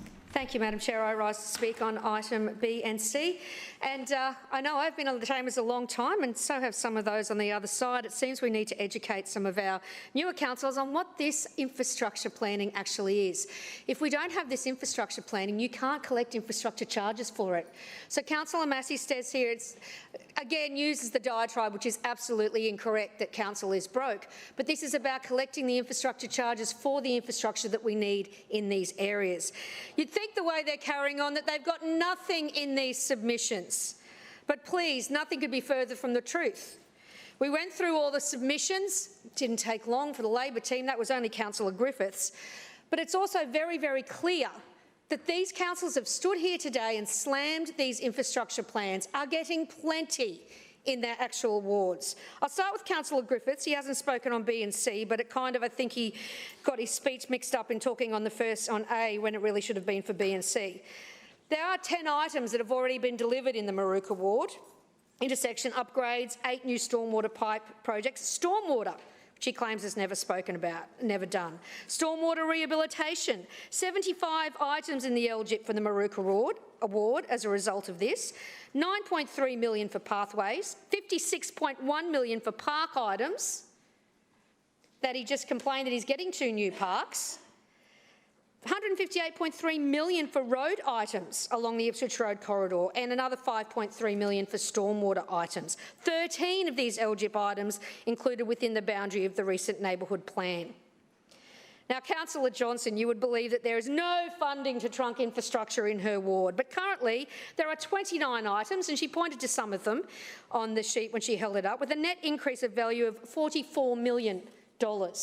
But we always need to take this with a grain of salt, because this is the one councillor who opposed upgrades along Oxley Road, and on that submission we removed them from her submission. I don't want those was a very clear submission, so we took them out. But now she's complaining she doesn't get anything. Through you, Madam Chair, Councillor Johnson is complaining. Again, it's worth remembering the history. The councillor who said no to a $15 million park built on infrastructure charges, which is now one of the most beloved on the south side at Ken Fletcher Park, but Councillor Johnson knew best. No, I don't want it, I don't want it. So it's a little bit hypocritical to come in and say that she doesn't think she's getting enough. Through you, Madam Chair, Councillor Johnson doesn't believe she's getting enough. Now, Councillor Kim, you are listening. Keep Brisbane moving. I'll give you that one. Thank you. You know our mantra. All I can say, Councillor Cassidy, is watch out. She's coming for you. But unfortunately, he does need to educate you. One moment, Councillor. That should be through the chair. I'll take that interjection through the chair. Madam Chair, Councillor Kim is coming for Councillor Cassidy. There are 44 items in the LGIP that are dedicated to the Pollara area. Councillor Kim, learn how to read the document. $98 million. 6 pathway items at $2.8 million. 5 park items at $41.7 million. 9 road items at $29.5 million. 24 stormwater items valued at $24 million. 69 total items in the LGIP for the Callum Vale ward. That would be lovely, wouldn't it, councillors that don't have quite that many in their local ward? A total value of $201.8 million. Forget the crocodile tears, Councillor Kim. You are well and truly planning for the growth in your area, and we are making sure that it is there on the infrastructure plans so we can collect the charges for it. They will ensure that you do have a fantastic, livable part of the city. And speaking of fantastic, livable parts of the city, of course, there's Councillor Massey. Councillor Massey mentioned the Southside Neighbourhood Plan and how it's been in I think it was the City Cats.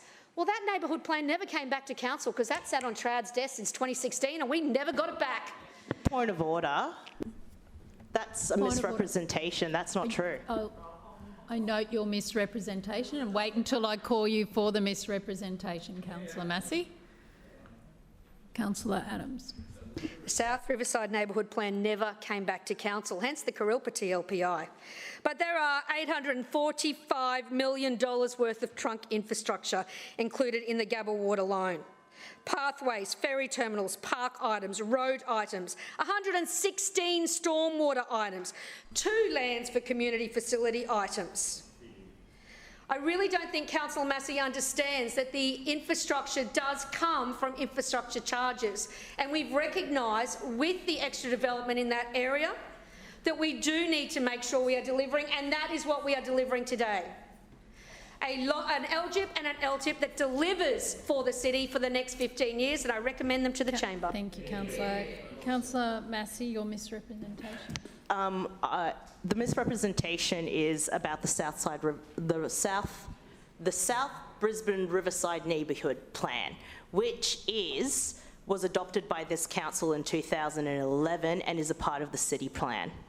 That other document through you, Chair, that Councillor Adams is talking about was a completely different plan that was delivered and sat on former State MP Jackie Trad's desk in 2018.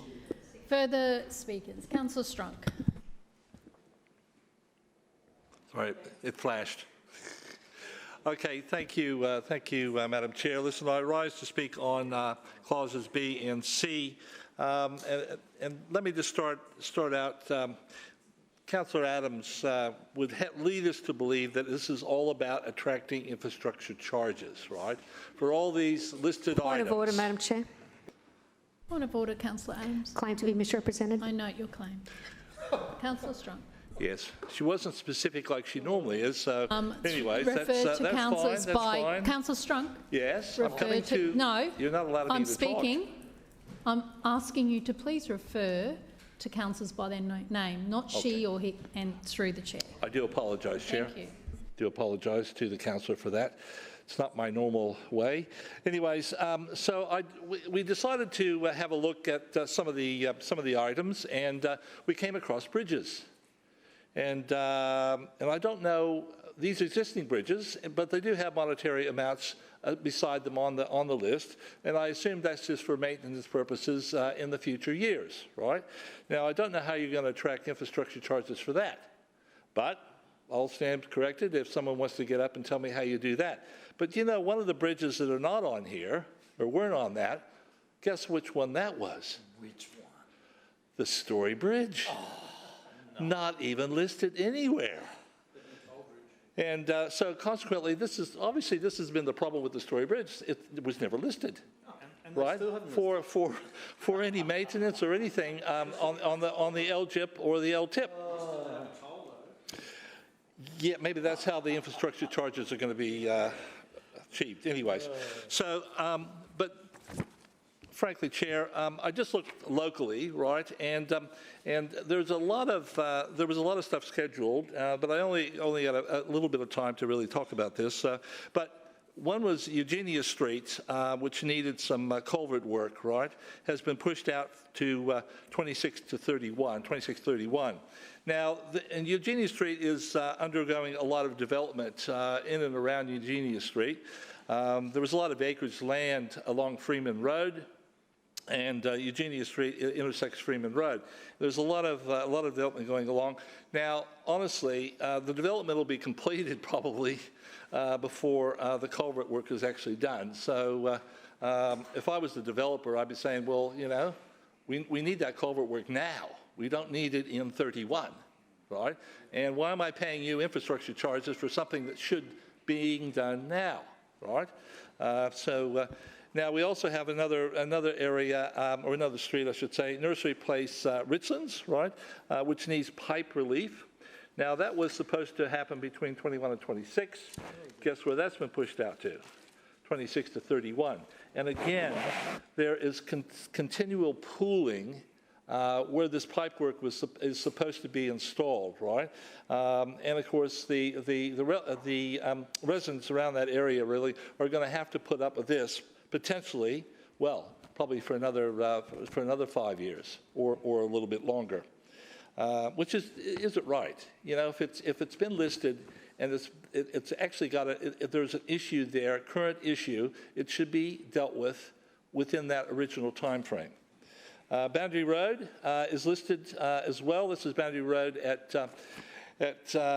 Durack, or some people call it Dara, depending upon the boundary you're talking about. But anyways, it's listed to be a 4-lane road, which it's only 2 lanes at the moment, and this is a major road that goes into an industrial estate, right? Now that's not going to be seeing any upgrades until 26 to 31. And again, it's actually out to 2036 actually. So that's something that probably should be done sooner rather than later. We want to keep people off of the Ipswich motorway, and Boundary Road is one of those trucking routes into the industrial estate that trucks are supposed to use, right? And it really needs to be upgraded. Also intersects with the golf course. And the golfers have to actually run across the road, right, to dodge the trucks, right? Anyways, another issue, of course, is Johnson Road at Woogaroo Street. And the money allocated for that I thought was a bit interesting. This would be for, this is an intersection upgrade that I've been advocating for, and the Lord Mayor promised to open up that conversation with Logan City Council. Councillor Strunk, your time has expired. Further speakers. Misrepresentation for Councillor Adams. Sorry, Madam Chair. Councillor Strunk said that I said this is all about attracting infrastructure charges. That is absolutely incorrect. What I said was we need this plan because if we don't, we can't spend infrastructure charges on these items if they are not in the plan. Thank you. Further speakers. Councillor Griffiths. Well, thank you, Madam Chair. And Councillor Adams is quite a performer. The spin that she just did in that performance was quite amazing. We're doing this to collect infrastructure. Incredible. Point of order, Madam Chair. Point of order, Councillor Adams. Claim to be misrepresented. I note your claim. And as we spin around on the spot, the collecting of infrastructure is done by council, but here's the big con to this whole thing, is that we don't actually have to spend the money on the infrastructure where it's collected from. Correct. Hence, my ward, which is like this big suction cup for the LNP, has lots and lots and lots of development in terms of industry, but all the money gets sucked out of the ward and sucked into, God only knows, the metro. So that is what you're doing here. Now, and to hear Councillor Adams say, oh, look at all these projects in Maruka Ward. They've been there forever and ever and ever, and you guys never deliver it. And you take it from the LGIP and you put it back in the LTIP, and it keeps going around like a big circus. A big joke. That's what's going on here, and to our staff, that's the con job going on here by this crew. And I will note the Lord Mayor in this vital piece of debate is not here. He should be here. He should be leading with some idea of infrastructure. He should be here listening. He's missing again. He's missing, just not here. And then I get most of the people over there don't even speak. They come to the chamber and don't even say a word in terms of representing their community. One good thing that came out of this, I requested a briefing. I requested a verbal briefing and a written briefing. I got it from Alex and Shannon this morning, and they actually answered questions. That's been the first time that has ever happened to me in this place. I actually got briefing and information. Thank you to those staff. But what was fascinating about that briefing was that I learnt that we'd gone through a consultation process around infrastructure for the Maruka, Salisbury, Nathan plan. Remember the 20,000 extra people? Do you know what I learnt? I learnt that none of that's been included in this TLPI. Nothing. LGIP. Nothing has been included here. Nothing. Zero. So we asked residents what they thought. I put in a submission. Hundreds and hundreds of residents put in submissions to council, and I found out, oh, we sent it off to the departments. News got it. Community services got it. And nothing happened with it. What's that say about the way this council's being run? What's that say about the LNP? What's that say about, frankly, the people running this show? Because it is wrong for our city that that's the case. Why don't I even bother making a submission if council's just going to ignore it? So there was not one change. Now, what people did request is they accepted the 20,000 extra people. They said, yes, we'll do this, but we think we should get a library, and we think we should be able to get a playground. Oh, and you know what? We think there should be some social spaces. Oh, and we think the creek that floods, well, actually, we should be doing it up. And we think there should be a crossing from the railway station across the 8 lanes of Ipswich Road. And we actually think there should be maybe another sporting field for extra 20,000 people. And they actually wanted flooding fixed in Nathan and Lucy Street. Not remarkable, not brilliant. In fact, I've even heard the Deputy Mayor say in her community, wow, look at my community of Stones Corner, we've got a pool. We've got a library, we've got lots of active transport, we've got playing fields. We can take extra people. Well, we're happy to take extra people, but we actually think we need the infrastructure for those people. And I don't believe that's brilliant with what we're asking. We're not asking for anything exceptional. We're just asking for the same standard of living for these residents. Councillor Adams, your point of misrepresentation. Councillor Griffiths reiterated again my previous point that we do this to collect infrastructure is what he said that I said. No, what I said is that we can't spend our infrastructure charges in the suburbs if we don't have these items in the plan. Any further speakers? No, Councillor.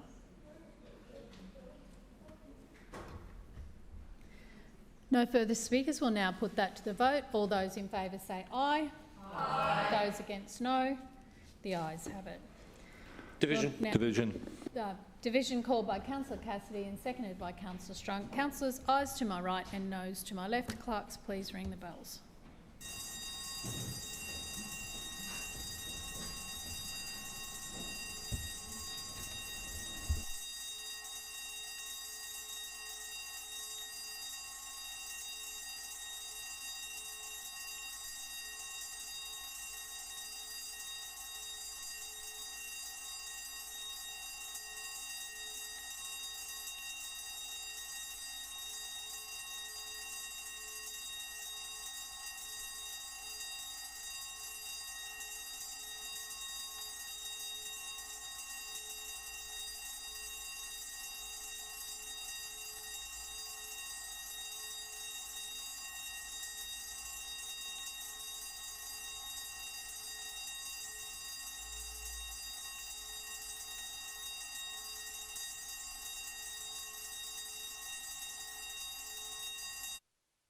Clerks, please read the results. Madam Chair, the ayes have it, the voting being 17 in favour and 5 abstentions. That is carried. Councillors, please resume your seats.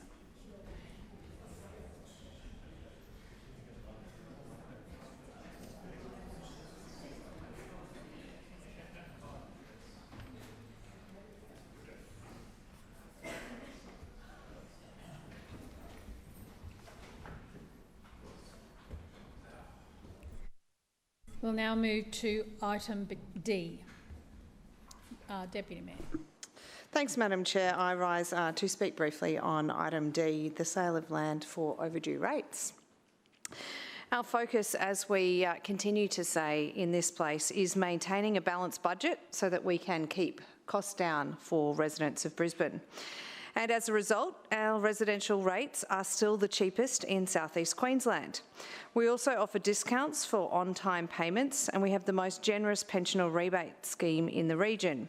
The average pensioner rebate scheme this year is $547, supporting nearly 40,000 accounts. However, like other local governments, Council has powers under the City of Brisbane Act and the City of Brisbane regulation to recover unpaid rates and charges through the sale of property. Let me be clear, this is absolutely a last resort. Before reaching this point, a series of steps are taken, issuing a letter of intention to commence sale action. Only after all other avenues have been exhausted does the matter progress to this stage. Residential land must have rates outstanding for more than 3 years before it can be sold by Council. In some cases, before us today, the owners have a debt dating back over 9 years to 2016. This is the third sales list since Council resumed a normal sales list program after pausing debt recovery throughout the 2020-2022 period as a result of the pandemic and the floods. Despite this, account holders have continued to be issued with quarterly rates notices. The notices remind owners of their outstanding balance, including any arrears and new charges. Council has a responsibility to the large majority of residents in our city who do the right thing and pay their rates on time. So we must take appropriate steps to recover debts from those who consistently fail to meet their community obligations. The measures ensure that rates are recovered in a way that is fair and equitable for everyone. Rates are by far the largest source of income for local government. As such, we rely on the collection of rates for the long-term financial sustainability of our city's services, our lifestyle and the infrastructure that we all enjoy.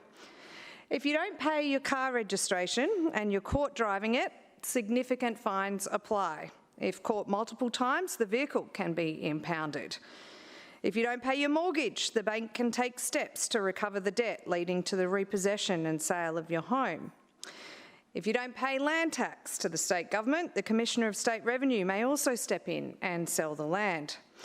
So we have a duty to those residents who do that right thing in paying their rates to do everything we can to recover debts from those who are avoiding doing it.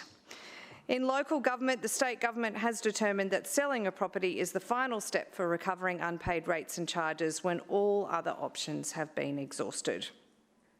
There are 12 properties included in the list before the chamber today, with over $191,700 in outstanding rates as at mid-April. In all 12 instances, there has been extensive communication through phone calls, emails, text messages and property visits. Legal options and recovery efforts have been thoroughly pursued. These are not cases of simple or temporary oversight. The debts are long-standing, and despite numerous attempts by Council to make contact, there hasn't been any engagement. Council has approved 14 sales lists to date, dating back to 2002, consisting of around 188 properties. It's really important for the chamber to be aware that of the 188 properties, only 6% of those have ever proceeded to sale. That means 94% of properties approved for sale had their rate accounts paid prior to auction, and ultimately that's what all of this is about.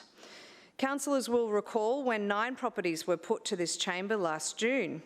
All 9 resolved their debts prior to auction, resulting in the recovery of around $280,000. The aim of this process is to not sell homes, but to recover overdue debts on behalf of ratepayers who are doing the right thing. Not just for those residents who pay their rates on time, but also to those who reach out to Council and work with us to manage any outstanding debt they might have. This is why Council has no alternative but to proceed with this item, and I commend it to the Chamber. Further speakers? Councillor Cassidy. Thanks, Chair. I rise to speak on this item, D, and at the outset say we will be supporting this clause, but I just want to make some comments about the process here today. So we've got 12 properties on this list for the sale of land or properties, sale of the properties for overdue rates, and 6 are owner-occupied homes. I know there's some others there that are on strata title, community title, and look to be significantly more than just a low-density residential standalone residential property. So I haven't seen many of them to date, so that's interesting to note, and how that would impact on other people who are potentially renting those properties from a landlord or from landlords potentially as well, how that impacts on them. I know there's obviously an impact on an individual who owns it, but we sort of haven't talked about that, the flow-on impacts there. And we've heard from Councillor Cunningham that all avenues have been exhausted, but we also note in the report that it says not one owner has lodged an application with the Rates Relief Tribunal.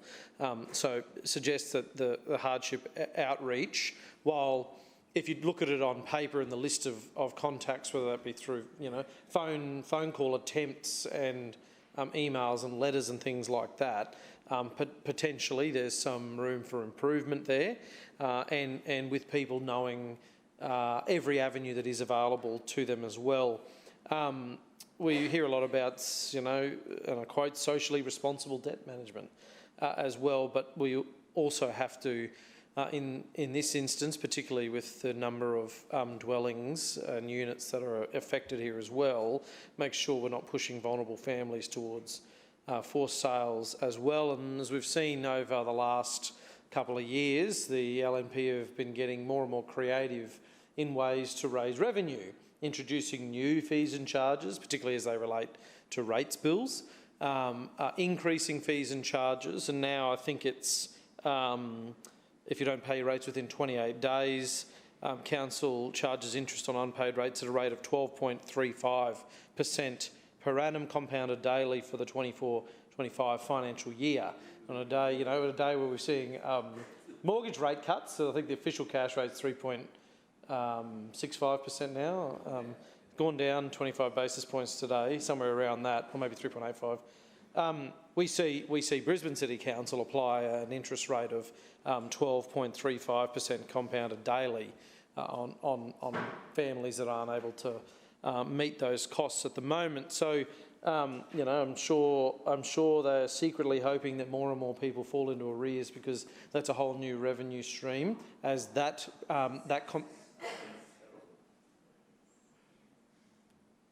no, I couldn't hear that either. No, yeah, must have been imagining that. So compounded daily at 12.35%, I'm sure the LNP are rubbing their hands together at the prospect of people doing it tough. But thankfully...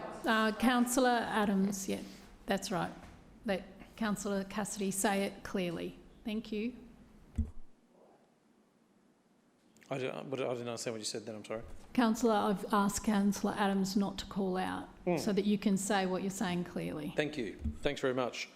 So in terms of the process and the approach that is made to these owners, we just want to be ensured that the process has been done with great sensitivity and empathy as required for these people. We are in a cost of living crisis, and this list of properties is more unique in their composition than we have seen in recent times, and it is obviously getting harder and harder for somebody to not just buy a home and maintain those costs, with their mortgage costs and council rates and fees and charges and utility costs when you're an owner-occupier, but also in the rental space as well is becoming increasingly difficult for people to make ends meet here. So we accept and will support this item today that rates must be paid. That's council's main form of income when it comes to investing in the projects that we need council to invest in, around 50% or so. So this is required and we support that, but we just, I think we're well within our rights to raise those very valid concerns on behalf of people who are facing this before them now in these 12 properties, and also the potential to face that in the future as we see financial hardship catching up with people after a tough few years. Further speakers? Councillor Johnston. Yes, thank you. Just very briefly on item D. I think for the first time since I've been a councillor, and that's a while now, we have a resident in my ward whose property is proposed to be sold. And that's a property in Annerley near the hospital. I can see from the information that is provided that Council has been trying to get a response from this person who I can't name, their name is confidential, since 2021. And there's been numerous phone calls and letters that have been issued to that person.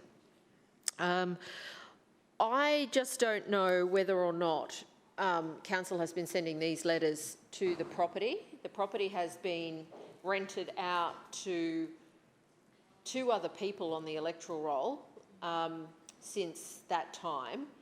And that leads me to think, or to ask myself the question, whether or not Council has attempted to find this person who is not on the electoral roll at this address, and how Council have done that.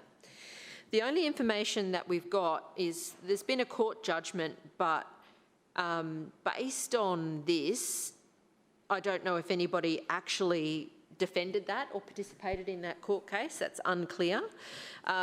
There's been no payment received following that judgment. Communication attempts were made again from 2023 until March 2025 with no responses received. But this is where I am unclear, and perhaps the Deputy Premier can clarify for me.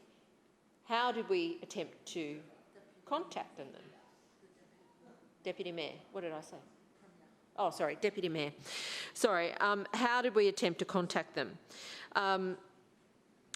The title search, as this states, says that the property is still in this person's name.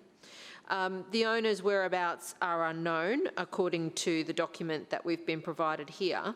And, quote, there is a family member who is unwilling to cooperate.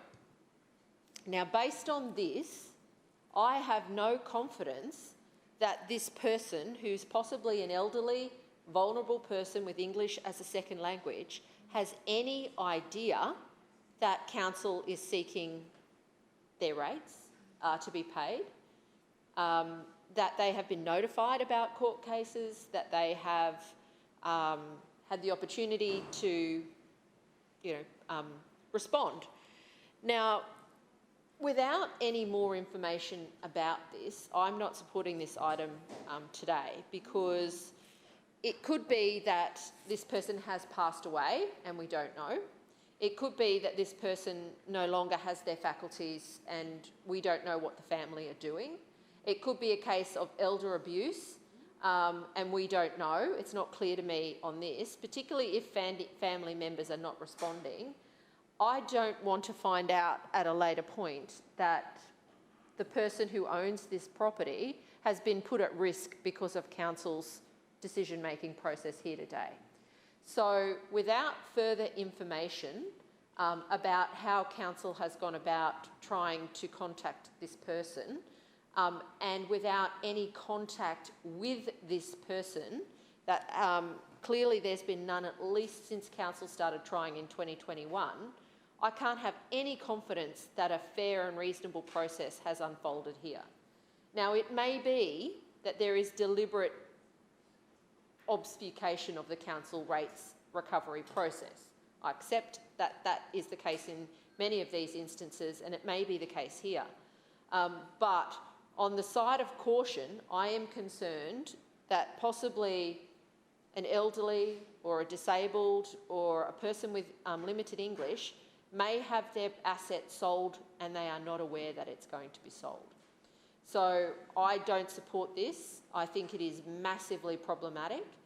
I don't know what's going to happen to the proceeds of that funding. I don't know if these people have bank accounts that this money will go into. I don't know who controls those bank accounts Is it their children? Is it somebody else? Like, you know, the outcome of this could be that an elderly person is essentially defrauded of their investment. So I just don't know, and there's not enough information here to know. I can only speak to this one. I can only speak to Councillor what I've Johnston, checked your in my time records. has expired. Are there any further speakers? Councillor Strunk. Thank you, Madam Chair. Listen, I rise to speak on one item in this clause that has direct bearing on within my ward, and it's I won't give the exact address, but it's Glengallen Place, Durack. Sorry.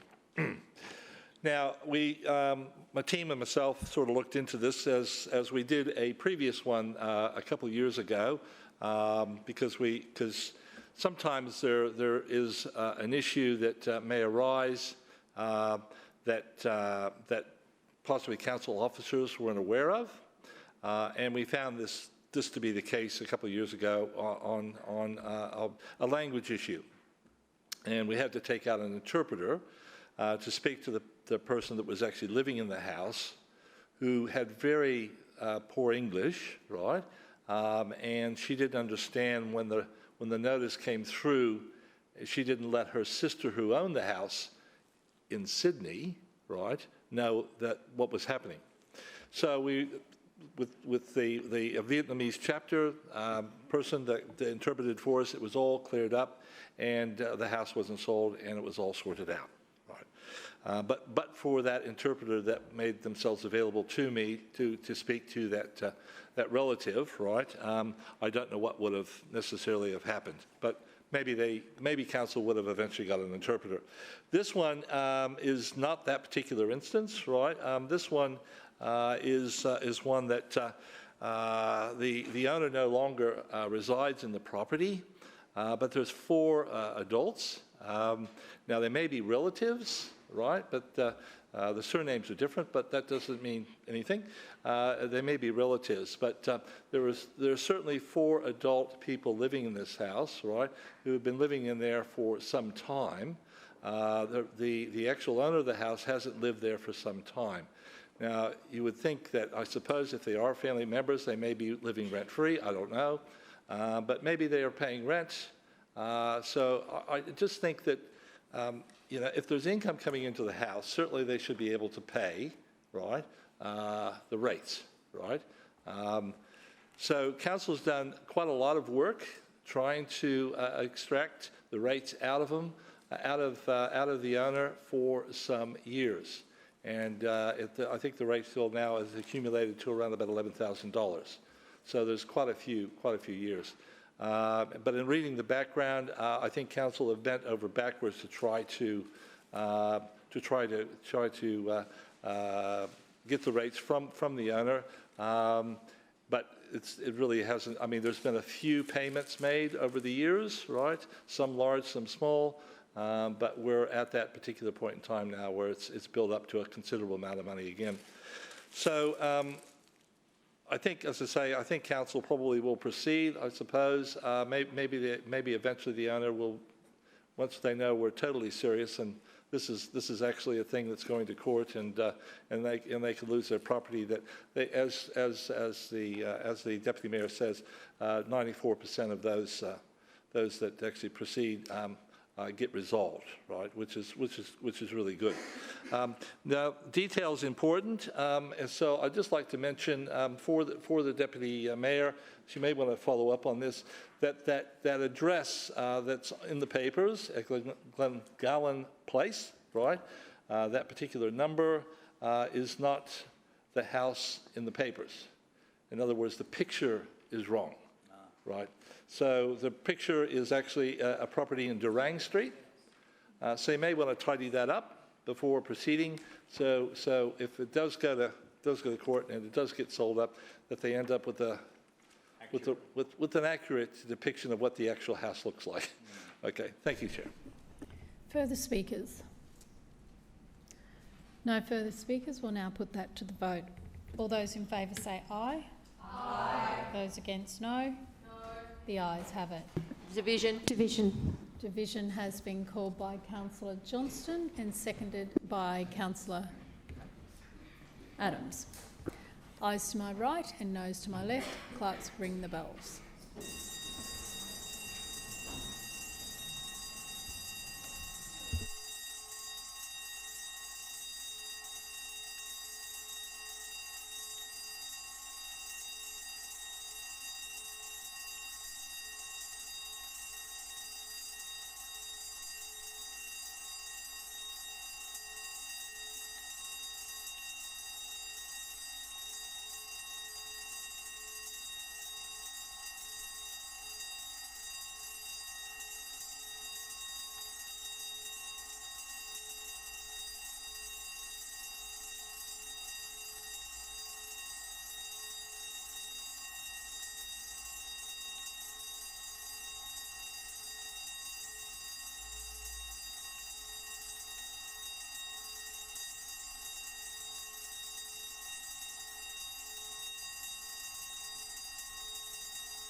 Clerks, please read the results.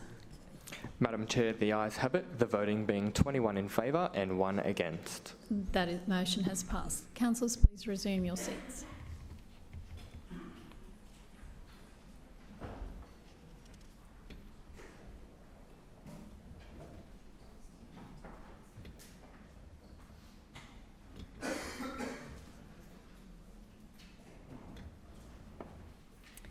Councillor Murphy, Transport Committee. Thank you, Madam Chair. I move that the report of the Transport Committee meeting held on Tuesday the 13th of May be adopted. Seconded. Has been moved by Councillor Murphy and seconded by Councillor Parry that the report of the Transport Committee meeting dated Tuesday the 13th of May 2025 be adopted. Councillor Murphy. Thank you, Madam Chair. Last week, the Transport Committee received an excellent update on Brisbane City Council's Safer School Precincts project. As councillors would know, this is a key program to help students and parents get in and out of our school precincts easier and safer. We are in the process of developing safer school precincts for Kedron, for Mansfield, for Wynnum Manly and Indooroopilly. We know that these 4 areas have large numbers of students, often with schools very close to each other. Typically, a safer school precinct will involve modifications for the road design with treatments that assist in traffic flow. These treatments will work in conjunction with pedestrian designs like traffic islands that make taking active travel options to school safer. Recently, Council proceeded with the consultation process for Kedron and Mansfield Safer School Precincts. These results have shown an overwhelming interest from the public. The Kedron Safer School Precinct survey saw 311 surveys completed, almost 12,000 pieces of data collected. People were most concerned about congestion, queuing and speeding in the school zone. This will be compiled into a report for release to the public. This will inform Council's design of the Kedron precinct. The Mansfield Safer School Precinct survey saw unprecedented interest from the public. I say unprecedented, is a very loaded term here because this is only the second one of these that we've done. So I understand that, Madam Chair. But we had over 805 surveys completed with Mansfield, almost 30,000 data points collected. So people were again concerned by congestion around Mansfield State High, cars blocking driveways and pedestrian crossings. So I want to thank all members of the public that participated in the survey. This is quite truly a ground-up process where the public will inform the treatments and the designs that we as a council will take forward to the community for further consultation. I am very much looking forward to consultation opening on the Wynnum Manly and the Indooroopilly Safer School Precincts in the coming financial year. Madam Chair, just a quick update from me. Obviously, I've shared some personal news with councillors earlier today, and I just want to thank all those councillors in the chamber that have reached out privately and sent messages on both sides of the chamber. It's very much appreciated. Of course, councillors know that I don't expect anyone on the other side to pull any punches, because I certainly won't be as well. So we'll continue to do that. My loyal deputy, Councillor Parry, will be stepping in a little bit later this year and taking over in the portfolio. That will be fantastic. I know the portfolio will be in safe hands. So thank you very much, Madam Chair. That's all I wanted to add about that. Thank you, Councillor Murphy, and we are all wishing you well. Are there any further speakers? Councillor Johnston. Yes, I rise to speak on the report on the Safer Schools Precinct program.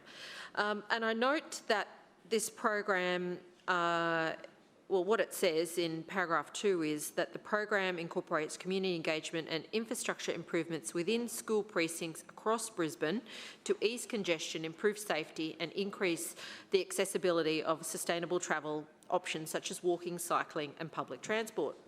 Now, the big issue with this program is that there are only 4 schools that have been selected to participate. There was no public discussion about any criteria that would be suitable for these schools. There are no criteria available within council. I've done a request to try and find information about this, and no, it doesn't exist. It doesn't exist. So Councillor Allen may well be asking himself why I know there's no minutes of his meeting. It's because I've checked the files, and it's the same thing. I've checked the files with respect to this program. I asked the CEO a question with respect to this program, and she's indicated there are no criteria that were used to establish these 4 schools. They were simply a promise by the Lord Mayor, which is known by its other name as pork barrelling in LNP wards. Now, I'm not saying that some of these schools are not suitable for this program.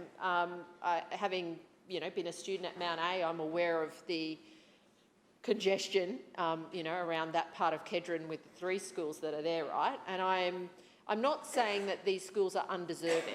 The problem with the program is that it has been designed solely for the LNP councillors, solely for their benefit in their wards, and other parts of Brisbane are simply ineligible to apply, ineligible to have their schools recognised as being possibly suitable for this. And it's hard to know because there's no criteria. So, this is where the LNP have forgotten that their obligation is to represent the whole of Brisbane, not just their political party. And unfortunately, that's what they've done. We have a major problem around Corinda and Corinda State High School and Corinda Primary School, which when enforcement happens, the numbers of fines are very significant. There's a lack of infrastructure, a lack of curbside space. There are thousands of kids crossing the road where there's no safe crossing points. There's parking congestion and chaos. There are buses trapped in cars. There's intersections without turning lanes. It's chaos. It is chaotic. But there is no chance that that school can be part of this program because the LNP only pork-barrelled it for the 4 schools in their own areas, and the rest of our city apparently does not matter to them. Does not matter to them. So when I asked the CEO some questions about this, her response was quite surprising to me. She says, oh, well, I don't know anything about this. We don't have any criteria. Ask Councillor Murphy. I'm like, oh, well, that's very interesting. Here's council funding being allocated for projects with no guidelines, with no criteria, with no objective standards. It's just being shoveled into LNP wards without any possibility of any other schools. She was very clear to me in her response, no, there's only a commitment to do these 4 schools. So what do we say to the rest of Brisbane? What do we say to people in areas where we have long advocated for improvements around those schools? I'm so sorry. This council only allocates money based on what the LNP say they want to do in their areas only.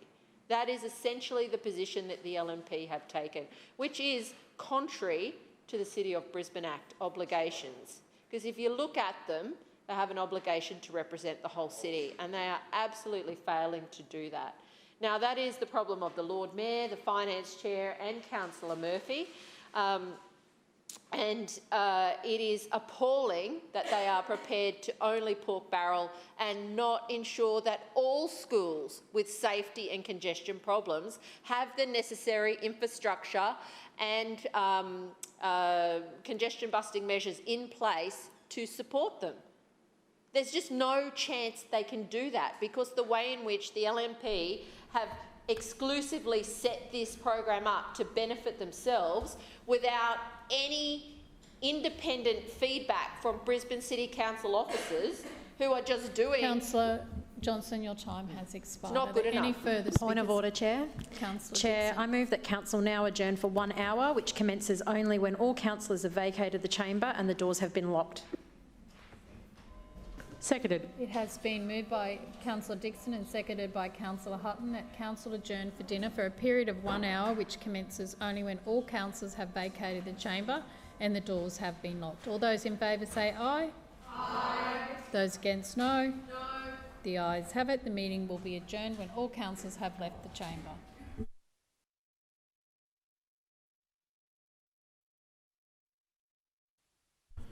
Any further debate on the Transport Committee? Yep. Councillor Massey. Thanks, Chair. I rise to briefly speak on the Transportation Committee report. Firstly, I've got to make it clear, Safer Schools Precinct is a good program. It is important that we keep kids safe. That's a priority. That's something that we should be doing. And so also, apart from keeping kids safe, we should also be, of course, combusting congestion around schools. And I know for the Gabba ward, there are many schools that would like to be involved in this, and I will even go as far as saying that there are probably many councillors in this chamber that would have at least one school that would like to be involved in this. I also know, in relation to the Gabba ward, that active school travel, safer schools, pedestrian safety is always a conversation that happens at the PNCs that I attend. And I'm sure it is for many in here also. And so while it is a good program, it is important to say that it's not as ambitious enough currently. And the quotes in the document speak to the lag that we are facing under the LNP administration. You know, when the quotes say themselves, I don't want to ride on the road. Cars speed too much through our streets. That's the quotes that are being used in the document, and that's a statement on the lag that we've had. And of course, it's no surprise that we would have a lag in relation to pedestrian safety and reducing congestions around the streets, when on the record within this chamber, through you, Chair, the Lord Mayor, called crossings, traffic calming, traffic lights, all downgrades. So it doesn't come as a surprise. But nonetheless, it is a good program, and what it needs is more ambition. And I hope to see in a future budget that it won't only involve 4 schools, because there's much more than 4 schools across the city, but of course many, many more. The other thing I'd also like to place here is it's good to see that council is doing consultation, but it's important to put on the record that the consultation that council's doing, which is 4 weeks, is the minimum recommendation on engagement. Anything should be about 6 to 8 weeks. This is, you can find this information everywhere, and of course in my background, in my previous professional life as a councillor, that did a lot of engagement at a local, state and national level, that opportunity for greater engagement is really viable. So not only can we have an increase on where the information is reached to, but also an increase in feedback, noting that, you know, I think the statement was earlier, there was about 800 touch points over, give or take, that was reached. We can expand that with something like this program and also delivering proper consultation. The reality is, and we can see through this document, and also there's data that indicates in Brisbane that about 70% of kids drive to school. And we can reduce that number. Reducing that number will keep kids safer, especially if we put in the proper infrastructure. And secondly, it'll reduce congestion for what is one of the most, well, I believe it is the most congested city.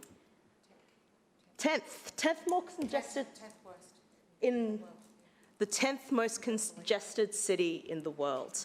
So again, reiterating, while this is a good program, there is still more work to done, and I am hopeful that this program will be rolled out more in future budgets to accommodate all the schools that we have as councillors across the city that would absolutely value something like this, the kids, the residents, the parents, and also the schools.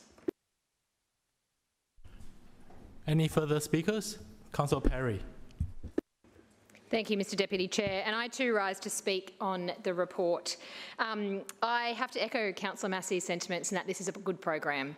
And I'm incredibly proud as the Councillor for Marchant Ward that the Kedron precinct is the first one, the first cab off the rank, so to speak, and will form, I suppose, a bit of a blueprint for future safer school precinct sites. As Councillor Johnston mentioned, she's a Mount A old girl. She knows the area quite well, and yes, there are 3 schools all located very closely together. The Franciscans on the Hill, they call them. St Anthony's was opened in 1930, so it's been there for quite a long time, and then Padua and Mount A since 1956. So there is a history to this place. It is a complicated area, and I think as councillors we all know that we all have our own sort of stories, you know, around busy precincts and some of the challenges that are faced, but I'll share some of my challenges with the chamber just to give you an idea of, I suppose, the reasons why Kedron was selected. So you've got about over 3,000 students attending these schools, and that number is growing pretty rapidly. It's flanked by 2 major, arguably some of the most congested roads in the city, and that is Stafford Road and Gympie Road. So the precinct, the area, is often used as a rat run for people moving east to west throughout the city, particularly during peak times. You've got on Turner Road, which is the main thoroughfare. You've got a nursing home. You've got a kindergarten. You've got lots and lots and lots of residential, which is gentrifying at the moment. Younger families are moving in. And then you've also got a park and some sort of medium residential sort of just around the corner, medium density residential. So it is a busy area and there's lots going on. And that's why I'm so pleased that this was the first cab off the rank, and like I said, is forming sort of, I suppose, a bit of a blueprint for what's to come. The consultation so far, in my experience, has been excellent. There have been 550,000 people reached through the consultation, 311 surveys completed, 385 map pins. This is from parents, the school community, as well as local residents. This is where the tension point is between these 2 groups. And we've obtained about 12,000 pieces of data through this consultation.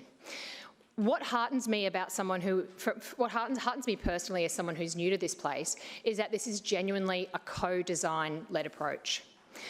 Councillor Massey spoke about ambition, and ambition shouldn't be confused with thrusting infrastructure onto communities. We need to co-design with communities to make sure that we get the balance right. We need to make sure that they are on board with these changes so that we can encourage behaviour change. And that's the key to this, because that's the only way that we will be able to have those long-lasting positive impacts to the community. So that was a very, very exciting prospect of this project. There's still a long way to go. We've got the consultation report that's coming out shortly, which I'm very, very excited to see, and that will be released publicly. And then, of course, we move to the design phase and more consultation to come, and then obviously the delivery. I know that Kedron is vastly different to Mansfield, and Mansfield, one school alone, had 3,000 students. I know that Indooroopilly and Wynnum Manly are different again. So we all have unique communities. We have similar problems, but they are unique problems. So that's why this co-design-led approach is very, very important. So In closing, I will just say that I'm looking forward to the next stage of this project, and I would just like to, through you, Mr Deputy Chair, to acknowledge the project team thus far for the work that they've done, for being open to my continuous feedback that I get through my constituents and local businesses and whatnot. And I'd also like to acknowledge the Chair in delivering this project for us. You know, this is what's going to keep Brisbane moving, and I think it was very innovative, and I'm very proud to be part of the Shrinner Council in delivering this. I will just quickly say that today's been a really big day for the Chair on a personal level. I couldn't be more proud to be his deputy. He does an excellent job. This is a really tough portfolio. It's very diverse. It's very demanding on his time, and he has a young family. And if there's anything that can be gained from all of this, it's that everybody get checked, look after your health. That's the message. Thank you very much. Any further speaker? Councillor Strong. Yes, thank you, Chair. Briefly, I just want to put, on behalf of the, the 3 schools on Glenalla Road, that's Glenalla High School, Glenalla State School, and the Western Suburbs Special School, which are virtually in a triangle, basically, on a quite a small road, not a very wide road. I just, you know, if through the budget rounds, the budget coming up, if you are looking for candidates to roll one of these projects out on, I would consider you should have a look at the Glenalla Road, which has, as I say, three schools. The population-wise, Glenalla High School now is between 1,200 and 1,300 students now, and the state school itself, right next door, is between 400 and 500, and the special school is up to about 300 now as well. So when you consider all those students, all those vehicles, and virtually everyone gets driven, there's a bit of walking, but there's not enough of that, right? That we've been trying to work out a traffic management plan for about a year now for Glenalla and Glenalla State School, but maybe this particular program should be looked at first to see what can how we can ameliorate the issue with safety when there's so much congestion before and after school on pickup. So I'd just like to, just put that in the mix, and to the chair and the deputy chair. So if you're looking for other candidates for this program, consider Glenalla. Thank you. Any further speaker? Councillor Wolf. Thank you very much, Deputy Chair. And I rise today also to speak with regards to the Safer Schools Precinct program, and in particular for Indooroopilly. So, Chair, I'm delighted to share that starting in the next financial year, Indooroopilly's Safer Schools Precinct will begin, and it's expected to commence around March next year. So I'm very grateful that we'll be kicking off consultation with the community for this important project. This program is about ensuring that all local students can travel to and from school more safely, more easily, and with greater peace of mind for their families. The Safer Schools Precinct will encompass 3 major educational institutions in Indooroopilly. This includes Indooroopilly State High School, Bridgetine College, and St Peter's College. Now, these schools are not only very close in location, but they have very large student populations. Indro State High School has approximately 3,000 students, Bridgetine approximately 1,000, and St Peter's approximately 2,000 students. So this makes this precinct one of the busiest school zones in the region. The aim of the Safer Schools Precinct is simple, but it's certainly significant: to create a safer environment for all students, regardless of how they get to school, whether it's walking, cycling, catching the train, bus, or being driven. So typically, these precincts involve thoughtful changes to road configurations and pedestrian infrastructure. So we'll be looking at measures that calm traffic, improve pedestrian crossings, and make cycling and public transport options more attractive and safer to use.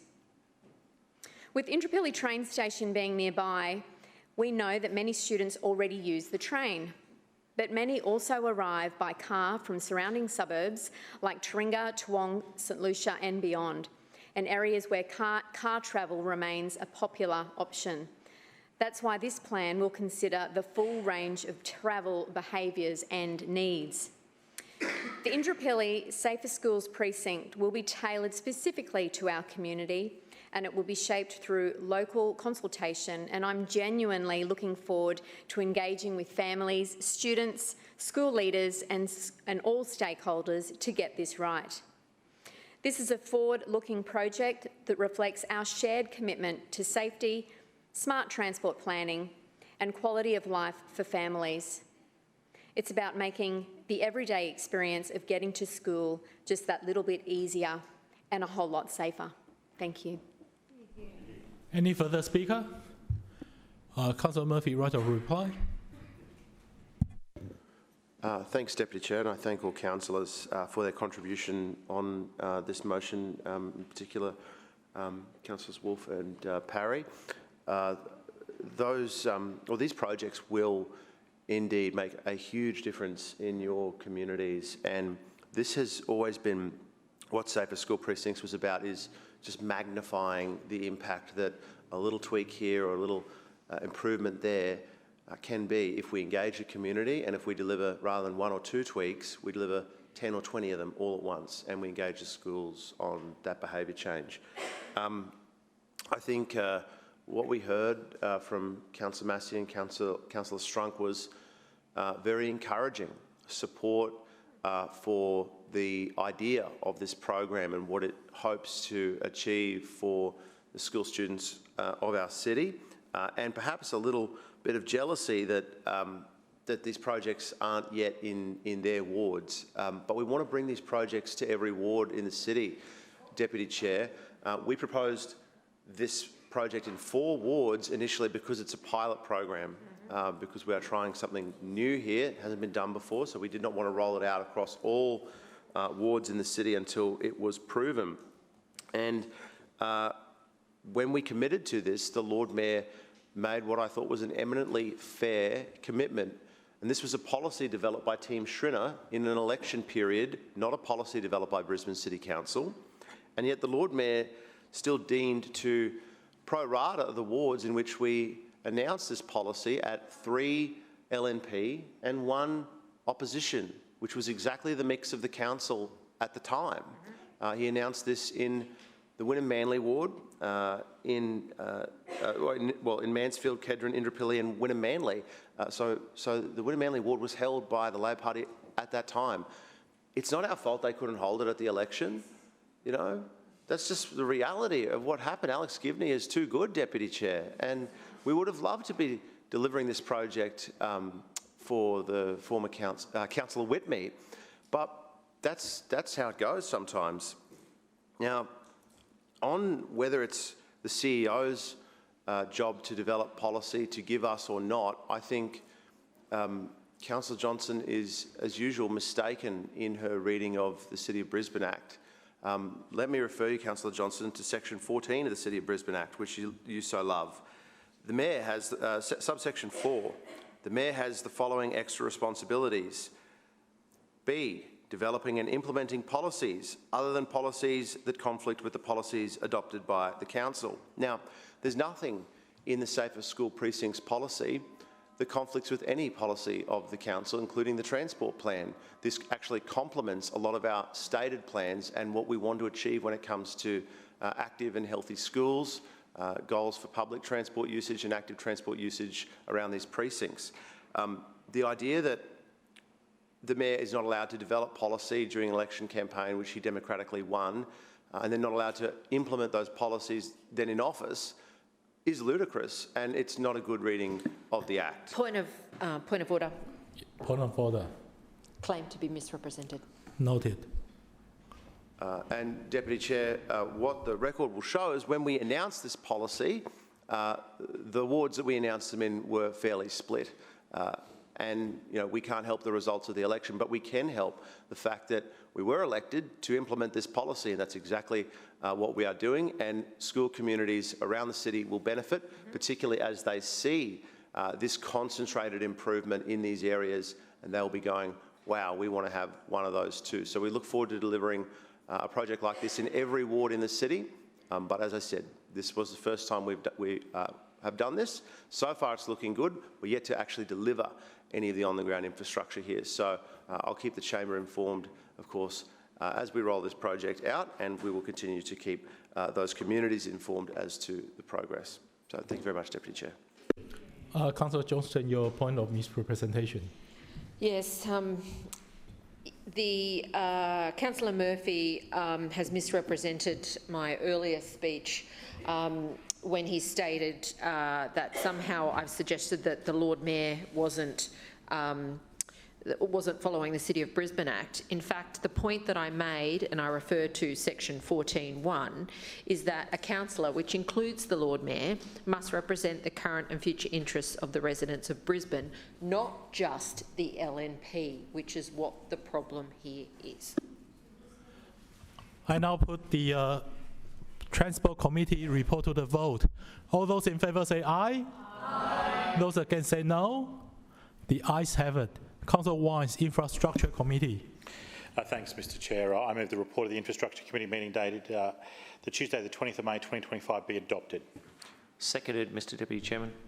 It was moved by Councillor Wines, seconded by Councillor Toomey, that the report of the Infrastructure Committee meeting dated Tuesday 13th May 2025 be adopted. Councillor Wines. Thanks, Mr Deputy Chair. Can I also begin my speech by recognising my friend and colleague, Councillor Murphy, on what must be a very emotional and intense day for him. It's very brave to battle cancer. It's even braver to be so public about it. I just wanted to recognise him and his family and wish him nothing but the best in his, what I hope is a hasty return to full health. Last week, the committee heard a report from Mr Tom Peters, who is the Director of the Civil and Transport section of CPO. He and his team work directly on all of our major road projects. This is a team that deals directly with the implementation and construction of these projects. Now, the objective of the report last week, which was a presentation on public utility authorities and public utility plant relocation works, was to allow the council, and in particular the committee, an opportunity to learn what is routinely one of the highest risk exposure points for any project, both in time and cost. And I want to thank Mr Peters for his presentation and the detail that was in that, because I wanted people to understand that while so much work is done visibly, so much work is actually done underground, relocating services. And we've discussed this in the past, but electricity, communications, water, sewer, drainage, to name but a few. Now, when we deal with these utility providers, some of them, they typically fall into three categories how they interact with us. One, we can engage a contractor or sometimes do it ourselves to actually build the system ourselves and have it certified by them in the future. A second way we can do it is that we can engage a range of options. So telecommunications is the best example. We can talk to Telstra, Optus, and talk to who has the best offer and the most timely offer. And the third one is you can only deal with those people. They will set the standard by which they are met, and they will tell you the time when they will do the work. And the best examples of that are things like Energex. So I just wanted a finer detailed understanding by councillors as to the risks experienced by council from these underground utilities. Now, often we'll see maps or proposals, concept designs that speak to changes of the underground services, and the map will have very neat, clear lines of where these things would and should be. Now, Mr Peters went into great detail that that is not normally the case. These things can be built from any time in the last 150 years, and they are often not where the indicator map says they are. And even in those instances, we're working in a 3D environment. So there's line and length, but also depth that we have to address when working with these things as well. So it is actually quite a fascinating part of the project implementation system. But I think it was just important to take a minute to talk about the steps that we as an organisation have to go through to relocate a public utility plant. So firstly, well, I'm going to call them PUPs from now on just for ease. So there has to be PUP identification, and as a design is developed, the PUP is identified with the project extents. Then we go to PUP investigation. The design process will confirm locations that need to be positively identified as they are critical to design. The PUP assessment. The design process looks to mitigate impacts of PUPs and to PUPs and gets acceptance of these impacts to protect those assets, our assets, and to potentially relocate. PUP design finalisation. The design is finalised with treatments detailed and provided to the Public Utility Authority. Then there is permitting and approvals. The design is approved and permitting requirements and work package estimates are advised by the Public Utility Authority. Then there's, of course, construction or relocation. The works are completed with latent conditions managed, hopefully in cooperation with the Public Utility Authority. And there's, of course, handover and closeout. The works are completed and effectively handed back to the authority. There are a range of risks associated with PUP relocations, the biggest being that we are, as I discussed, that we are in so many ways beholden to their timeframes. We can be from time to time exposed on weather, and if you consider, say, an open water sewer, we have to open the earth, move the sewer, and at that time we effectively have Councillor Wines, your time has expired. Thanks, Mr. Chair. Any further speaker? Councillor Wines, right of reply? Sorry, yeah. Now I put the Infrastructure Committee report to the vote. All those in favour say aye. Aye. Those against say no. The ayes have it. Councillor Allen, City Planning and Suburban Renewal Committee report. Thank you, Mr. Deputy Chair. I move that the report of the City Planning and Suburban Renewal Committee meeting held on Tuesday the 13th of May 2025 be adopted. Seconded. It was moved by Councillor Allen, seconded by Councillor Wolf, that the report of the City Planning and Suburban Renewal Committee meeting dated Tuesday 13th May 2025 be adopted. Councillor Allen. Thank you, Mr. Deputy Chair. The item A was the committee presentation, which is a quarterly Brisbane economic update by the Economic Development Team. The committee were presented a number of statistics and figures that showed Brisbane's position over the last few months relating to migration, tourism, the economy and employment, and I'll touch upon each of those separately. From a migration perspective, Greater Brisbane continued to experience a high domestic migration with a net internal migration gain of 15,600 people last financial year. This growth can be associated with Brisbane's growing economy, ample employment opportunities, relatively affordable housing, lifestyle and weather, as well as its diverse culture and community. The net international migration figure for last year was more than 200% higher than in 2022. Turning to tourism, by December last year, Brisbane Airport domestic terminal had 1.5 million passengers passing through, which rivals the pre-COVID levels. The number of international visitors that came to Brisbane continued to grow with a 4-year high. More than 600,000 passengers passed through Brisbane Airport for the first time since January 2020. Domestically, the number of annual visitors to Brisbane surpassed pre-pandemic levels with 8.1 million visitors for last year. 55% of all domestic visitors came from within Queensland, with 24.4% from New South Wales and 13.2% from Victoria. Almost 1.3 million international visitors came to Brisbane last year. The top 5 countries for international visitors to Brisbane were New Zealand, the United Kingdom, the United States, China and Korea. Turning to the economy, in March, Brisbane recorded a 2.7% increase in the CPI when compared to the same period of the previous year. It is thought that the inflation increased as a result of the cost of living energy rebates having generally run out. As of June 2024, there were 142,547 actively trading businesses in Brisbane. with 97% of these businesses deemed small businesses, and that is a business with less than 20 employees. The top 5 industries that Brisbane businesses are currently engaged in are professional, scientific and technical services, rental, hiring and real estate services, construction, healthcare and social assistance, and transport, postal and warehousing. Finally, turning to employment, as of March this year, Brisbane's unemployment rate was 3.8% and the total number of job seekers was 31,230. The city's most sought-after occupations in March were professionals, clerical and administrative workers, as well as technicians and trade workers.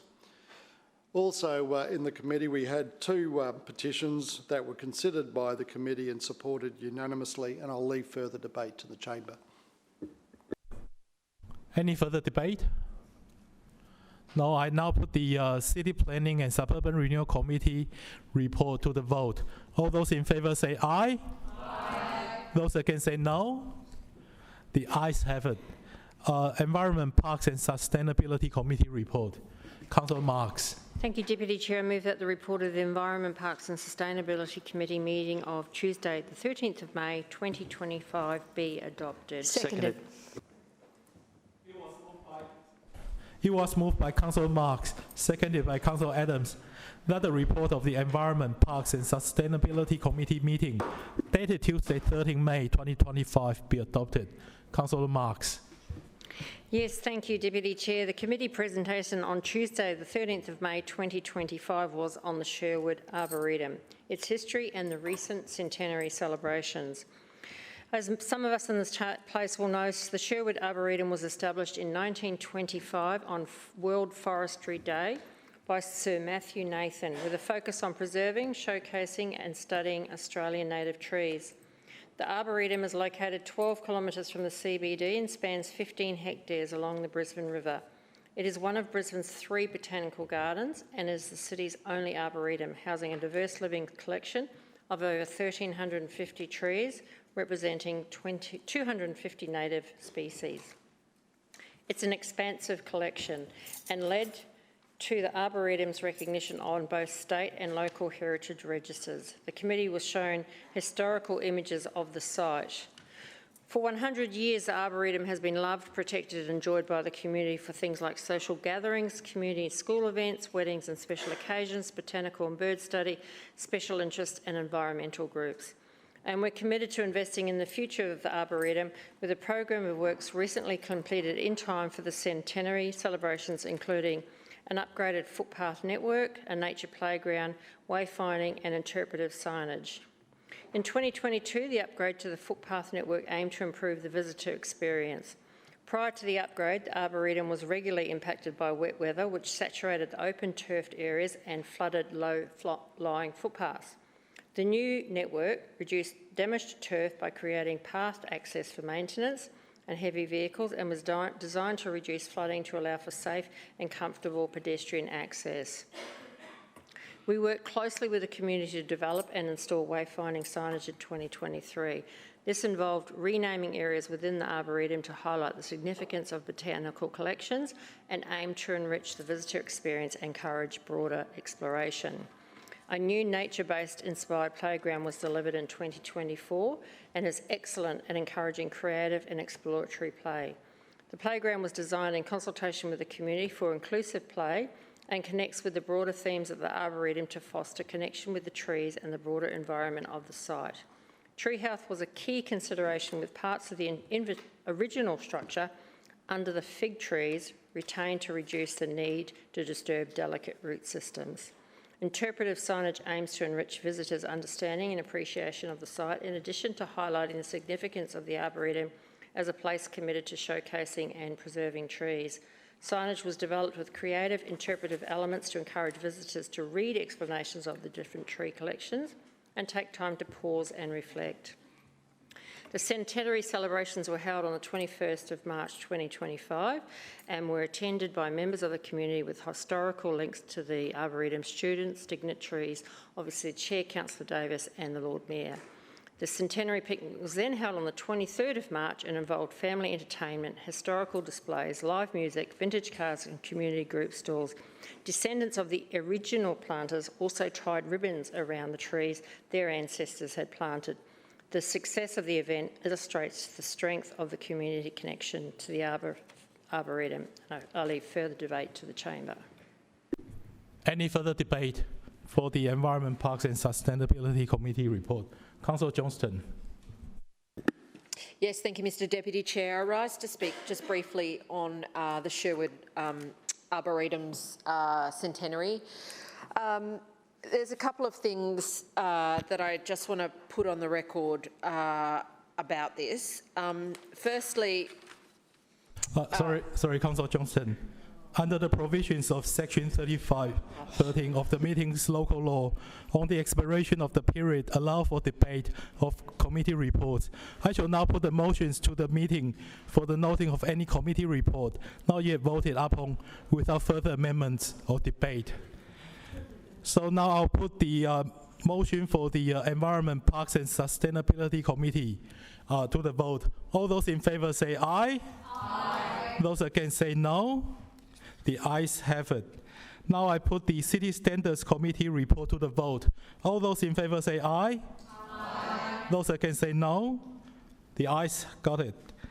Community and the Arts Committee report. All those in favour say aye. Aye. Those against say no. The ayes got it. Finance and City Governance Committee report. All those in favour say aye. Aye. Those against say no. The ayes have it. Councillors, are there any statements? Councillor, petitions. Are there any petitions? Yep, Councillor Wines. Mr Deputy Chair, I have a petition from both the residents of Enoggera and a range of people across Brisbane calling for a facility to play Paletta Fronton, which I will soon learn more about. Councillor Cassidy. Thanks very much, Chair. I have an enormous petition from residents calling for compassion, not cruelty. Council must reconsider the decision to evict people experiencing homelessness from Brisbane parks. Any further petitions? Councillor Dixon, can I have a motion for the receipt of the petitions? Chair, I move that Chair, I move that the petitions as presented be received and referred to the committee concerned for consideration and report. Second. It has been moved by Councillor Dixon, seconded by Councillor Strunk, that all petitions as presented be received and referred to the committee concerned for consideration and report. All those in favour say aye. Aye. Those against say no. The ayes have it. Councillors, are there any statements required as a result of an Office of the Independent Assessor or Councillor Ethics Committee order? No? Any general business? Deputy Mayor. Thanks, Mr Deputy Chair. I rise to continue my travel report from the recent travel that I had to Japan. Where I got to last week was a meeting with the Vice Governor of Tokyo. As I was saying, the Tokyo Metropolitan Government is the administrative body responsible for governing the Tokyo metropolis, which includes the 23 special wards, cities, towns and villages within Tokyo. It plays a crucial role in managing development and ensuring the well-being of its residents. That government oversees public services such as transportation, urban planning, healthcare, education, as well as disaster management. Some of you may know that Tokyo was involved with the 2021 and 2023 Asia-Pacific City Summit and Mayor's Forum. It's a former host city as well for the Olympic and Paralympic Games and leads an international network called GNets that both the Lord Mayor and Councillor Tracy Davis have previously been involved with. The Vice-Governor conveyed his thoughts and well wishes to the people of Brisbane after the impacts of Cyclone Alfred, and he reflected positively on his previous visits to our city.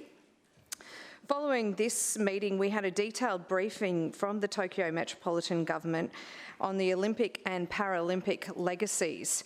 It was insightful to see firsthand their ongoing legacy strategies following on from the event, which was eventually held in 2021 due to the interruption of the pandemic.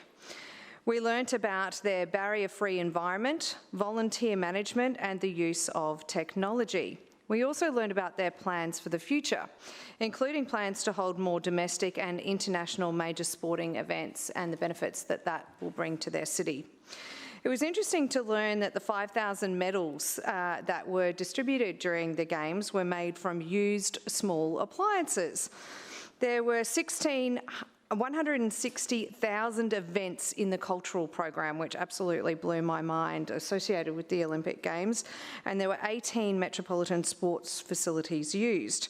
There was 48% female athletes, the best in the Games history, and 42% female athletes at the Paralympics. We then travelled to the Athletes' Village for a site visit. The visit has actually since been converted into residential apartments, which were actually sold through a lottery system because they were so popular. We learned about the use of hydrogen energy for the site, which is supplied to fuel their buses, other vehicles, as well as the residential apartment blocks. That same afternoon, we then travelled back closer to the business district in Tokyo to meet with Sojitz. Sojitz is a leading Japanese trading and investment firm. It has business interests and projects both in Brisbane and in Queensland and more broadly in Australia. We were given an introduction to the company and briefings on their market interests. The following day, we then attended a business networking lunch organised by the Taishin International Bank.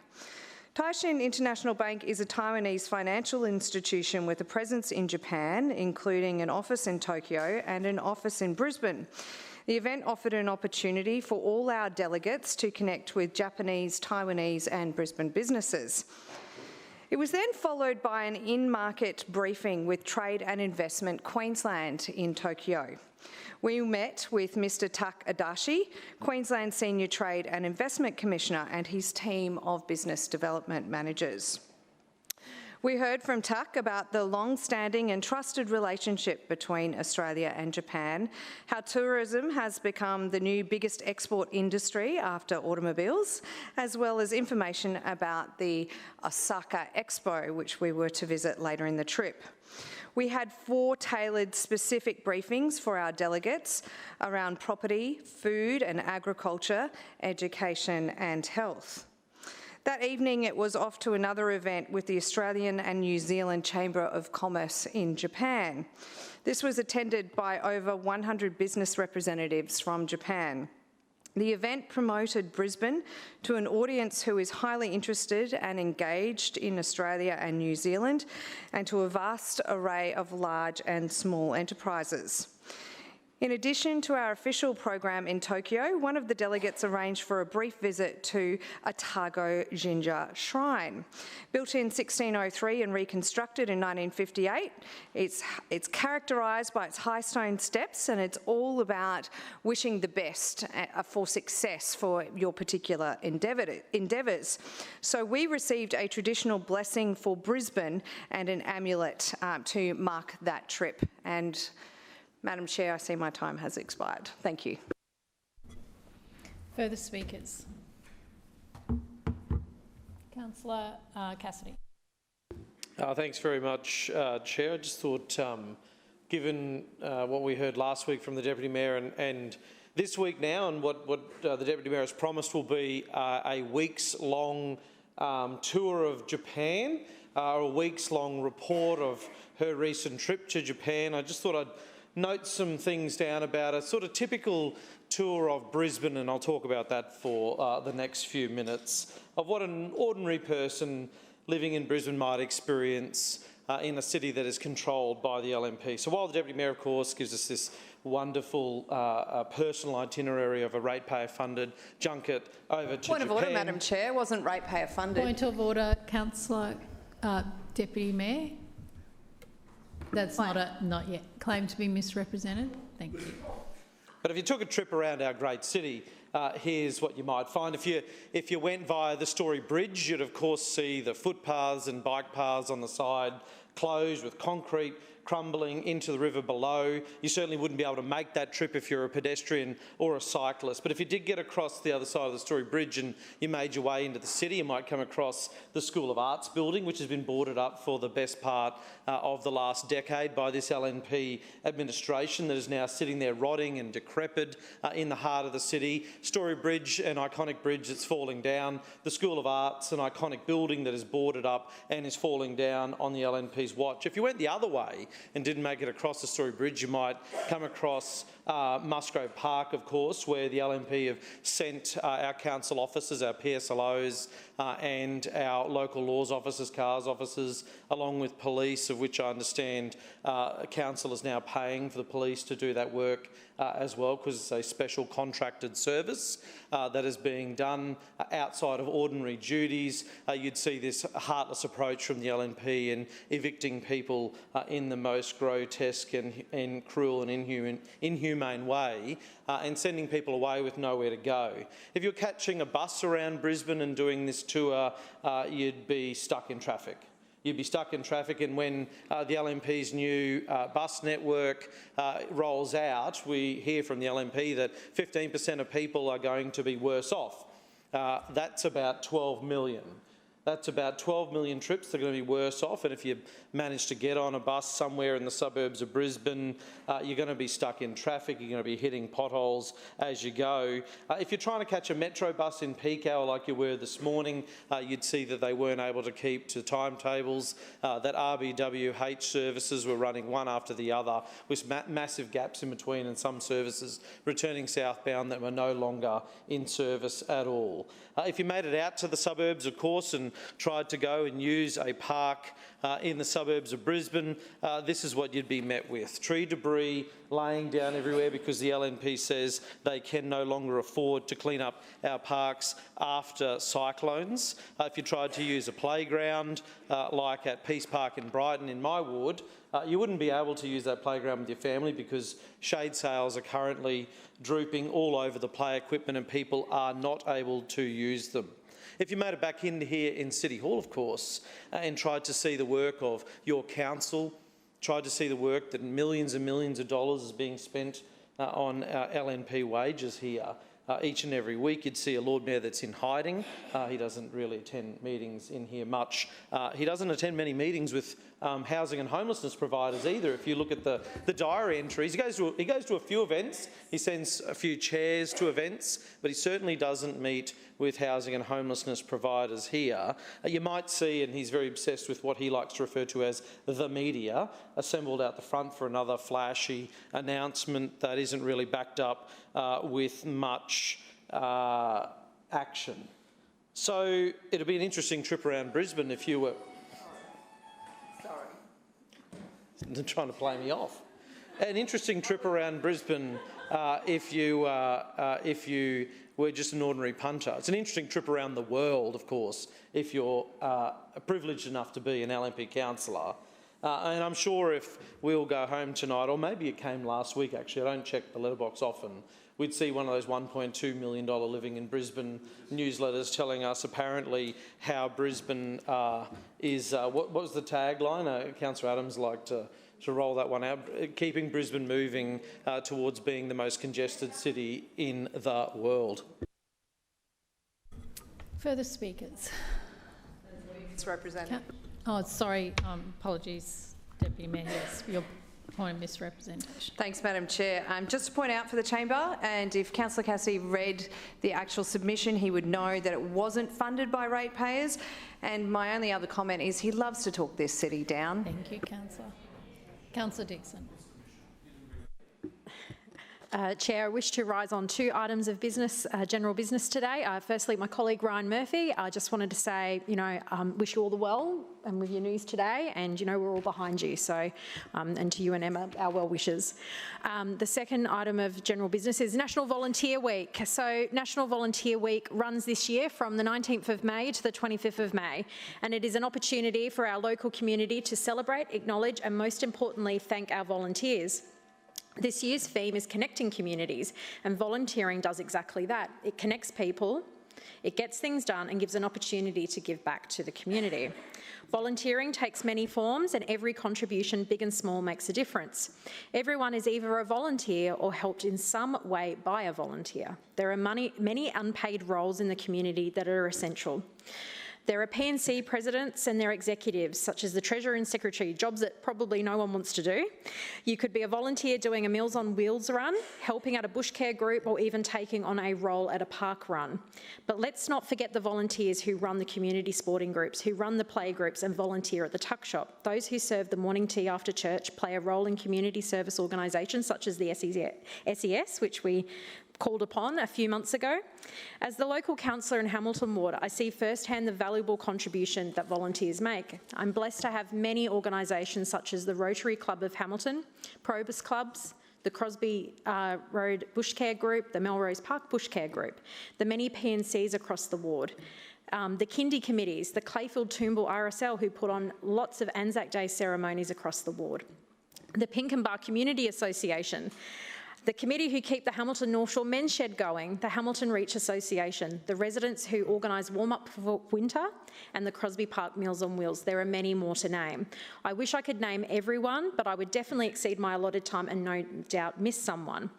While volunteers make a difference every day, they definitely shine when local disasters hit, and we saw that most recently with ex-tropical cyclone Alfred, the goodwill and generosity towards each other. Sadly, sometimes it's a struggle to get volunteers as we are in the thick of a busy life, whether it is wrangling kids, caring for older parents or work commitments. But even if you can find an hour to give back, it can help you in so many ways. Volunteering is known to help improve your self-esteem, enhance social connections. It gives you a chance to learn new skills. And in my case, I personally enjoy showing my 2 children the importance of giving back. Volunteering is a family business in our household and something that is very important to my husband and I. It is a wonderful way to spend time with your children and give back. You can't put a price on the contribution of a volunteer, as their contribution is priceless. So on behalf of the Hamilton Ward, and I suspect many of my colleagues here in the chamber, I just want to say 2 words for National Volunteer Week. Thank you. Further, Councillor Chongwa. Thank you, Chair. I also like to extend my to Councillor Murphy through Chair that I hope that you do have very speedy recovery. I'm sad to hear this news, so please get well soon. I rise to speak. I'll be speaking on the Council's early response to ex-cyclone Alfred, in particular on the Council's management of the flood mapping projections. We heard today that this council has negotiated a continuation of real-time data from BOM until June next year. However, it is not just about obtaining that real-time rain data. There is also a bigger issue of whether this council is even using that data as well as it could. Cyclone Alfred highlighted that this council has a major issue with a lack of real-time overland flow prediction models. During Council's early response to this climate crisis event, several issues arose with the flood mapping projections. Up until Friday the 7th, the overland flow flood map was not included in the flood projections available on the Council Emergency Dashboard. I personally raised this at the LDCC Local Disaster Coordination Centre briefing on Friday morning and via email shortly after. In my email to the LDCC, I suggested the Council should include overland flow projections, or at least add a clear qualifier stating that the flood projection maps did not include overland flow. I raised this issue because, as we saw on December 1st last year in my ward, overland flow is a significant source of flooding. The response at the Councillors' briefing was that the overland flow flooding is difficult to predict, and it exceeds the Council's modelling capabilities for one-off events. The email response from the LDCC to my office noted that this was a very important issue and would be considered. But by that afternoon, the overland flow maps were added to the Council's flood projection system, with a Council statement that this new addition was based on BOM advice and updated rainfall projections. However, it appears that the standard 1% AEP overland flow layer was added to the emergency dashboard flood maps. The 1% AEP is annual exceedance probability, referring to a flood with a 1% chance of occurring in any given year. It is unlikely to be a coincidence that this 1% EP overland flow map is a standard projection used in existing long-term council flood layers. The council should have made it clear on the emergency dashboard that this flood projection systems could not provide accurate overland flow assessments for one-off weather events. This raises a serious question about the council's flood projections. Flood experts have advised us that flood models can be built to provide rapid updates that include overland flow. It seems the council's overland flow flood modelling is only built for one scenario of a 1% probability flood. Experts have advised us that this is an inflexible system designed for long-term risks only and is unsuitable for emergency response. I bring our attention to the recommendation 5 of the Jersey Review, which states, Council should continue to explore and strengthen predictive and actual intelligence capability. It goes on to say, exploring whether real-time on-site monitoring systems could assist in improving response planning, public awareness and practical advice for residents. Clearly, the review concludes that this council has not invested enough in real-time flood modelling that would give better advice to our residents. Considering Brisbane has the highest number of buildings in a floodplain in Australia, it is time this council invested in rapid real-time prediction models for overland flow flooding. There are systems available referred to as rain on grid models, which simulate how rainfall directly interacts with the landscape. These systems do require more computing power, which is probably why this council has not invested in them. As the Jersey Review says, technology moves apace. The 2022 recommendations stress the crucial need to keep up to date. This 2025 review again asks this council to improve its monitoring and prediction capabilities. If we are going to provide overland flow predictions to residents, as we did this with Cyclone Alfred, then we must invest in making these predictions accurate with technology that is available. As usual, it seems that this LNP Council is not invested in climate crisis resilience or in protecting our residents. Further speakers? Councillor King. Thank you, Chair. I would like to address 2 items today for general business. Firstly, I would also like to send my best regards to Councillor Ryan Murphy. I read his article in The Australian this morning, read every word of it, and just wanted to say that I wholeheartedly support everything you've written in there in relation to getting checked. And I also wish all the best for both you, your family and staff as well. I could only imagine what you'd be going through right now. Thank you. And second, just moving on to the next point of general business, I just wanted to rise to congratulate a young local resident who has achieved a spectacular milestone representing Australia on the international stage. His name is Ethan Keane. Ethan is a 13-year-old turning 14 from Parkinson and a member of the Global Martial Arts Brisbane group. And I first met his dad, Chris, at our Great Aussie Day pool party and eventually met his mum to help Ethan brainstorm ways we can get some fundraising going to send him to represent Australia at the 2025 World Cadet Taekwondo Championships in Dubai, which was held this May. He competed in the 57-kilogram weight class against the best cadet athletes from around the world, a testament to his discipline and passion from Taekwondo. I'm Korean Australian, so I have a soft spot for this great martial art, which has a huge focus on self-defense. It's basically a prerequisite to being Korean. I know how hard Ethan has trained, way more than what I ever would have done, earning his place on the national team in March at a competitive selection event in Canberra. A huge thank you as well to our community. We made a GoFundMe link together, and just from sharing it in Facebook groups, we've raised $1,955. So thank you so much to our community, including our local federal member, Jim Chalmers, as well. And Ethan has now ranked as the top 16th in the world for the under-14s category, which we're all incredibly proud of. It's an exciting time to grow up in Brisbane, with the International Olympic Committee members visiting Brisbane for the first in-country meeting just recently ahead of the 2032 Games. As part of this, they also recently visited my old high school, Brisbane State High, with athletes yesterday, and Ethan's dad updated me that he was able to meet them because of his attendance in May. I can't wait for residents like Ethan, a future Olympian, to continue to thrive. I wish him all the best and congratulate him for his amazing success. Thank you, Chair. Further speakers, Councillor Massey. Thanks, Chair. I rise to speak on 4 items. I'll begin by also adding my well wishes to Councillor Murphy and sending my wishes for a speedy recovery. I'm sure that this must be a difficult time for you, your loved ones, your family and your friends, and I do hope you have a very speedy recovery. The second item is small business roundtables, the third is Gloucester Street Garden, and the fourth item is my walk during the dinner break.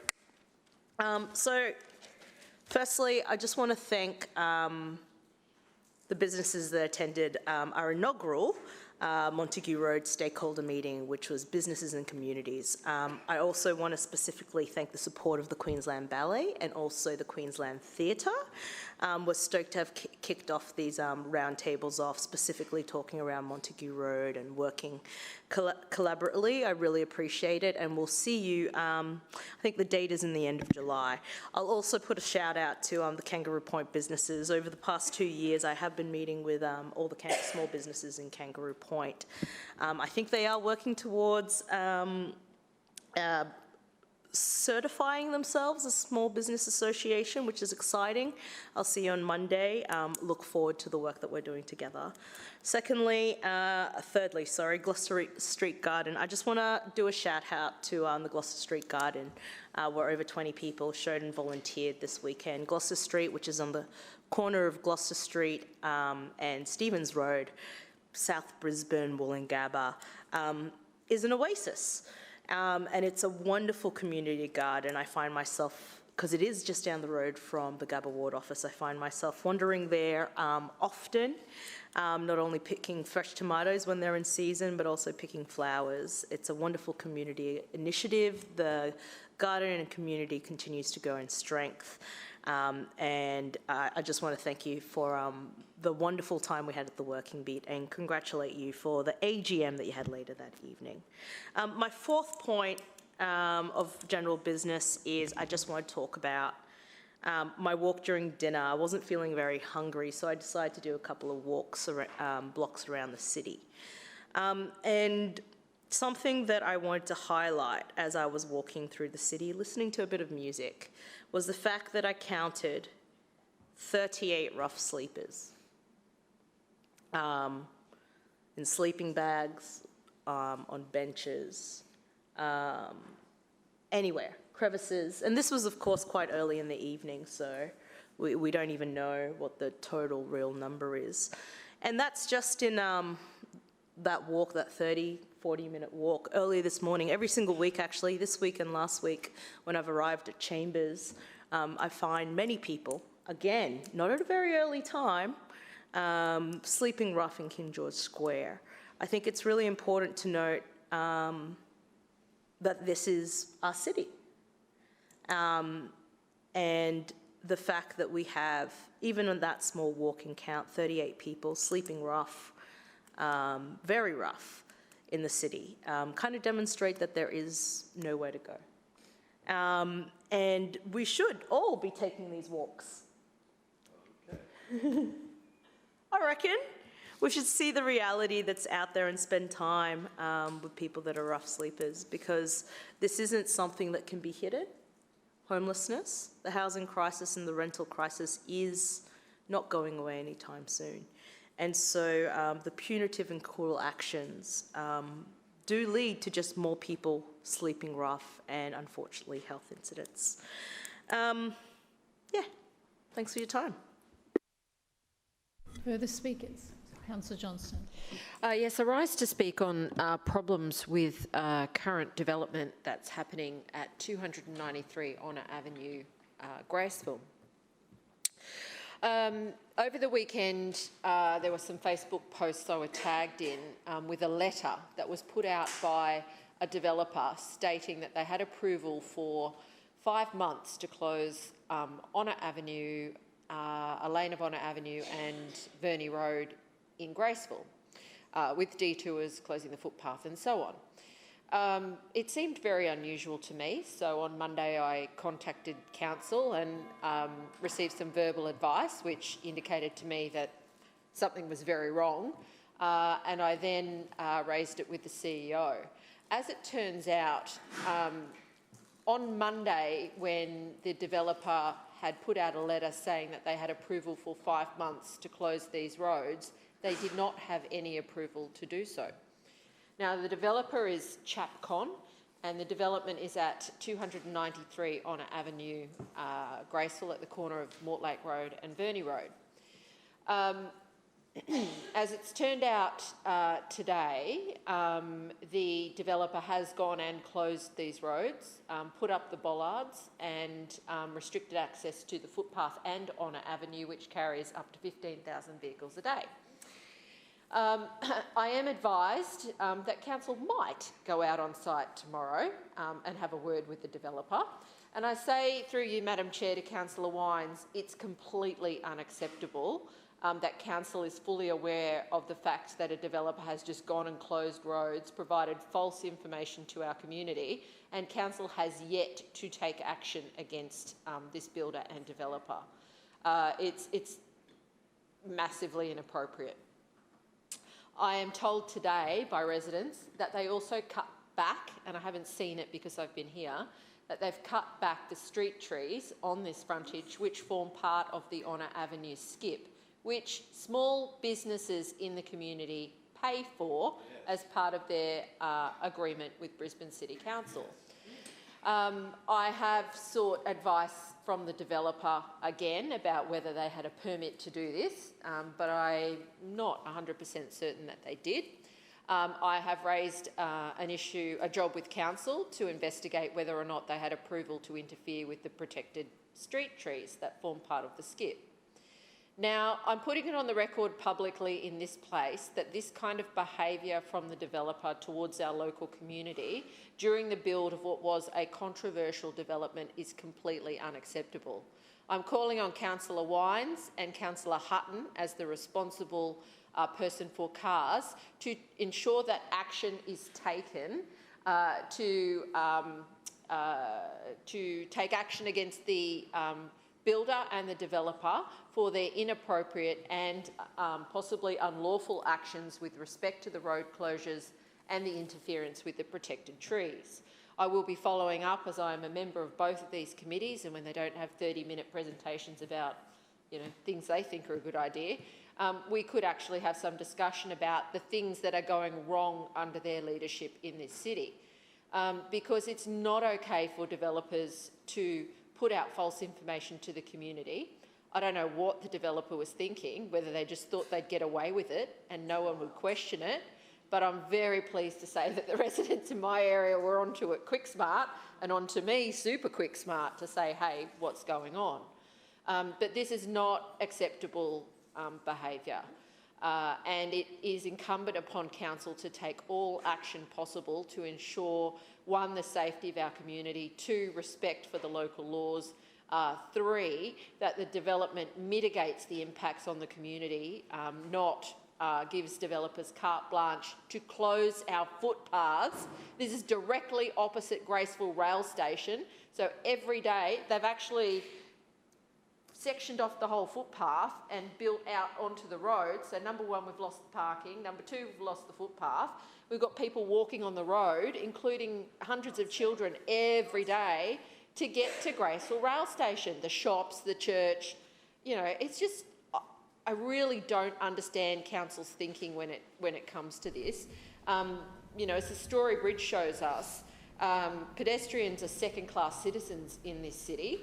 The deputy mayor might be having fun on her junket in Japan, but back here in our local communities, you can't even walk on a footpath. So I think Councillor that Johnston, this council your time needs to take has urgent expired. action. Are there any further speakers? Councillor Strunk. Thank you, Chair. A couple of items for general business. First of all, I just want to give Councillor Ryan Murphy my best wishes for a successful treatment and a speedy recovery. I know it's, as a male, this type of cancer is something that occupies our thoughts from time to time. It should maybe do it more often. And I know, generally speaking, you don't get tested for these things until you're 50 or over. And I still remember, I remember it. Every time I get tested, I go back to the doctor and I'm thinking, is this the time that I'm going to have to undergo what you're going to undergo yourself. And obviously, testing probably should be well below the age of 50, right? I'm sure that's probably what you've advocated. I haven't read the article, but I'm sure that's probably what you're advocating. And so it's, again, best wishes, and I would like to see you back in the chamber sooner rather than later. I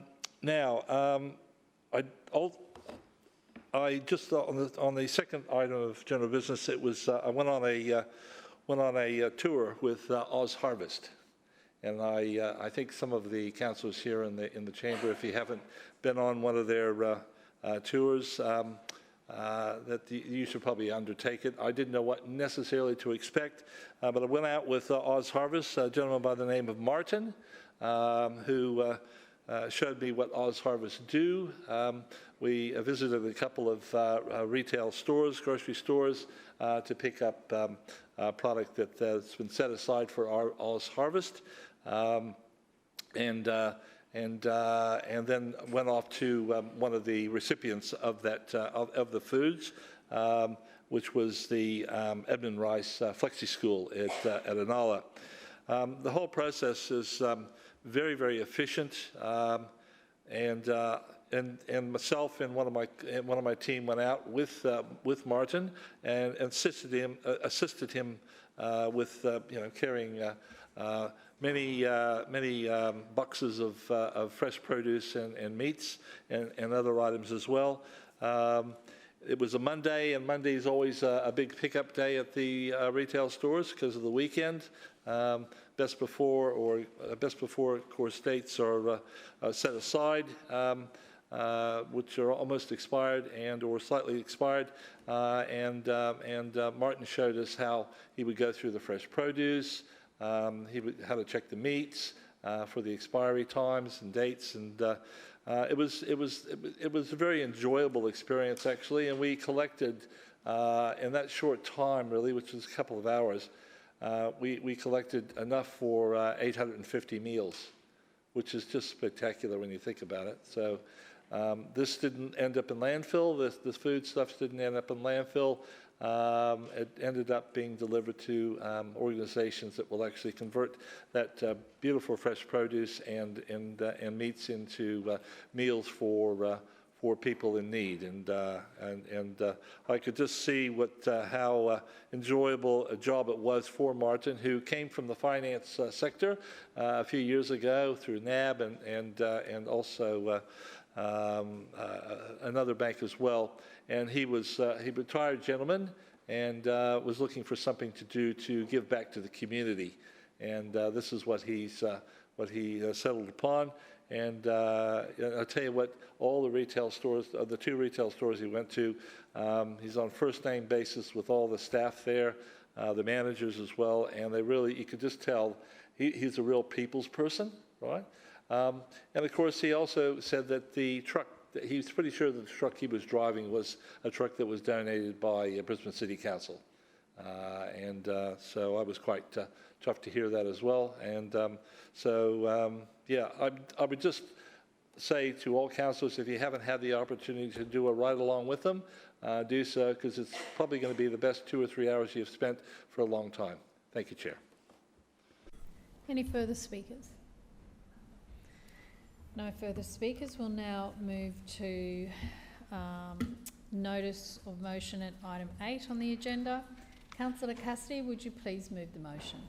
Thanks very much, Chair. I move that in the interest of transparency, this council publishes the following reports and results on the Brisbane City Council website: CA 25-23-7534 Engineering Report, B0001 Story Bridge Footpaths Literature Review, Risk Assessment, CA 25/234838 1990 QUT Rehabilitation Study, Results and recommendations from 2016 inspection, results and recommendations from 2019 inspection, and mapping level 2 inspection, CA 24/1028 666B 0001 Story Bridge, B4695 Main Bridge Footpath Slab Capacity Assessment, CA 24/7224446B 0001 Story Bridge B 4695 Main Bridge footpath slab reinforcement corrosion.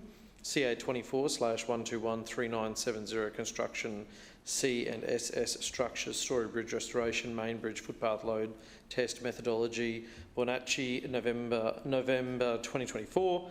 CA 24/7224459 CS construction C and SS structures Story Bridge footpath investigation Technocrete TC 24P380 steel reinforcement investigation footway Story Bridge BCC Rev 1. Seconded. It has been moved by Councillor Cassidy and seconded by Councillor Kim that, in the interest of transparency, this council publishes the following reports and results on the Brisbane City Council website.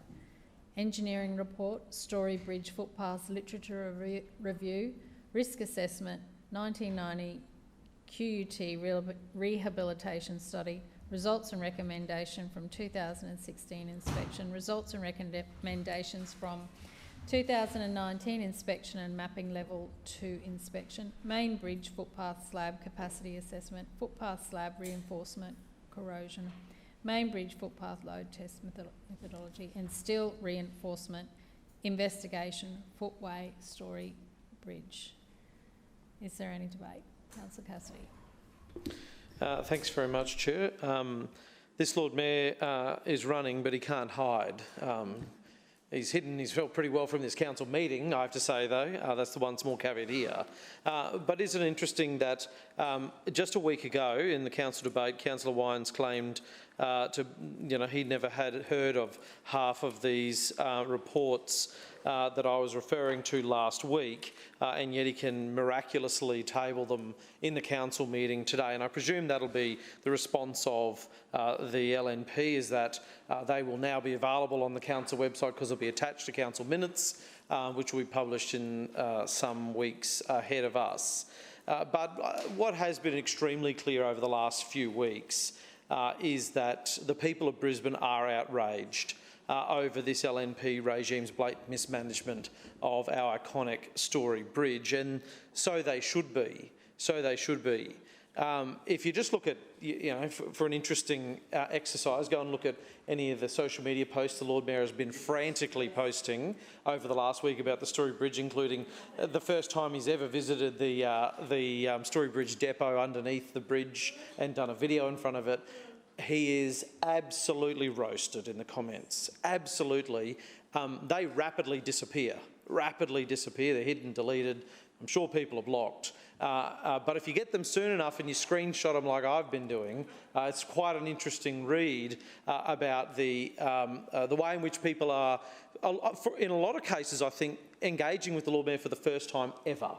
This has brought people out of the woodwork that I've never heard from, who are absolutely outraged about this LNP's mismanagement. But they still don't.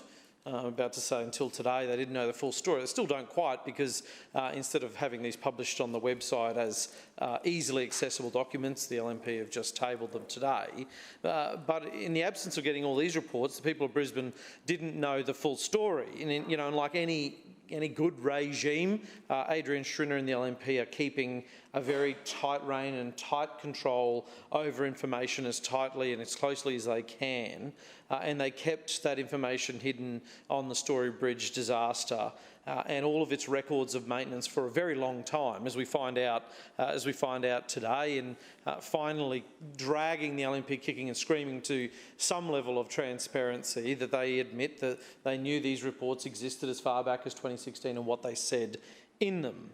So I'm not surprised in reading through these that the Lord Mayor wanted to keep it behind closed doors and try and continue to control the narrative. He's clearly in damage control, and he knows he's missed the mark here entirely.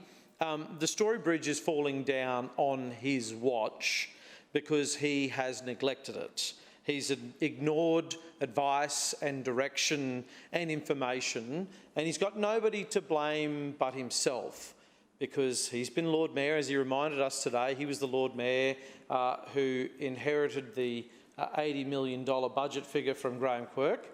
And before that, he was the infrastructure chair back in 2016 when those initial assessments were done. So the Lord Mayor's fingerprints are all over this disaster of epic proportions, and yet he's blaming and casting all over the place to try and distract. And quite extraordinarily today, I never thought we'd quite see it, but he actually sort of cast the blame on Graham Quirk. And as if to sort of say that he was Adrian Schrinner was entirely innocent and it was somehow Graham Quirk's fault. Refer to the councillors with their proper title, please. I'm sorry, thank you. Graham Quirk apparently left him with this lump that he had to try and make the best of this $80 million figure. And that's what the Lord Mayor's tried to lead us to believe today, which is really quite incredible. So when you see the situation where the Lord Mayor builds $300 million bridge, the Kangaroo Point Bridge, which we supported from day one on the understanding that the Story Bridge wasn't falling down, and now he's claiming there's no money, perhaps maybe we should have had a judgment call at that time about our investment in the Story Bridge. A full replacement of footpaths was recommended 6 years ago, as we read in the engineering report, the Story Bridge Footpaths Literature Review and Risk Assessment there, and Councillor Wines tried to dismiss the work of council officers here earlier today, really quite disrespectfully, and say this isn't a proper report. Well, what it in fact does is review all of the information and report that is at council's fingertips, and it is damning of this administration's Councillor mismanagement. Cassidy, your time has expired. Further speakers? Councillor Dixon. Chair, I wish to rise to speak on the motion brought here tonight, and just to be clear, we'll be supporting the motion. Earlier today, Councillor Wines tabled many reports relating to the Story Bridge. In fact, we tabled 12 reports, I believe. So we've been transparent, Councillor Cassidy. The reports are all there for you and the opposition to read. So I guess we've done what you've asked, and I guess we'll be supporting this motion, and I move that the motion be put. It has been... It has been moved that this motion now be put.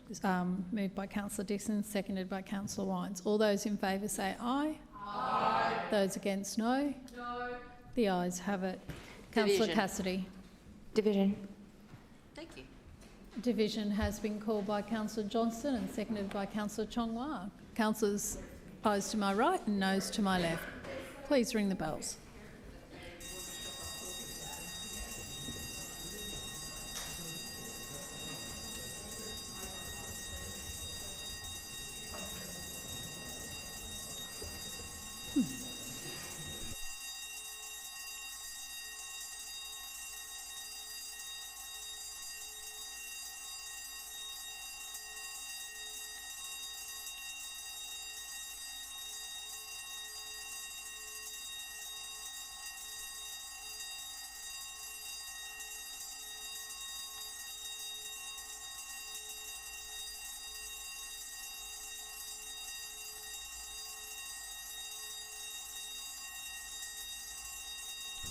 Clerks, please read the results. Madam Chair, the ayes have it, the voting being 14 in favour and 6 against. The motion is carried. Councillors, please resume your seats. Councillors, please resume your seats.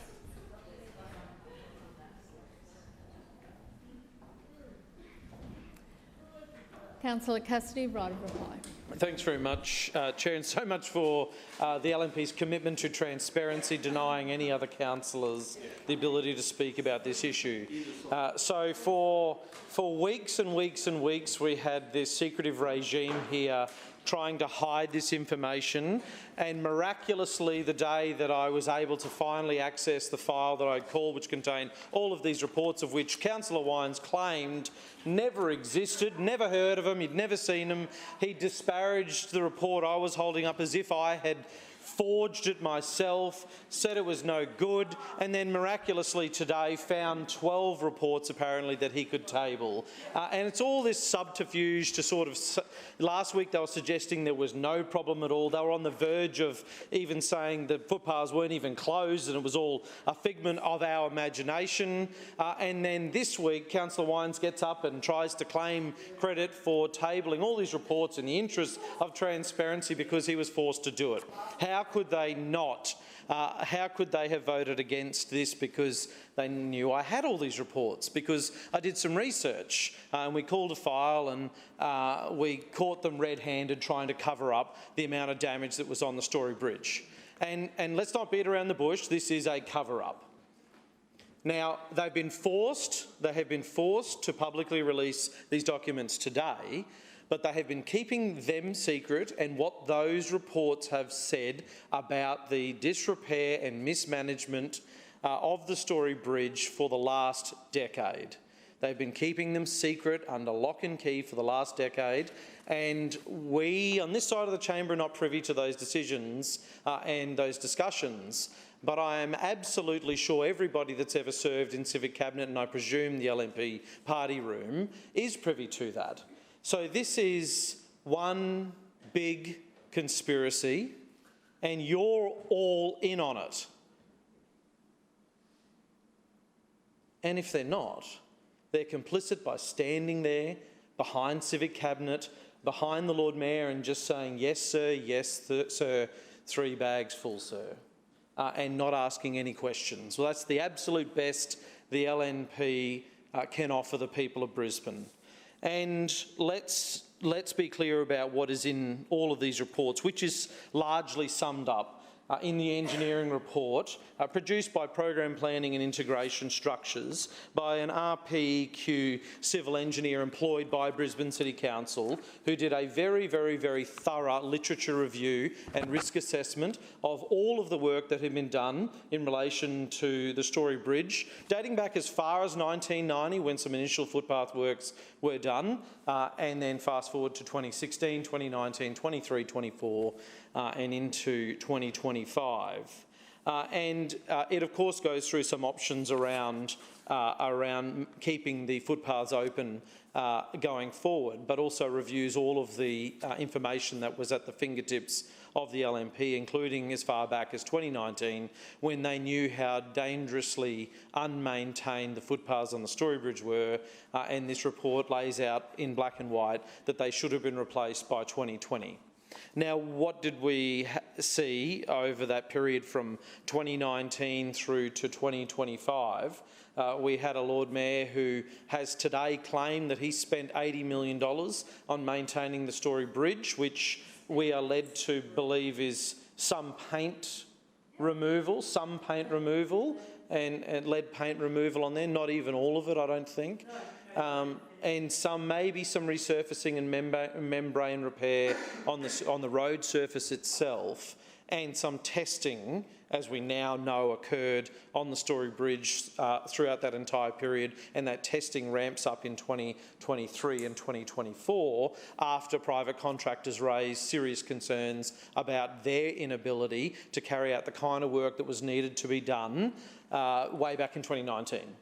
And so this is the truth of the matter. Lord Mayor and Councillor Wines likes to spin these stories, and I think they say them enough that they actually believe them themselves.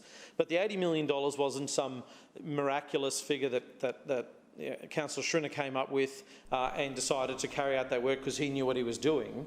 $80 million was the figure Graham Quirk came up with. The private sector said to Brisbane City Council, that is nowhere near enough to carry out the work that is required. So the Lord Mayor quietly swept them away, said publicly he will do this work for $80 million, and where has that left us? With the Story Bridge falling into the river. We'll now put the motion to the vote. All those in favour say aye. Aye. Those against, no. The ayes have it. Division. Division called by Councillor Cassidy and seconded by Councillor Johnston. Councillors, ayes to my right and noes to my left. Clerks, please ring the bells.